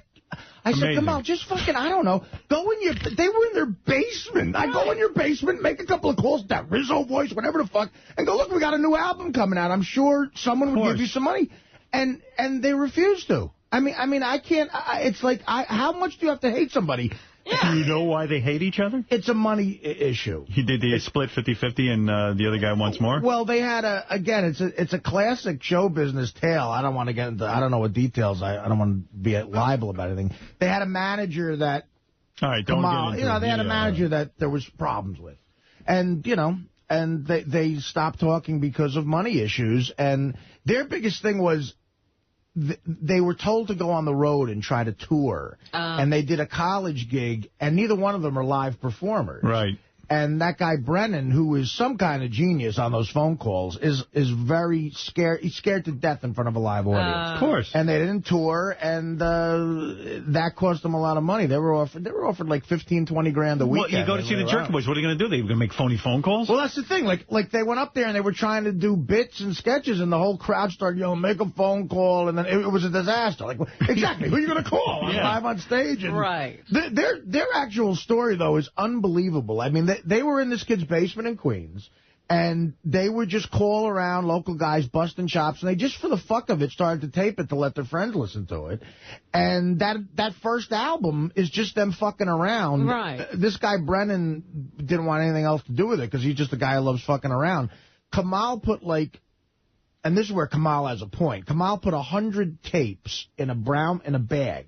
And in like a garbage bag. He went around to bar after bar and just said, play this, play this, play this. Literally like a grassroots thing like that. And what bar is playing a fucking phony phone call? Like in between songs, they would play it for the bar. Right. And it became like a huge thing. And people, they made their own tapes. The first time I heard it, I was working as a longshoreman in '91. It went all over the place and became a phenom, and they got a record deal from it. Right. And wow. I just can't believe they can't get back together. Yeah, I mean, the Stones balloons. Van Halen figured out how to get the gig. It's their biggest form of income. They're good at it. Why not try it? But it's ridiculous. What else is in the news? Also today, for Sal and Richard, turbulent times on the nation's airlines. Sal issued a federal warning on a flight back from Cleveland over the weekend, he says, for having trouble turning off his iPod. A flight attendant seizing the device from Sal, he says, and handing him a warning letter. And Richard having his own problems on a flight to Orlando. Richard half in the bag as he gets on the plane, heads back to the bathroom, he says, then doesn't realize he urinates all over his pants, having to sit in his urine-soaked jeans all the way to Florida. Wow. Goodness. I mean, what is going on? Anything else? Like a baby. Also, Stuttering John's latest Tonight Show website extras, so strange it looks like he's doing a hostage tape. John teaming up with a Tonight Show staffer named Ross for a baffling performance that seems to have completely cured John's stutter, perhaps because he has little to say. And a clarification from Howard 100 News for the record. The Howard 100 News department is not complaining and has never complained about getting holiday gifts, with the notable exception of a couple of individuals, past and present, who speak for themselves. This Howard 100 News reporter has always said we don't want and don't need holiday gifts, so don't blame us for the Secret Santa. No, I'm not blaming you. I'm saying that a lot of people are... Not everyone in the news department, but people were feeling left out. I'm not saying you. Well, there were only two individuals. All right, but there are other people in other departments here who were feeling left out. But for some reason, Howard 100 News always comes up, and it's one of the examples. Take it easy, Steve. Nobody's attacking clarification, you. Accuracy. Way to crowbar an opinion into a news story. Really? That's a new thing for you. Very, very. As fact. It is. Who are you, Bill O'Reilly now? I'd look into an old thing, Steve, called integrity. What else do you have in the news? Jackie's Joke Hunt. Tonight, 7 Eastern, Howard 101, and at midnight, the space cowboy and gangster of love, Riley Martin. If you see Stern News happening, call the Howard 100 News tip line 877-33-SIRIUS. Choose channel 100 or email us at howard100news@sirius-radio.com. Well, once again, that's right. Once again, you've pleased the audience. Thank you very much. Steve Langford and the entire 100 News team. All right, time to get to John Hein, who does the wrap-up show every day at 11 o'clock, and everyone loves it. Go ahead, John. Jerry O'Connell came in, shot out of a cannon, and tried to be the bridge between his recent bride, Rebecca, and good old friend Howard Stern. We'll talk about Jerry's interview and the quality of his list, how he negotiates to watch NFL games on mute, what a big fan of the Howard Stern show he is, and explore his relationship with Lester, the pride of PS 31. That's right.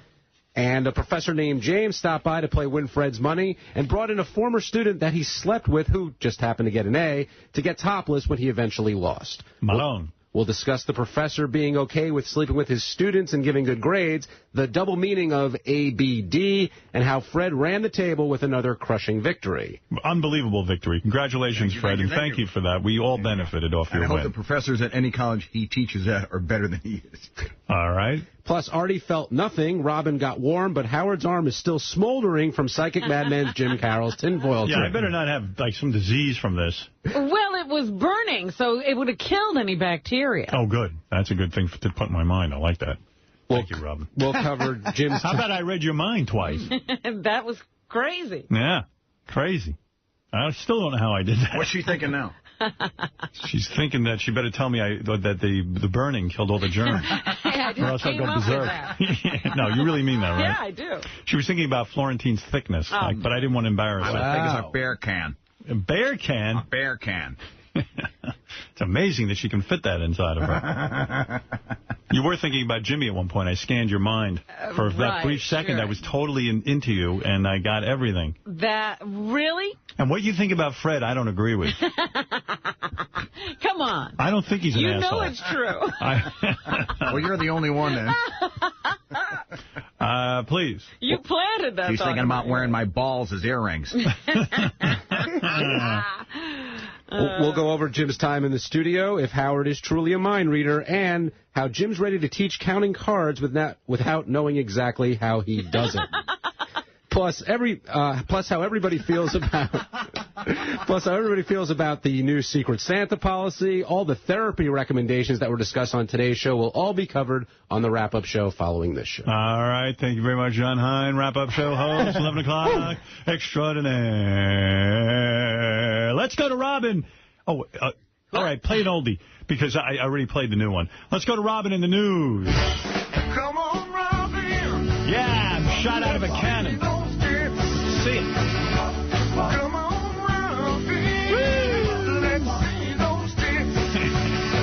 Check. While you're at it, baby, show me some clit. Oh, those Got me edgy. Yeah. Show me those tits. This is a drunk live performance. Those big juicy tits. Honey. Sweet chocolate tits. Come on, Robbie. Baby, show me those tits. Hey, Robin, These are the real lyrics. Yeah. Like beautiful tits. Chubby, are you okay? Is everything all right? Shut up. And they told him he would never get radio airplay, so he changed it to the twist. By the way, Roger Waters of Pink Floyd is on the phone now and wants to do a little something for us, so I'm pretty... Roger Waters, go ahead, please.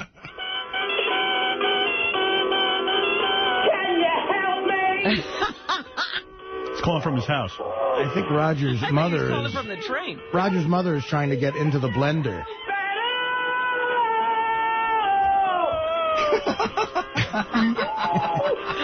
Has the family gone to work?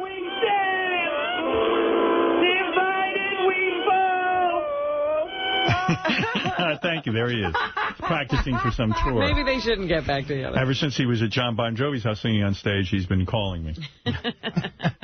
Robin, what is in the news? All right, first of all, explain to me now what it looks like for baseball playoffs. What is the field? What are we looking at? Robin, glad you asked. Artie Lang here, 10-12, all the baseball, football later. Yanks at Cleveland. Game 1 Thursday, 6:37. As a Yankee fan, you must be thrilled, and I guess Met fans are disappointed. Met fans, of course, disappointed. Another awful year What for will the the gay Mets squad from be Flushing. doing? The gay squad from Flushing. Those homos out of Queens, and Queens is the perfect place for them.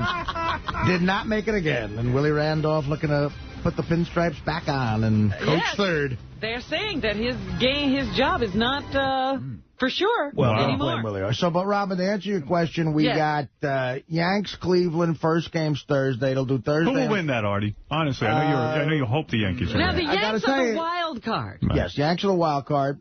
The other thing is Angels and the Red Sox will play, which I like because I like... Who will win the Yankee-Cleveland series? Well, I'll put it to you this way. The Yankees won the... Give me a one-word answer, Yankees or Cleveland. Yankees. Yankees will win. Yankees won the series. I think they're 6-0. 6-0, yeah. They were undefeated against the Indians this year. Is that right? Well, they must be due. The Yankees' offense is great at home, but it's awesome for Jacobs Field. That's a little bandbox.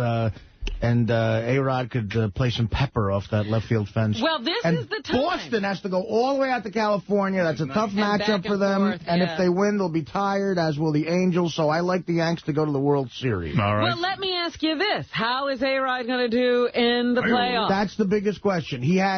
A-Rod had not just an MVP year. You're talking a monster legendary year, 54 dingers, 156 RBIs. He batted .314. Oof. That is fucking phenomenal. All right, now the hardest question. Yeah. Will Sal get divorced? Yes. Who else is in the playoffs? Back with Governal News. Angels in Boston. Right, and in the National League, the Phillies are going to play, I believe, the Colorado Rockies. Yeah. Right, is that true? Yeah, and then in other the Cubs and somebody else. The Cubs are playing. Fuck. I thought you guys were. No, I'm having a mind fart here. The Cubs are playing. Well, get back to me tomorrow. It's finally enough teams that I might be able to maintain. Are the Cubs playing the Padres? I don't know. No, Padres are out. The Padres lost to Colorado. I will watch. Nobody knows Arizona. who won. Arizona and the Cubs. And I'll tell you what, Phillies. The Phillies look good. The Phillies got momentum. Yeah. But, actually, the Rockies are playing kick-ass ball. I like Yanks-Phillies World Series. How's that sound? All right, an East Coast World Series. Robin, I don't know how it's working, but I'm still reading your mind, and you're thinking, Artie's not making much sense. No, I was very disappointed. I thought he'd be all up for this and no right off the top. I'm listening to Robin's mind. Yanks-Phillies World Series. Yeah, you're letting me down, Art. You're a disappointment. All I know is Sunday, 6:37, first pitch, I will be at baseball's cathedral in the South Bronx, worshiping. Will you do the whole ritual? Will you go to that restaurant beforehand? Everything. I'll be at Pasquale Rigoletto's for pork and vinegar peppers. Jesus, and then exploding at the game. Pork and vinegar peppers. How does he watch the game? That's it's a full. We have the scungio salad first. Then we have the mozzarella and tomato, a little caprese, and then we have green. I don't want to tell you what Robin's thinking now, but she really thinks you should cut down on your food consumption. Then we'll do the fusilli with broccoli rabe, and then we'll do pork and vinegar peppers. And Robin's thinking right now, fusilli.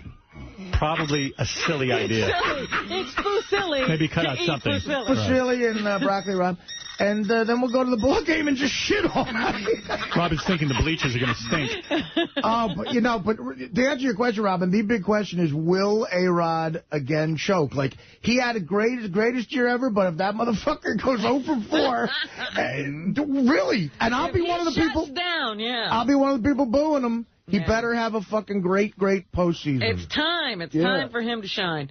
Okay, now in the NFL, how many unbeaten teams left? 1. After 4 weeks? 4-0, the 4-0 Patriots, I believe, and the 4-0 Indianapolis Colts. That's right. Okay. And guess I'm wrong. There's 2.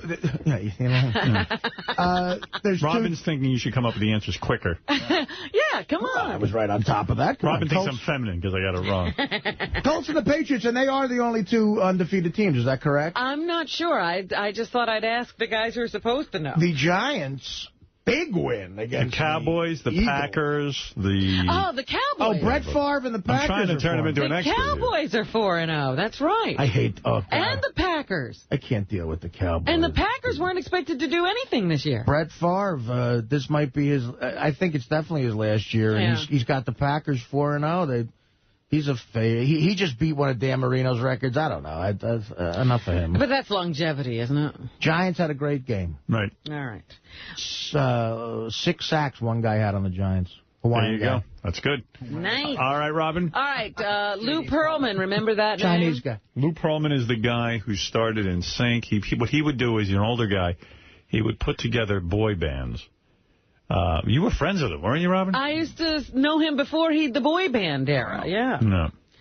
He actually, was the impetus behind the Backstreet Boys and NSYNC. He saw that Menudo phenomenon happening, and then, I guess a couple of others. He said, hey, I can go find some cute boys and turn them into rock stars.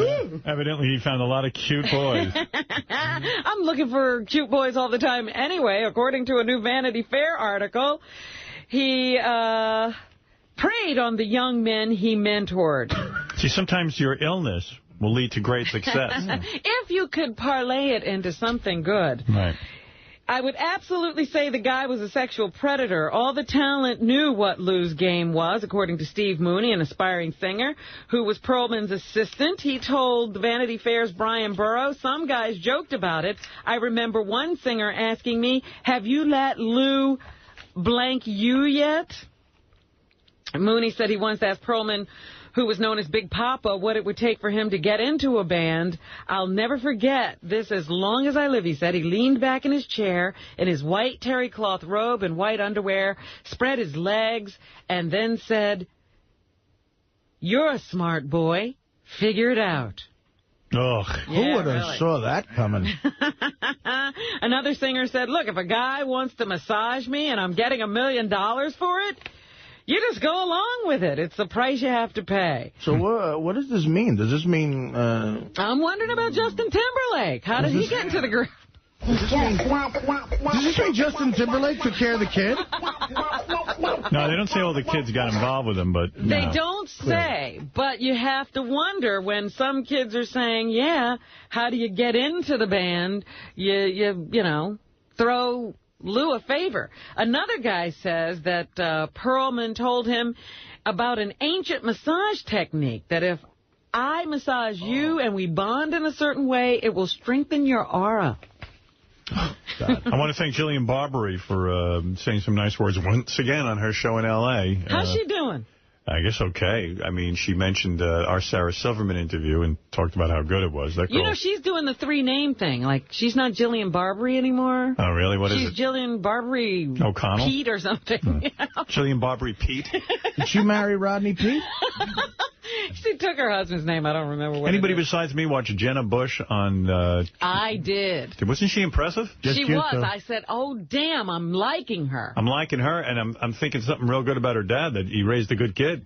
Well, I still won't think good things about her dad. I'm sure she feels that way because he's her father. But, you know, he's not so great for the rest of the world. Maybe not the rest of the world, but she did a good job with that kid. This kid is great girl. Jenna Bush, the president's daughter, like volunteers her time for UNICEF and actually goes overseas and teaches kids with AIDS. And spent like how many, like a year away? Yeah, and she doesn't need to be doing it. Let's face it. She could be doing you know what, honey? the party circuit. Catch AIDS. Then I'll... Why? Why should she do that? Yeah, because... Well, you're trying to be funny. She's trying to make these kids feel better about themselves, Artie. Why am I trying to be funny? What else do I got to do? By the way, on a sad note, U.S. military cemeteries are running out of space because of the war in Iraq. They can't bury enough. They can't find enough spots. That's a great story. Answer to that question. She did not. I did not like that answer. Yeah, well, did she talk about the war? Yeah, she said, listen, I'm not here to talk about the war. I know people want to know my opinions, but she goes, I'm here to talk about a crisis. And I'm talking about when they said, what about when they say, well, the daughters should serve? If it's okay for kids to go over there, why aren't your kids serving? Right. And she said, I think there are many ways to serve. Yeah, there's no good way to answer that except hers is to be a teacher. Yeah, and really, George Bush's kid should be serving. Why not, if he believes in the war? But, you know, then you can make the argument not everyone's a warrior and all that other stuff, and it goes round and round. Anyway, but I was impressed with the kid. People killed if they were. Yeah, I was impressed with the kid, though. Yeah, I was amazed. I was shocked. What was she on? 2020. You know, with that other Yenta. Diane Sawyer. Diane Sawyer. Sure, yeah. Big Yenta. You know, we had that auction for Chevy Chase's foundation. Right. And you had graciously put up an opportunity to come in and sit in on the show for the highest bidder. Yes. And I think the visit to the show went for $101,000. Am I right? I thought I heard 91,000, but I don't know. No, it's 101, right? 101,000. That's pretty amazing. Yes. Especially when you think Will Ferrell, who's, you know, a huge movie star, was offering a role in his next movie to raise money for charity, and they only raised $47,100. That's right. Well, because our fans love the show and they want to sit in. Yeah, I was. By the way, Richard Lewis bought it for $101,000. Yeah, that's how he's getting back on the show. Right. Hey, you know what? People ought to think about that. Go to a charity auction that's giving away seats on the program, and that's how you'll get back on. Good point, Robert. Get out there, Robert Klein. Give some money to charity. Britney Spears has lost custody. You know how bad a mother you have to be to lose custody of your child? O.J. has custody of his children. She is such a disaster that Kevin Federline, who's probably, who knows how stable he is, he is a better parent than her. Kevin Federline, I mean, at the very least, you know, Kevin Federline fathered a bunch of children. He's all over the place. He's got that horrible career. And I don't even think he sees the other kids. I don't know what his deal is with them. But the judge, they had to do it. This girl, she defied the court. They tell her to take a drug test. She won't. She's driving without a license. This is saying, take my kids. Yeah, I mean, they had no choice. I mean, she really is a disturbed woman. Here's Robert Klein. Speaking of Robert Klein, he says, Britney and K-Fed are both incapable of taking care of kids. Number 8. Well, he's right. I can't argue with the man. Procreation is so darned easy. I mean, people shake hands in sections of this world, and there are 19 children. The only people who have trouble having children are American yuppies. Then they take a drug and have 5. So there's so many people unprepared for parenthood. I don't care about her. He's so bitter. Yeah. He is a funny man. Here's Entertainment Tonight's host, Mark Steinis, who says this about how Britney can regain custody of the children. Number 4. Number 4. That is up to the court. The court will decide when and where she's ready to resume her role as a mother with these kids. And Kevin's going to probably do everything he can to make sure that they are in a safe environment. And that's with him. Her ex-bodyguard gave an interview to one of these shows. Yeah, all of a sudden he's an authority. You want to hear some of that? Sure. It's pretty interesting, actually. Take me through an instance. I know that she was supposed to play in Anaheim, California, a concert you guys were looking for. She was nowhere to be found. You learn that she may be in a hotel room. You knock on the door. When you knock on that door and it opens, what do you see, Tony? Just, the room was completely a mess. It looked like it had been partied in all night. There was food and clothing and alcohol throughout the room. I entered the room for one concern, that was for Brittany's safety. So I began to look around for any possible weapons or things of that nature. And that's when I observed some substance on the table next to the bed. What substance? It was a white powdery substance. I had a straw next to it. And in my professional training, it appeared to be a narcotic. And I just continued to look around for other things, which I saw a pipe on the other nightstand. A crack pipe? A pipe. It was a clear pipe. I don't believe it was a crack pipe. I don't know. It could have been marijuana, perhaps a methamphetamine pipe. It was very similar. Those are kind of similar in nature. How long had you been on the job at this point? The whole employment was brief, so perhaps third, fourth, fifth week. I don't remember. Some introduction. So tell me, find her in this hotel room. What's her condition? What does she look like? She looked like she appeared to be under the influence. She was kind of incoherent. She was looking for her cell phone, which we ultimately found in her purse the whole time. She was biting her nails. Her pupils were dilated. She didn't conversate well. Sweating, acting nervously. And in my professional opinion, I think she was under the influence. So you get her out of there. Do you have to carry her out, or does she go willingly? She walked out with myself and my partner, and we got her into her SUV. And then what happened? We, headed down Sunset, and she said she felt sick.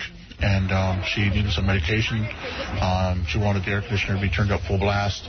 And so after that, she started to feel uncomfortable in the SUV with us, and she wanted to go into her tour bus, which we stopped in traffic and got her tour bus next to us. And we... Well, you just stopped in traffic. She's in one car, and she wants to get in the tour bus, and you stop dead in traffic? On what boulevard? On Sunset Boulevard, and that's not uncommon with Brittany. Middle of the day? Middle of the day. Stop traffic. You've seen plenty of shots with her just doing, things that, you do what she does, basically, and what she wants to do. And she wanted to go to her tour bus, and we provided that for her. Yeah, so, I don't know, there's all kinds of weird behavior. There's a picture in the paper of her when she shaved her head, and she's, shaving it in front of the media, and then she's picking up something and throwing it. Right, she's like a monkey in the zoo. But, if any of you go through New York, there are so many bad mothers who are doing even worse shit than her. And they even have to keep the kid with the mother because we're so overblown in the courts. But so high profile that they can't ignore this anymore, because if something goes wrong with those kids, then the judge is going to look like an asshole. So he did the right thing. And, and everybody will know because there's a spotlight on her. But in the same state where O.J. keeps his kids, Robert Blake doesn't go to jail, all these different weird things that happen there.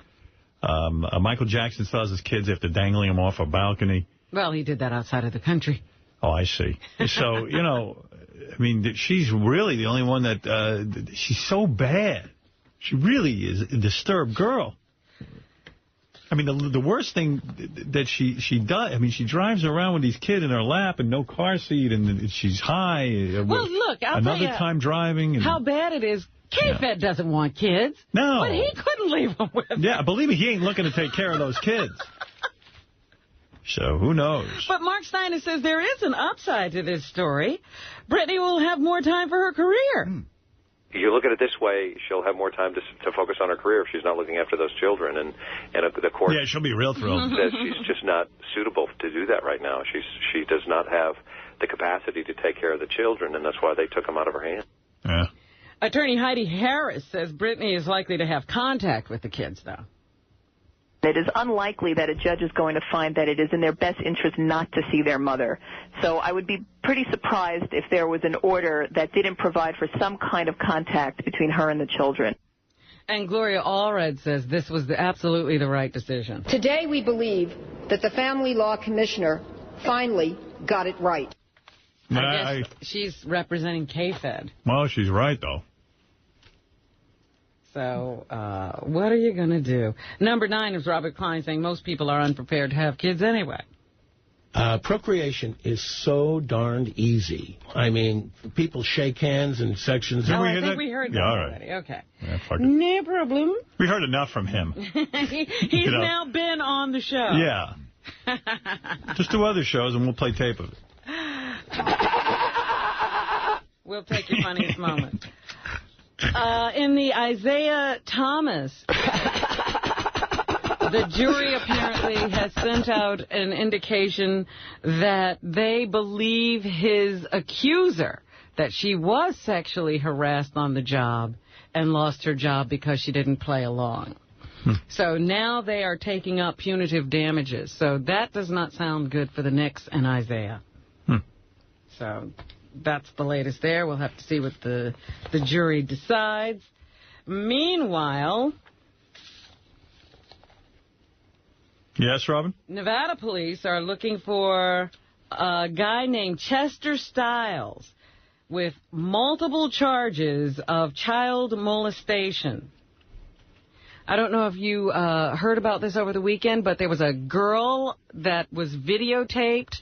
I think she was about 5 years old or under, being sexually abused on this tape, and then the tape was turned over to police. They found the girl in okay condition over the weekend, but now they're trying to find the guy who's in the tape with her. And that's this Chester Stiles. He's accused of molesting a young girl in Nevada. The sexual abuse was caught on videotape that was recently turned over to authorities. Stiles has been arrested at least 5 times on various charges, including auto burglary, battery, domestic violence, and assault with a deadly weapon. They also arrested the man who turned in the tape because he kept it for a long while and showed it to a bunch of people before actually turning it over to authorities. Wow. All these guys like showing that stuff.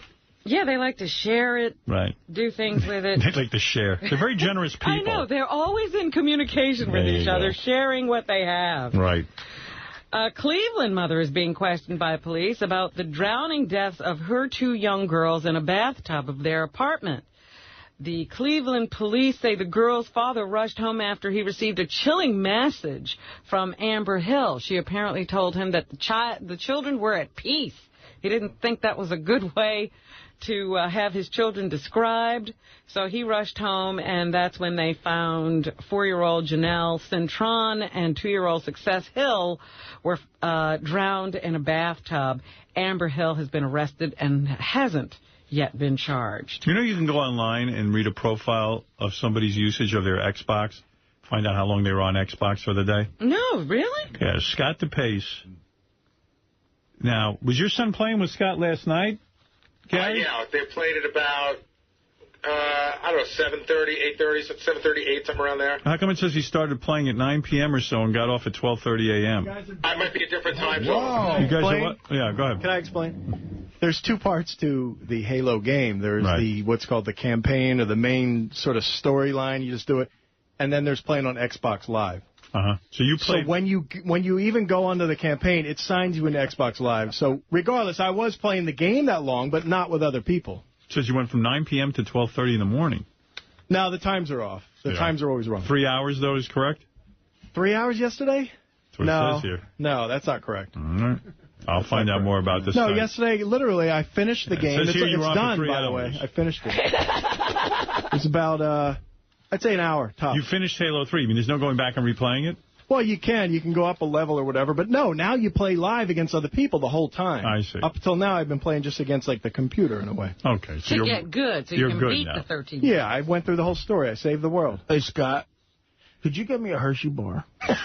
He went through the whole story. He saved the world, Howard. Seriously. Are you serious? What's going on? No, because I got peanut butter from Teddy, and I'm But he's the director of the show. Don't you think he should be doing everything? Artie's a good friend of mine. I would do that. All right. Yeah, please. I just want to dunk it in the Skippy. Sure. I'll be right back, Artie. Thank you, Scott. Get a couple of them or something. All right. Robin, anything else? A woman in New York is upset with Apple because they gave a $200 iPhone price cut after she had bought one. This was kind of fucked up. They This get is bullshit. They're real fucking fans of this thing to buy it for $600 and lines around the place. The guy fucking makes it out $400 in 2 months. Well, you always know that these things go down in price. Macworld.com says Dong-Mi Lee has filed a lawsuit for $1 million in damages. Now, how could it be $1 million in damages? She's accusing Apple, AT&T, and Apple chief Steve Jobs of price discrimination, discrimination in offering rebates versus credits, unfair and deceptive practices, and underselling. So Apple dropped the price of its 8-gigabyte iPhone to $200 and dropped its 4-gigabyte model altogether.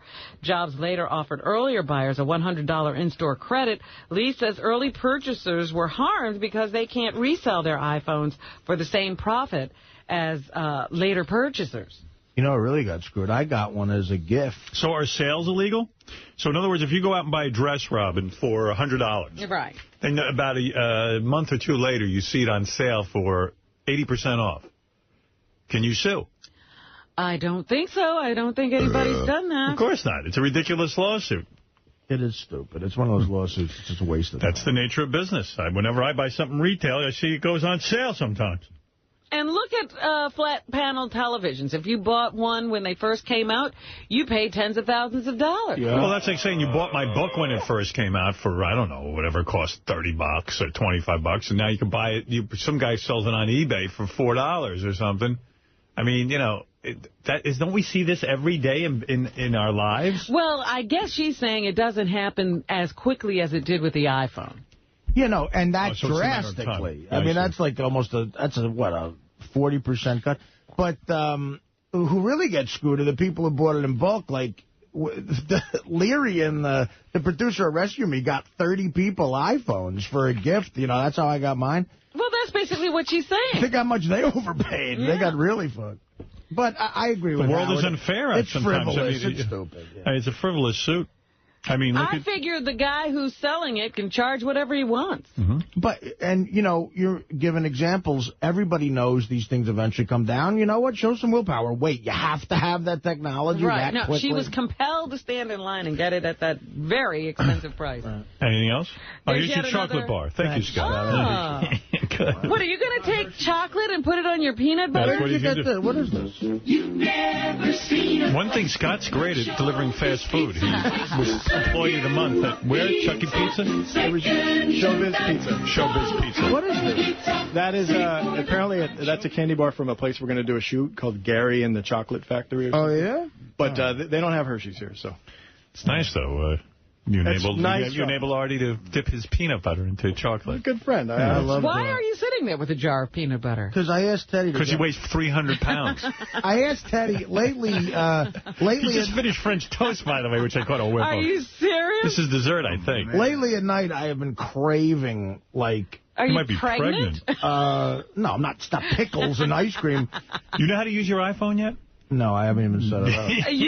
You have that beautiful iPhone and you haven't turned it on. He's all excited. I've been craving putting dunking chocolate bars in the peanut butter. It. Let's see how it is. So I got look at how good that is. I got Teddy to buy me some chunky Skippy peanut butter. Chunky? Creamy. Go ahead. See, but it's not as good with this. That looks great. How do you know? You haven't tasted it yet. Is it good chocolate? Oh, my God, that's good. You know where that chocolate's from? Look at Artie eating. It's on TV. It's like a big close-up in high def. Where? All over the studio. And this is what I'll do. I'll sit after dinner and just right out of the jar. Oh, my God. It's so fucking good. This is why I got fat. You know what's good, too? Like, you didn't even have to get up to get it. Like, it came. If you're like one of those guys that sews to the couch, you know? Like you can't get out of your house. Like Jabba the Hutt. I'm reading a little blurb about P. Diddy and his lifestyle. They say he has hundreds of people on staff bringing him things. Teddy is like my Farnsworth Bentley. Yeah. So great. You didn't even have to burn a calorie getting the chocolate. It just, like, came to you. You can save everything, every calorie. Every calorie. You want to be hungry.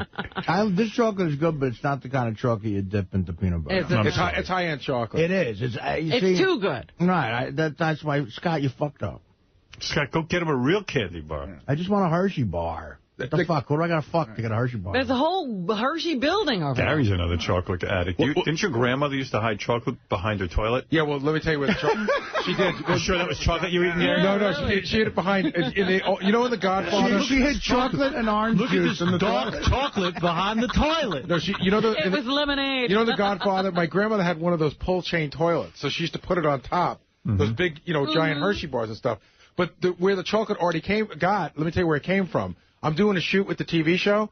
I was sitting around the house last week, and I was watching the Food Network, and they were doing a story about this chocolate factory here in New York, this high-end place. And I said, you know what, man, it just looked really good. So We're going to go there, and they're going to take me on a tour. Oh, let's go visit. When can I You come with me. What? They're calling it Gary and the Chocolate Factory. It's in like 2 weeks. Well, how about Gary and Artie and the Chocolate Factory? That's fine. Howard, I was watching it. I started freaking out, and I came in, and I told You could be the kid who won the golden It's right in the middle of Manhattan? Yeah, it's down by ABC Carpet. All right. What else is in the news, Robin? There's yet a new iPod on the market. It's the iPod Touch, and CNET has given it an 8.3 out of 10 rating for things like having a big video-capable screen with Wi-Fi, internet, and music download options. But it's expensive and pretty small for a video player. It is, however, in a way like the iPhone's little brother because it has the same sort of touch screen. So you can go out and pay a lot of money for this now and then watch them This was a cut the price. This was a mistake after French toast. Yeah, you know what? Maybe What, are you feeling a little stuffed? It's not. It's not settling well. It's very rich. You're right. After French toast, it's not good. You know what? You need a soda. You got me the wrong. I have a. What do you have? Like a little Hawaiian punch. No, or he's got a something? Pepsi. It's right up to his Pepsi. There's nothing healthy in front of him ever. Where the fuck is my cup with ice? Well, you know, it is funny because there's that Hold on, standee. Scott DePace, we need ice in here quickly. Ice and cup. Scott, can you shave some ice and bring? There's that standee in the hall of Artie balancing all his cups as he tries to make it back into the studio. He's got something in his mouth, something in each hand, I must say something under his arm. That's Jason at his best. Great picture. Anything else, Robin? Yes. I don't know if you heard about this either. The woman, or the family of a woman who was found dead in a holding cell at Phoenix's Sky Harbor International Airport is calling for a full investigation. The New York Times reports an attorney for the Gottbaum family says too many questions remain about the death of 45-year-old Carol Gottbaum. She is the stepdaughter-in-law, I think, of the Consumer Affairs person here, Nancy Gottbaum, here in New York. Right. Her daughter went to the airport to get on a plane, missed the plane. She was on her way to alcohol rehab and I guess freaked out a little bit, and they threw her in a cell in handcuffs, and she died. She was found there dead later. Officers said she became agitated and disruptive when she missed her flight. She was eventually arrested and placed in the holding cell, her hands cuffed behind her back. When officers came back about 15 minutes later, they reportedly found a metal shackle stretched across her throat. Authorities say she may have died trying to shift her handcuffs. The cause of death is being investigated. I was just looking to see if you were still eating that chocolate, even though you're disgusted. Is it because the chocolate's too rich? It's, you know what, it's high-end chocolate. It's very good. It's not the kind of chocolate you dunk in peanut butter. I like, you want a shittier chocolate. It's dark. It's too dark, the chocolate. Yeah, okay. Sorry. Are you really? Is it killing you that you don't have the right things? It is, right now. I was looking for... You had an idea of what this was supposed to be. You have no idea. You're doing the news, and I have the news in one ear, and on my eyes I got Artie It's like suffering. television Yeah, watching it's Artie. great. I got a whole show going here. Artie's just really annoyed with this chocolate. I'm disappointed because I was looking... There's no saying no. Is the ice coming? I haven't seen that either. If the pace was a type A, that ice would have been here right now with the right kind of chocolate. They're created by man. We can solve them by man. Thank you, Tim. Anything else, Robin? It was one long miserable month for a 37-year-old man in Scotland. A French newswire service reports the unknown patient walked into an emergency room complaining of a headache that had lasted almost 4 weeks. He also had wavy vision. Eventually, doctors figured out the man had been suffering from a hangover for all that time. He told police... Piece of shit! He told doctors he drank 60 pints of beer, equal to more than 13 six-packs over a 4-day period following some domestic issues. Now, here's Artie's ice. Thank you. Did you get him better chocolate? Nah, you can't. No? Working on that. All right, hurry up. Send someone down to the fucking... ridiculous. They're going. Yeah, Artie only ate French toast in the last I episode. could only hope that this dark chocolate didn't ruin my taste buds for this. It's getting to be goddamn ridiculous. That was when the symptoms set in, and the patient was put on a long-term blood thinning treatment program for more than 6 months to restore his vision and cure the headache. Fred, have you ever seen such eating going on? He's a master. He truly is. The fact that he's able to discern, nah, this chocolate's too dark. It's too fine. Can you imagine, like, there's some sort of... There's a right chocolate. Yeah. It's a barometer. I can't even believe this. You know what I'm talking about? It's like certain foods wives don't go with other... really? You know what I mean? Yeah. Usually people agonize whether to have, like, white wine with, steak or whether it should be fish. He's got the right shade of chocolate to go with the right peanut butter. Now, is that chunky or no, it's creamy. This makes the soda big because it's going to clear my palate. Is it Skippy for sure? That's your brand. Skippy. Is I that like Jif, too. Reduced fat? No. Skippy? No. Reduced fat. I just figured I'd throw that. Reduced fat is... The only thing reducing over there... Reduced fat is bullshit. Now, do you ever go for the organic peanut butter, or is that too healthy? Yeah, could you just go to the store and have some ground up? Nah, he doesn't want that. Do you want me to just ask my pussy directly? No. Hey, Robin, anything else in the news? Yes, we've been talking about Mary Winkler. She's the woman who killed her husband. She was seeking custody of her children. But she was allowed to have a supervised visit. But just before that supervised visit, she was prevented from seeing her 2 children over the weekend. The Selmer, Tennessee woman convicted of killing her preacher husband was allowed by a Carroll County judge last month to see her 3 children under supervision on Saturday. However, the Jackson Sun reports that Winkler's former in-laws filed an emergency appeal late on Friday to keep her away. They say seeing her would do irreparable harm to the children. All right. Aretha Franklin is having a biopic made of her life. And she's called in the Peanut process... Butter and Chocolate. I think she's eating the same thing Artie is right now. She's in the process of casting right now. It's going to be a TV miniseries. Is that the casting call, Fred? That's right.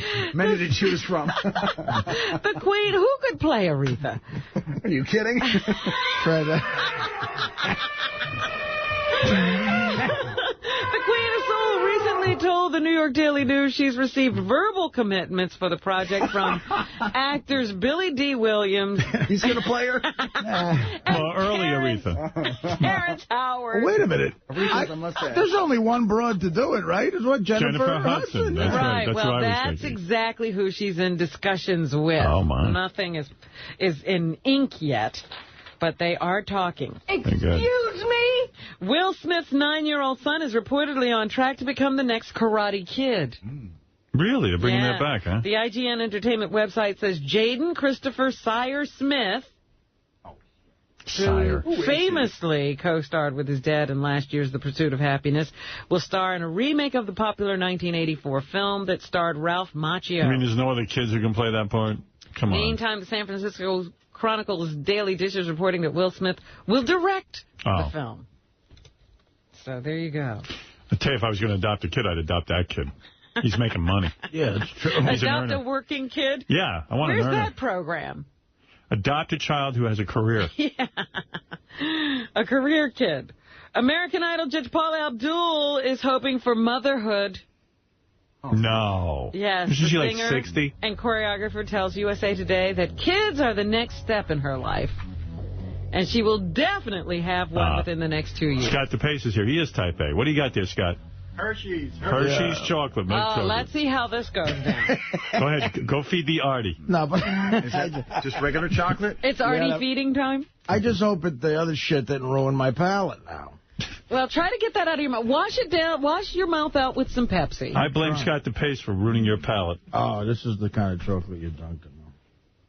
Artie, you got to slow down with that shit. I'm just going to have one. Now I'm doing it as a bit. I don't really want it. I just can't imagine what happens at home, Howard. No, this is... are you kidding? This is... You know how fat people are embarrassed to eat in front of other people? So imagine when he gets home. He's not even embarrassed. How's that? Yeah. I'm red with embarrassment. That's what I love about you. It's great. Is it? It didn't ruin it. Oh, my God. This is like an American delicacy. If you had one food to eat, like if you were on a desert island, would it be just a big jar of peanut butter and chocolate? Right now it would. Right now, in my head, this is my favorite. What's that doing for you? Is that giving you like the best feeling in the world? Feel good? But you know you're not going to feel good when you take your shirt off in front of that next chick you fuck. Yeah, all right, go ahead. Listen, I wouldn't take my shirt off in front of this peanut butter either. And I love living alone, too, because I could just dunk. Right. You don't have to worry about it. All right. All right, what? What else, Robin? He wants the camera open. 45. I don't care. It says Abdul. It says 45-year-old Abdul. Is she really only 45? Oh, please. She's 45. I'm 14. Yeah, I mean, she was dating Arsenio Hall when she was, 30. Wait a second, Robin. What? Someone's knocking on the door. Who's that? Diabetes. Diabetes. All right, can you wait a minute? No, you'll have to wait till after the news to see Artie. Well, at least I didn't. That magician gave you hepatitis C, so we're both not kidding. I think I have it. That. Look at it. It's growing. Your mark is growing? Mm-hmm. It's amazing how a slight adjustment with food is so different. That makes all the difference. This is the kind of chocolate you dunk in peanut butter. It's so fucking true. Oh. So true, Robert. Precision eating. See, I never got that right. Yeah, well, get with it. Hold it. Yes, diabetes? What's that? Artie can finish his candy bar? Okay, you can finish the candy bar. You'll wait? He'll wait. I'll be right there. Is heroin right behind him? He's just sitting there by the door. No, just diabetes. He's all by himself. Cholesterol is nowhere around? No, just diabetes is at the door. Listen. Robin, anything else? Paula said that she thought by now she'd have 3 grown children. Just threw up his soda. Oh, it's so gross. They got a no. Diabetes. What are you doing over there? David made me laugh. They got a full close-up of me gargling the soda. Oh, man. I have the balls to be wearing an Ohio State football shirt. Yeah, he's wearing sport clothing. Abdul says that her boyfriend of 5 months, a 32-year-old restaurateur, also wants kids someday. She says that if, quote, it doesn't happen naturally like that, I would always consider adopting. So. Who's that? Paula Abdul. Oh, okay. Still talking about that shit. Scott DePace, towel and fresh shirt for Artie. Quickly. Thank you. And there is an inquest into the death of Princess Diana underway in Britain 10 years after she died in a Paris car crash. Diana's companion, Dodi Al-Fayed, was also killed in that crash that took her life, and his father believes there was a conspiracy to stop the two from marrying. Right. He's the owner of Harrods department store in London. He fought a long legal battle to have the inquest heard by a judge and jury. London's High Court is expected to spend up to 6 months deciding if Diana's death was indeed good. Here's Scott an DePace. accident. What do you got there? Towel and shirt? Fresh and a new T-shirt. And a towel. Thank you. Wow. By the way, Robin, the headline... Thank you, Scott. Boy, he's good. Yeah. Wow. Is Artie going to change? Yes. No, Triple X T-shirt. By the way, this headline in the Onion newspaper, Fred Thompson fears presidential run will typecast him as a politician. Pretty good. Actor Ben Affleck, who is directing Gone Baby Gone. There's an actor named Ben Affleck, too? Yes. His movie opens October 19th. He was rather frank when he talked to Details magazine about his relationship with J-Lo. It was probably bad for my career, is what he says. What happens is this sort of bleed over from the tabloids across your movie work. You go to a movie, you only go once, but the tabloids and the Internet are everywhere. You can really subsume the public image of somebody. I ended up in an unfortunate crosshair position where I was in a relationship and the media mostly lied and inflated a bunch of salacious stuff for the sake of selling magazines. I'm coming. He says that ruined his career. It wasn't all those bad movies he made. No, those showbiz meanies. Yeah, all the extra publicity really hurt him. Yeah, Ben. I'm sure that ruined your career. Yeah, it wasn't Jiggly. Jiggly. Yeah. Okay, anything else, Rob? Wasn't maybe your performance in Paycheck. Dancing with the Stars is underway. Here's Judge Carrie Ann Inaba. Carrie Ann Inaba.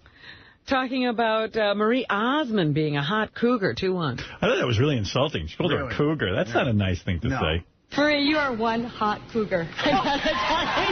You're great. You're an old bag. It means you're an old cougar. What an old the lady. hell is Carrie Ann Inaba? Yeah, right. Believe me, she's right on the... Wait, who's knocking on Carrie Ann Inaba's door?